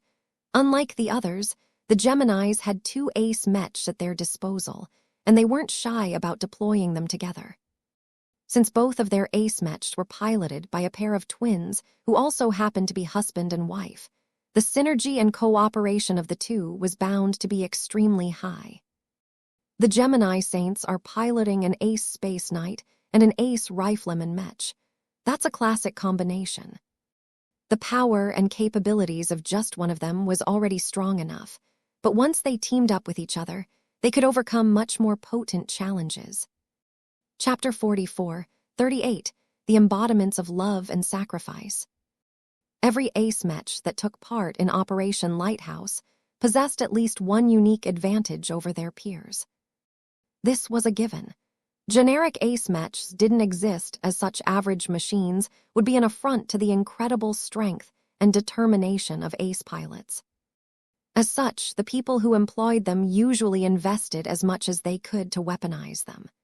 By equipping them with the best possible ace mechs that they could obtain within their means, the various powers gained powerful trump cards that could single-handedly turn defeats into victories. Not only did ace mechs provide mech armies with a crushing advantage against forces that lacked such a potent asset, they also provided critical protection against opposing ace mechs. Letter 1D5F3, Letter 1D667, Letter 1D452, Letter 1D680W, Letter 1D5F2, Letter 1D68B. Letter 1D450, Letter 1D662. It did not surprise Vess at all that almost all of the ace mechs, so far, had primarily been designed with equal mech duels in mind. If an ace mech did not even have the chance to defeat another ace mech, then a mech force that included such a deficient machine would not even be able to protect itself against rival human forces. Powerful mechs such as the Mars, Jeddah Sandovar, the Royal Gem, and the Infinite Gear might perform well in other areas due to their specific configurations and capabilities, but each of them were primarily designed to fight against other ace mechs first. The only possible exception was the Thunderer Mark Roman II, but that was only because it was relatively poorly equipped to fight against ace mechs at close range. As long as it maintained a range advantage, its prodigious firepower was probably enough to pound any opposing ace mech. In fact, that was probably the premise of the original design of the ace heavy artillery mech years ago. The heavy commitment towards ranged firepower not only matched St. Gelmer Osenring's specialization, but also fit with the Santana Group's so-called many guns doctrine. It was only after the opening of the Red Ocean and the introduction of face water technology that the paradigms had changed. The adoption of transphasic Gauss cannons may have made the Thunderer Mark Roman II a lot more effective at punching through the formidable defenses of enemy ace mechs, but also allowed the latter to rapidly close the distance with the help of minidrive technology. Regardless of the ability for all of these ace mechs to contend against their own kind, Vess was glad that each of them were more than competent enough to fight against alien warships. The Mars and the Thunderer Mark Roman II could probably bombard and overwhelm moderate warships from a distance. The Jeddah Sandovar and the Royal Gem needed to get closer in order to leverage their capabilities the most, but they possessed unique debilitating powers that could directly reduce the performance of their opponents. The Infinite Gear might not possess any strong advantages in battle, but its unparalleled adaptability allowed it to take on any role at any time. Each of the ace mechs that showed up before are all strong and special machines, Vess commented. They all have their good points which they depend upon to dominate the opposition. However, now that the ace mechs of the Gemini Saints have shown up, I am no longer sure they are all that impressive anymore. His wife grew irked at his remark. Surely you are exaggerating, Vess. The ace mechs deployed by the Gemini family are excellent technical accomplishments, but they are not noticeably superior to the other ace mechs. They are not masterworks like our Mars. They are not as fast as the Jeddah Sandovar. They do not have the incredible modularity and adaptability of the Infinite Gear. Their only advantages are that their ace pilots have developed an excellent degree of cooperation, and that the defensive half of the duo should be incredibly good at withstanding enemy attacks. Vess shook his head and gestured at the large projection that displayed the two Gemini ace mechs in their full splendor. Don't you see? It's so obvious. It's not the tech or the design of the machines that is the most impressive part about them. It is the unprecedented union between the Gemini Saints that is the real star of the show. This is the kind of engineering that no mech designer has worked on. This is social engineering. When Gloriana directed her attention away from the technical aspects of the two Gemini ace mechs and tried to study their more intangible properties, her eyes slowly widened. now that you mention it, I think I can see it. Their saint kingdoms are not conflicting against each other. They have merged with each other. Despite their underlying differences, the Gemini saints trust and love each other to such an incredible degree that their egos and wills no longer reject each other in any way. I never knew this was possible. This goes against one of your own theories, Vess. Vess laughed in astonishment, even as he tried to process the implications of this momentous discovery. My theories weren't wrong, Gloriana. They were incomplete. Now that I have observed a radically different phenomenon, I can supplement my theoretical framework.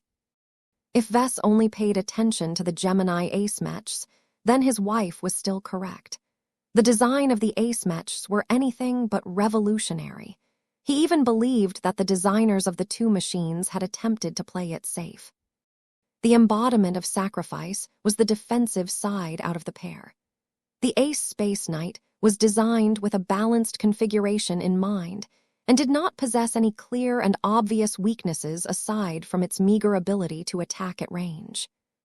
Other than that, the embodiment of sacrifice was serviceable ace mech, all considered. It possessed excellent defenses, but not to the point of giving up too much mobility or offensive power. In the hands of St. Sandro Gemini, the embodiment of sacrifice gained a noble and friendly character that excelled at comforting and inspiring other nearby friendly mech pilots. Aside from that, Vess was sure that the embodiment of sacrifice possessed other capabilities that he had yet to determine. The ace mech did not reveal a hint of any resonating abilities, but they were likely defensive in nature. When Vess compared the embodiment of sacrifice's configuration to that of his upcoming Dullahan project, he felt that the two shared a considerable amount of similarities, at least on a technical level. Just like the designers of the Gemini family's Ace Space Knight, Vess also wanted to design a more balanced defensive mech that nonetheless possessed enough mobility to keep up with most hostile mechs and enough attack power to pose a real threat against opponents at the same level. Interesting. The embodiment of love was the offensive half of the pair. As an ace rifleman mech, the machine piloted by St. Kaya Gemini was also rather conservative in its design. It was designed as a top-end version of a classic spaceborne rifleman mech. Its energy rifle was quite impressive in terms of firepower, but it was not as large, heavy, and unwieldy as an energy cannon. St. Kaya's ace rifleman mech was also rather slim and was equipped with a good transphasic flight system, so it possessed ample enough mobility to engage in dogfights against other ace mechs.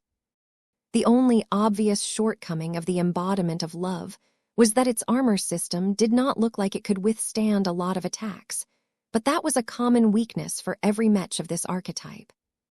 Just as with the other embodiment of sacrifice, Vess had the feeling that the pink ace rifleman mech might be hiding a surprise or two. There was no way an ace mech could be this simple and standard. In any case, these ace mechs were clearly designed by the same design team. Vess could tell that not only were they designed to complement each other from the start, they were also set up to enable their ace pilots to cooperate with each other to the maximum possible extent.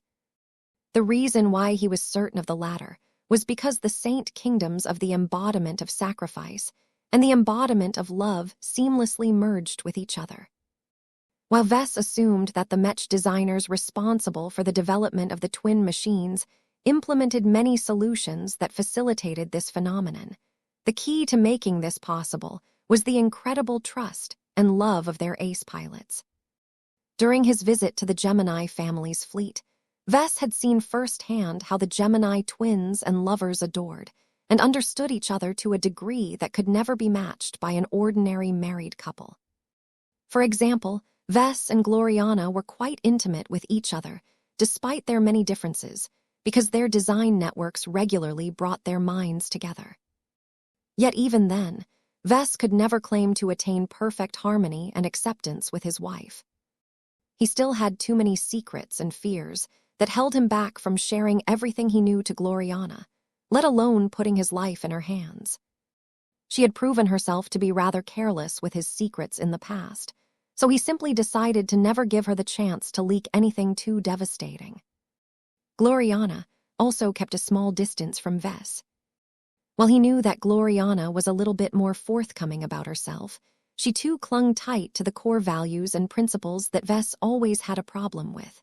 She refused to turn her back to her identity as a hexer, and so long as this was the case, it would always act as a barrier. This was a relatively normal state among many married couples, but it didn't seem to apply to the Geminis. Sandro and Kaya were one of the many twins that grew up alongside each other. For a long time, they loved their other halves as brother and sister and shared many happy moments together. Once they came of age, the Gemini family indoctrinated them into changing the way they looked at each other from siblings to their fated lovers.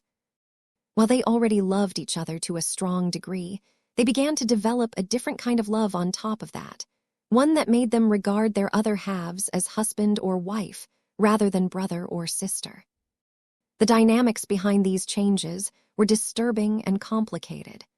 Vess was sure that the psychologists of the Gemini family could write entire books about their perverted practices, but he was only concerned about the results. The uninterrupted chain of love maintained by the Gemini saints had become so strong and deep over the years that it had essentially caused them to form a partial fusion with each other. Sandro was Kaya, and Kaya was Sandro. The lines between the two had become blurred because they knew and trusted each other to a level that went far beyond the norm. Normally, their advancements through the ranks should have caused them to develop a greater sense of self and make it a lot harder for them to meld with each other. This was because a high-ranking Mech pilot's extraordinary willpower possessed a strong exclusionary property that protected them from all other external influences. This was the reason why these high-ranking Mech pilots were able to repel so many powerful attacks when they resonated with their expert Mech or ace Mechs. While Saint Sandro and Saint Kaya still maintained this essential property that served as their most powerful method of protection, the difference was that they did not treat each other as an external influence. It was as if the Gemini family had discovered a loophole and purposefully exploited it through their unorthodox family planning practices.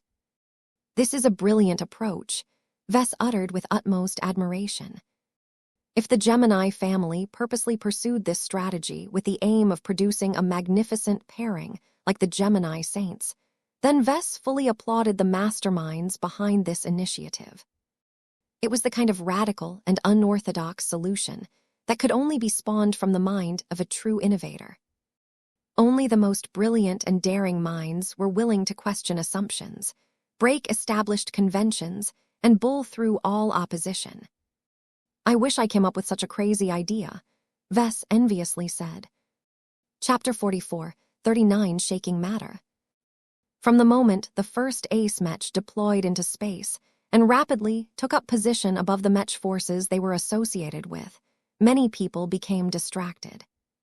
The Mech pilots that were tasked with firing their guns at the well-shielded Palace of Shame still kept up their rate of fire for the most part, but it was obvious that they were merely pulling the trigger on autopilot. Most of their attention shifted away from the enemy so that they could study and admire all of the excellent ace Mechs and the saints who piloted them. It was as if nothing else was in their vision aside from the powerful stars that outshone everything else on the battlefield. It took a while for the Mech officers to knock some sense into their subordinates. "Our ace Mechs aren't here to put on a show for you. You are soldiers, not gawkers. Watch your aim and don't miss your shots. Focus on your aim, not on our friendlies. The ace Mechs have their own responsibilities. You won't be able to help them and they will not come to your aid if you are in trouble. The enemy aliens will be ready to launch an attack on us at any moment. Be prepared to dodge and reposition at any time." As the soldiers largely went back to dedicating themselves to their original duties, the ace Mech that made a dramatic appearance waited to see how the aliens would respond to their appearance. So far, the Palace of Shame did not exhibit any changes. The heavy jamming and interference generated by both sides made it a lot harder to observe any noticeable differences, but so far nothing threatening had appeared. Do these aliens know how much of a threat our ace mechs represent? Vess questioned. They should, Gloriana guessed. The energy readings from all of the ace mechs are much higher than any other individual machine. Even if you leave out the resonance meter which the aliens might not possess, the energy emissions generated by mechs such as the Mars far exceed the level of small craft and have already entered into warship territory. If the aliens are clever enough, they should treat our ace mechs as miniaturized warships and form their response accordingly. Vess didn't think that the major pirate groups like the Unspoken were ignorant of the power of human ace mechs.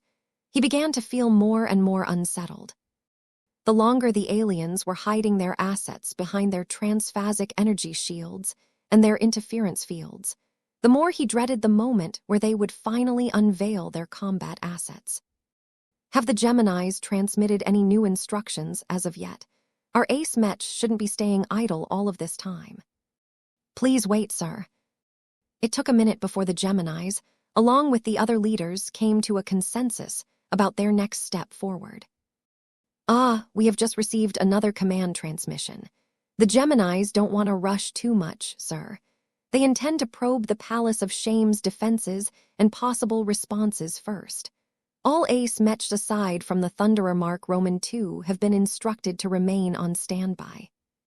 What about the Thunderer Mark Roman II? The ace heavy artillery mech of the Santana group had the honor of being the first of its kind to go into action. While most of the ace mechs bravely moved into open space and held their positions as if they were stars providing navigation assistance to lost travelers, the Thunderer Mark Roman II did not follow the crowd. No matter its ability to withstand far more punishment than any other heavy artillery mech, St. Gelmer Osenring still showed utmost respect towards his current enemies and made sure to plant his expert mech on the surface of a large and stable asteroid. Similar to many other heavy artillery mechs, the Thunderer Mark Roman II possessed far more than a single pair of legs. It boasted 8 thick and heavily armored legs that provided the Thunderer Mark Roman II with excellent balance, anchoring, heat transmission, and more. They also enabled the Thunderer Mark Roman II to crawl across surfaces at surprising speeds for a mech of its size and mass. The Thunderer Mark Roman II legs partially drilled through the surface of the asteroid. Once St. Osenring was happy with the stability his ace mech obtained, he began to aim the weapons at his disposal towards the Palace of Shame. 10 powerful and highly advanced heavy Gauss cannons shifted their angles in order to converge on a specific segmented transphasic energy shield. The selection of this specific target was not random. It just happened to be positioned at an angle where other ranged ace mechs, such as the Mars, could attack from their respective positions as well. The ace pilot resonated with his ace mech, and more specifically the 10 Gauss cannons at his disposal. While the Thunderer Mark Roman II also possessed other weapon systems, such as a pair of medium positron cannons and a pair of potent plasma cannons, they excelled in different situations. For now, the 10 heavy Gauss cannons were enough. None of them were average weapon systems. They were specifically designed to match the Thunderer Mark Roman II, as well as the unique advantages of St. Osenring's domain. The most important element to the weapon system was its special ammunition. The Santana group developed special transphasic rounds that not only penetrated deeper, but also propagated the shockwaves generated by St. Osenring's true resonance at different angles. The Thunderer Mark Roman II was equipped with dimensional magazines that contained an abundance of rounds with different damage effects. There were wider, flatter rounds that were designed to break surface armor. They did so by penetrating less, but maximizing the spread of shockwaves. There were also other rounds that were designed for extreme penetration. These rounds were sharper and narrower than anything else, and could pierce through many meters of solid alloy before they unloaded most of their incredible kinetic energies. Right now, St. Osenring opted to load his physical cannons with shield bypassing rounds. These were relatively moderate projectiles that featured soft, round cones and a surprising amount of clever engineering. The purpose of all of these additional complications was to ensure that the rounds bypassed energy shields as best as possible before subsequently unloading as much of their power onto physical matter. The ultimate purpose of these rounds was to destroy energy shields by attacking their source as directly as possible as opposed to wearing them down the traditional way. Let's see whether the power of an ace mech can defeat the power of advanced alien technology, Vess whispered. Both he and his wife paid close attention to what would happen next. The effectiveness of the upcoming attacks directly influenced the human coalition's subsequent battle plans. After all, it was a lot harder to conduct a siege if their best artillery solution proved to be less than effective against the enemy's strongest defensive measure. The Thunderer Mark Roman II is about to open fire. St. Osenring truly wanted his first salvo to succeed, as the Thunderer Mark Roman II glowed with power. Soon enough, a faint but extremely far-reaching shockwave seemed to spread from the anchored ace mech and spread through everything on the battlefield. At the same time, 10 powerful dark blue jets soared from the muzzles of the Gauss cannons and rapidly crossed through space until they converged on the same segmented energy shield. Despite the latter's powerful transphasic properties, the Gauss cannons and the special shield bypassing rounds were laced with face water as well, allowing them to mitigate the defensive boost. Though a considerable portion of the matter and energy of the special Gauss rounds still impacted the surface of the powerful transphasic energy shield, causing it to ripple and destabilize to an extent around 20 to 30% of the power of the shield bypassing rounds still managed to get through.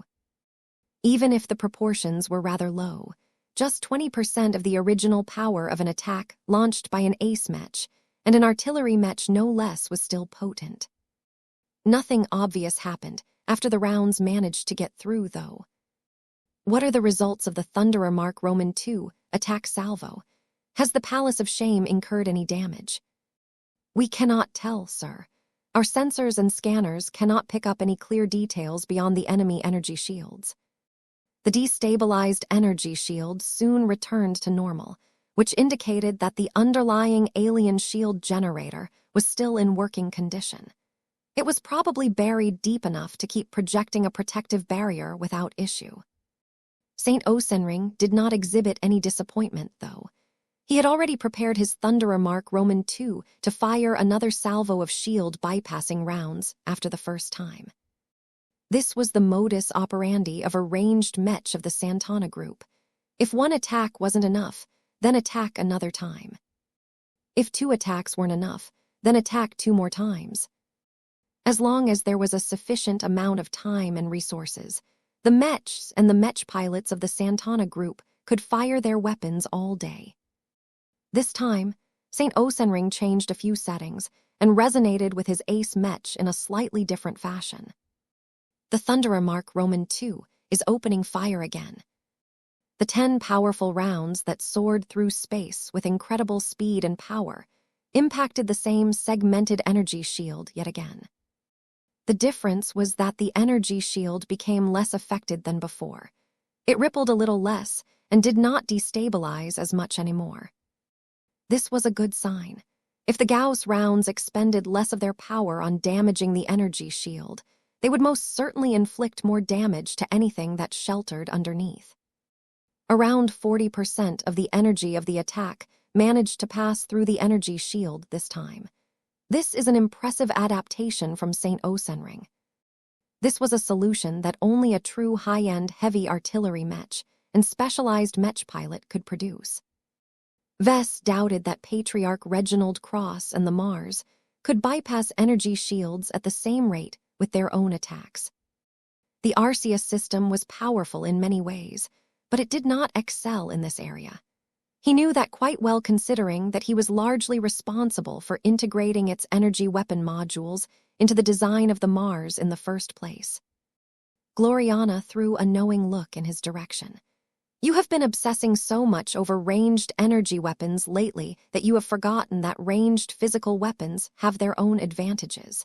It is much harder to reproduce the same effect with an energy beam. You're right. The Thunderer Mark Roman II second salvo still didn't produce any obvious changes, but that was okay.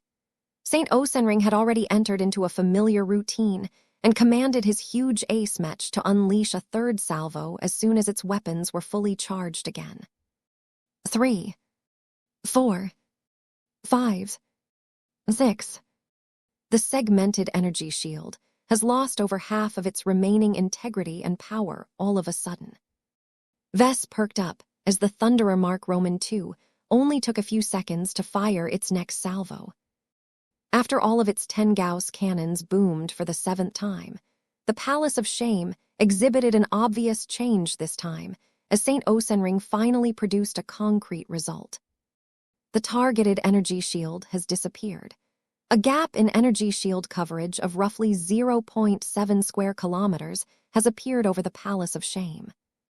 Many people zoomed in on the gap and tried their best to observe the surface of the asteroid. Though the jamming still remained at least partially effective, it was clear that the 70 powerful Gauss rounds launched by the Thunderer Mark Roman II inflicted utter devastation on a part of the surface of the asteroid base. It was as if a massive earthquake had completely upended both the surface of this small section of the Palace of the Shame. Whatever was underneath did not escape the tribulations either. The shock waves generated by all of the rounds shook and tore apart hundreds of meters worth of rock, tunnels, halls, and alien machines. Evidently, these shock waves also happened to tear apart one of the alien shield generators. Success. Don't celebrate too soon. Now that the aliens have learned that they can't stall us anymore, they will most certainly respond more proactively against our aggression. They can't allow the Thunderer Mark Roman II to strip the Palace of Shame of its defenses. Chapter 44, 40 Vigant. The Palace of Shame was the foundation of the alien pirate groups that had chosen to remain behind. Now that their only safe harbor came under serious threat, the aliens could no longer afford to procrastinate any further. No matter how divided they were, each of them should still have enough sense to realize that all of them would undoubtedly become unmoored if the human aggressors managed to destroy all of the powerful transphasic energy shield generators. How long can the Thunderer Mark Roman II go on like this? Vess asked. It will not take as long to take down the subsequent segmented energy shields, sir.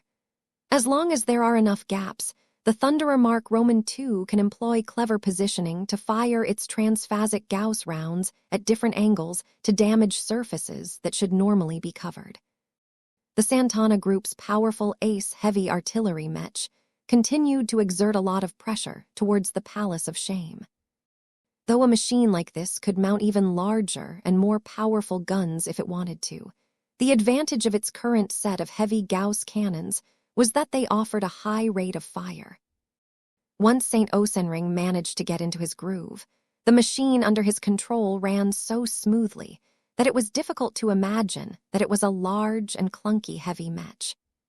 Its heavy Gauss cannons periodically boomed at the same time, as St. Osenring aimed to overwhelm his targets by triggering powerful earthquakes every few seconds. Vess couldn't imagine what it was like to be an alien who was stationed in an underground area in the vicinity of the affected areas. The shock waves rippling through the rocky soil and reinforced spaces already inflicted catastrophic damage to a large chunk of the outer portion of the asteroid base, but also made themselves felt at much further distance. The Thunderer Mark Roman II must be terrorizing a lot of alien pirates at this time. While this was great for inducing fear in the hearts of so many enemies, the downside was that the Thunderer Mark Roman II also attracted a lot of heat in return. If the aliens wanted to launch a counterattack, then they would most definitely focus their aggression on the Ace heavy artillery Mech first. Sir, we are detecting many fluctuations from the Palace of Shame. A massive amount of movements are taking place all across the surface of the asteroid base. What is going on? What is your best guess? Letter 192, letter 1D5FF, letter 1D41E, letter 1D626, letter 1D6A0, letter 1D5F2, letter 1D68B, letter 1D427, letter 1D698, new letter 1D65AL, letter 1D450, O letter 1D5FA. The alien pirate fleets are no longer staying still. All of the alien vessels that can launch into space are about to ascend from the surface. I see. Vess half expected the alien warships to continue to shelter in place, while opening fire at the human mechs that threatened the Palace of Shame. I think the alien warships can't fire through the Palace of Shame's transphasic energy shields, Gloriana said. It would explain why the aliens have yet to launch a serious counterattack at this time. It could be that the energy shield technology, used to protect the asteroid base, offers greater protection while foregoing the option to allow attacks to pass through from the other side. That was a plausible guess. Maybe you're right. I have the feeling that the aliens were doing their best to stall for time. There ought to be good reasons why they have invested in so many powerful shield generators of this type. In that sense, it may have been for the best for the Thunderer Mark Roman II to pressure our opponents into action. Vess did not think that the aliens were stalling for time for irrational reasons, like completing an elaborate religious ritual. Pirates never tended to last if they engaged in stupid or self-destructive behavior. If he assumed that there was a rational reason to stall for time, then the most likely possibility was that the aliens were waiting for reinforcements. We need to destroy the alien warships as quickly as possible before any outside help can arrive and join forces with our current opponents. Just as Vess made this realization, the alien pirates finally exposed their main mobile combat assets. The first fleet to emerge was the most familiar-looking one to Vess. It was the unspoken pirate fleet that possessed the highest degree of threat towards the human coalition. Surrounded by 14 destroyer-like vessels, the battle cruiser at the center of the neat formation attracted a lot of attention. The size and presence of this capital ship were beyond anything that Vess had ever seen from an alien vessel. Though the MTA and CFA's capital ships were even more fearsome, the Orvan-built battlecruiser was intimidating in her own way. What do we know about the opposing battlecruiser? Vess asked. According to the latest intelligence provided by the Gemini family, the battlecruiser goes by the name of Vigant Cesny, though that is likely a shortened version of her full name. She is 3.2 kilometers wide, 0.6 kilometers long, and 0.8 kilometers deep. While her armor is fairly good, it is in no way comparable to that of a CFA battleship. The Vigant Cesny primarily relies on her segmented energy shields for defense. She boasts an unusually large amount of thrusters due to her design and can accelerate forward at a surprising rate, though her ability to change trajectory is not as great. While the Orvans designed their warships according to radically different principles than most of humanity, the properties of the Vigant Cesny made her comparable to a human battlecruiser. A battlecruiser was basically a budget version of a battleship. The former featured stripped-down hull plating that was not as thick or resilient, but made the massive vessel a lot more affordable to build. The thinner and lighter hull significantly increased the thrust-to-weight ratio of a battlecruiser, enabling the armed capital ship to get up to speed a lot faster and also change directions a lot faster. Of course, this was only relative to the performance of a battleship. The Vigant Cesny was still an awfully sluggish vessel that took a long time to accelerate forward. The 14 Orvan escort destroyers that accompanied the massive Vigant Cesny could have easily outpaced the massive Slowpoke, but they did not do so because protecting the flagship was their main priority. Tell me about her weapons. We have double-checked the information we have with our long-ranged observations. The Vigant Cesny has an unusual weapon arrangement where all of her main guns are placed on top or on the sides of her large and wide forward-facing surface. This allows the battlecruiser to open fire with all of her primary weapon systems at a target that is in front of her orientation. Her primary armament consists of 14 evenly placed plasma cannons, 132 secondary kinetic cannons, and 317 tertiary laser cannons. She is presumably capable of launching missiles as well. The entire bridge of the spirit of Bentheim seemed to have fallen silent. Leaving everything else aside, the potent array of weapon systems alone was enough to allow the Vigant to annihilate entire Mech divisions and their accompanying ships. The Vigant even had the power to compete against a smaller MTA or CFA warship.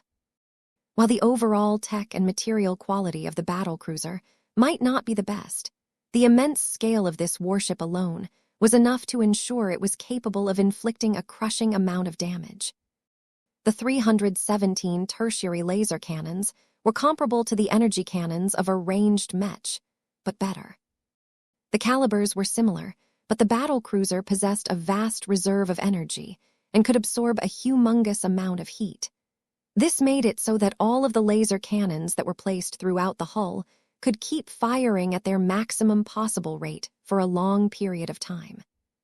The Vigant mainly relied on her tertiary guns to intercept incoming ordnance, starfighters, or other smaller annoyances. Their power was lacking, but their accuracy and rate of fire made up for this shortcoming. The 132 secondary kinetic cannons were much more concerning. Even if not all of them faced the front, the sheer quantity of frigate-grade cannons was enough to pound and shred any starship, especially one that was lacking in shielding and hull plating. Their main purpose was to demolish as many small to medium-sized warships as possible. Any force that tried to rely on quantity to overwhelm the Orvan battlecruiser would likely regret it after facing so many powerful guns at once. However, the true reason why none of the Mechs and ships of the human coalition dared to move too close to the Palace of Shame was the biggest guns of the battlecruiser. Though the Vigant was much like the Thunderer Mark Roman II, in that she could have mounted heavier guns, the original designers of this battlecruiser opted to equip her with a larger quantity of slightly smaller main cannons. The 14 plasma cannons gave the Vigant an enormous degree of deterrence against both alien and human adversaries. Just a single salvo from all of these huge guns was probably enough to overwhelm the shielding of the spirit of Bentheim and melt a quarter of her hull into molten slag. Given enough time, the Vigant could destroy every ship of every human fleet present in the star system. We can't give the Orvans the time to intercept our starships. Right now, the human pioneering groups had parked most of their starships far away from the battlefield. There were trade-offs to this decision. The Larkinsons and many other groups did not have to worry about their precious assets getting demolished by the Vigant or any other alien warship. The downside was that Mechs had to travel a long way back to reach their motherships and replenish their supplies. We can't let this battle drag out. The longer it goes on, the more we are at a disadvantage. Even as the other alien fleets rose from the protective envelope of the Palace of Shame, the long-ranged sensors detected a massive buildup of heat and energy from the Orvan battlecruiser. The Vigant is on the verge of opening fire with her primary armaments. "What are the plasma cannons aiming at?" Vess requested. They are aiming squarely at the current coordinates of the Thunderer Mark Roman II. Just as predicted, the Ace heavy artillery Mech of the Santana group most certainly attracted the ire of all of the pirates. Though Vess grew concerned at the fate of one of the crucial Ace Mechs of this operation, the Santanas and the Geminis already accounted for this possibility.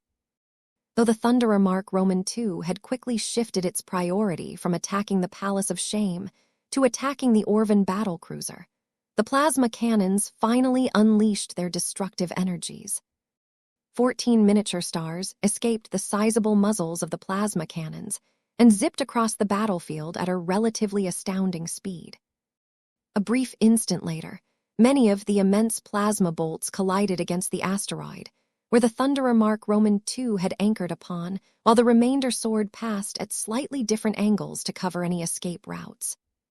The sensors observing the asteroid in question temporarily became blinded as the plasma bolts released energies at levels comparable to the detonations of a dozen tactical nuclear missiles. This is an insane level of firepower. No wonder the Big Two stripped the right of owning warships from the rest of humanity. The destructive potential of a battlecruiser is enough to wipe out entire cities or continents within a single day. Yet as the blinding effects of the plasma bolt impacts finally faded, Vess and many other observers sighed in relief when they saw that the Thunderer Mark Roman II was still in one piece.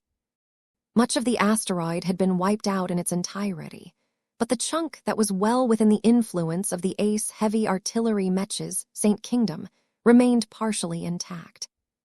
The Thunderer Mark Roman II domain field also experienced a lot of stress, but it had bled away so much of the destructive energies of the plasma bolts that whatever was left couldn't inflict any significant damage onto the Ace Mech's extremely thick and dense armor plating. Though it was clear to Vess that Saint Osenring and his Ace Mech could not withstand repeated attacks of this caliber, the current demonstration amply proved that the human Ace Mech possessed the capital to contend against the alien warships. The real battle begins now.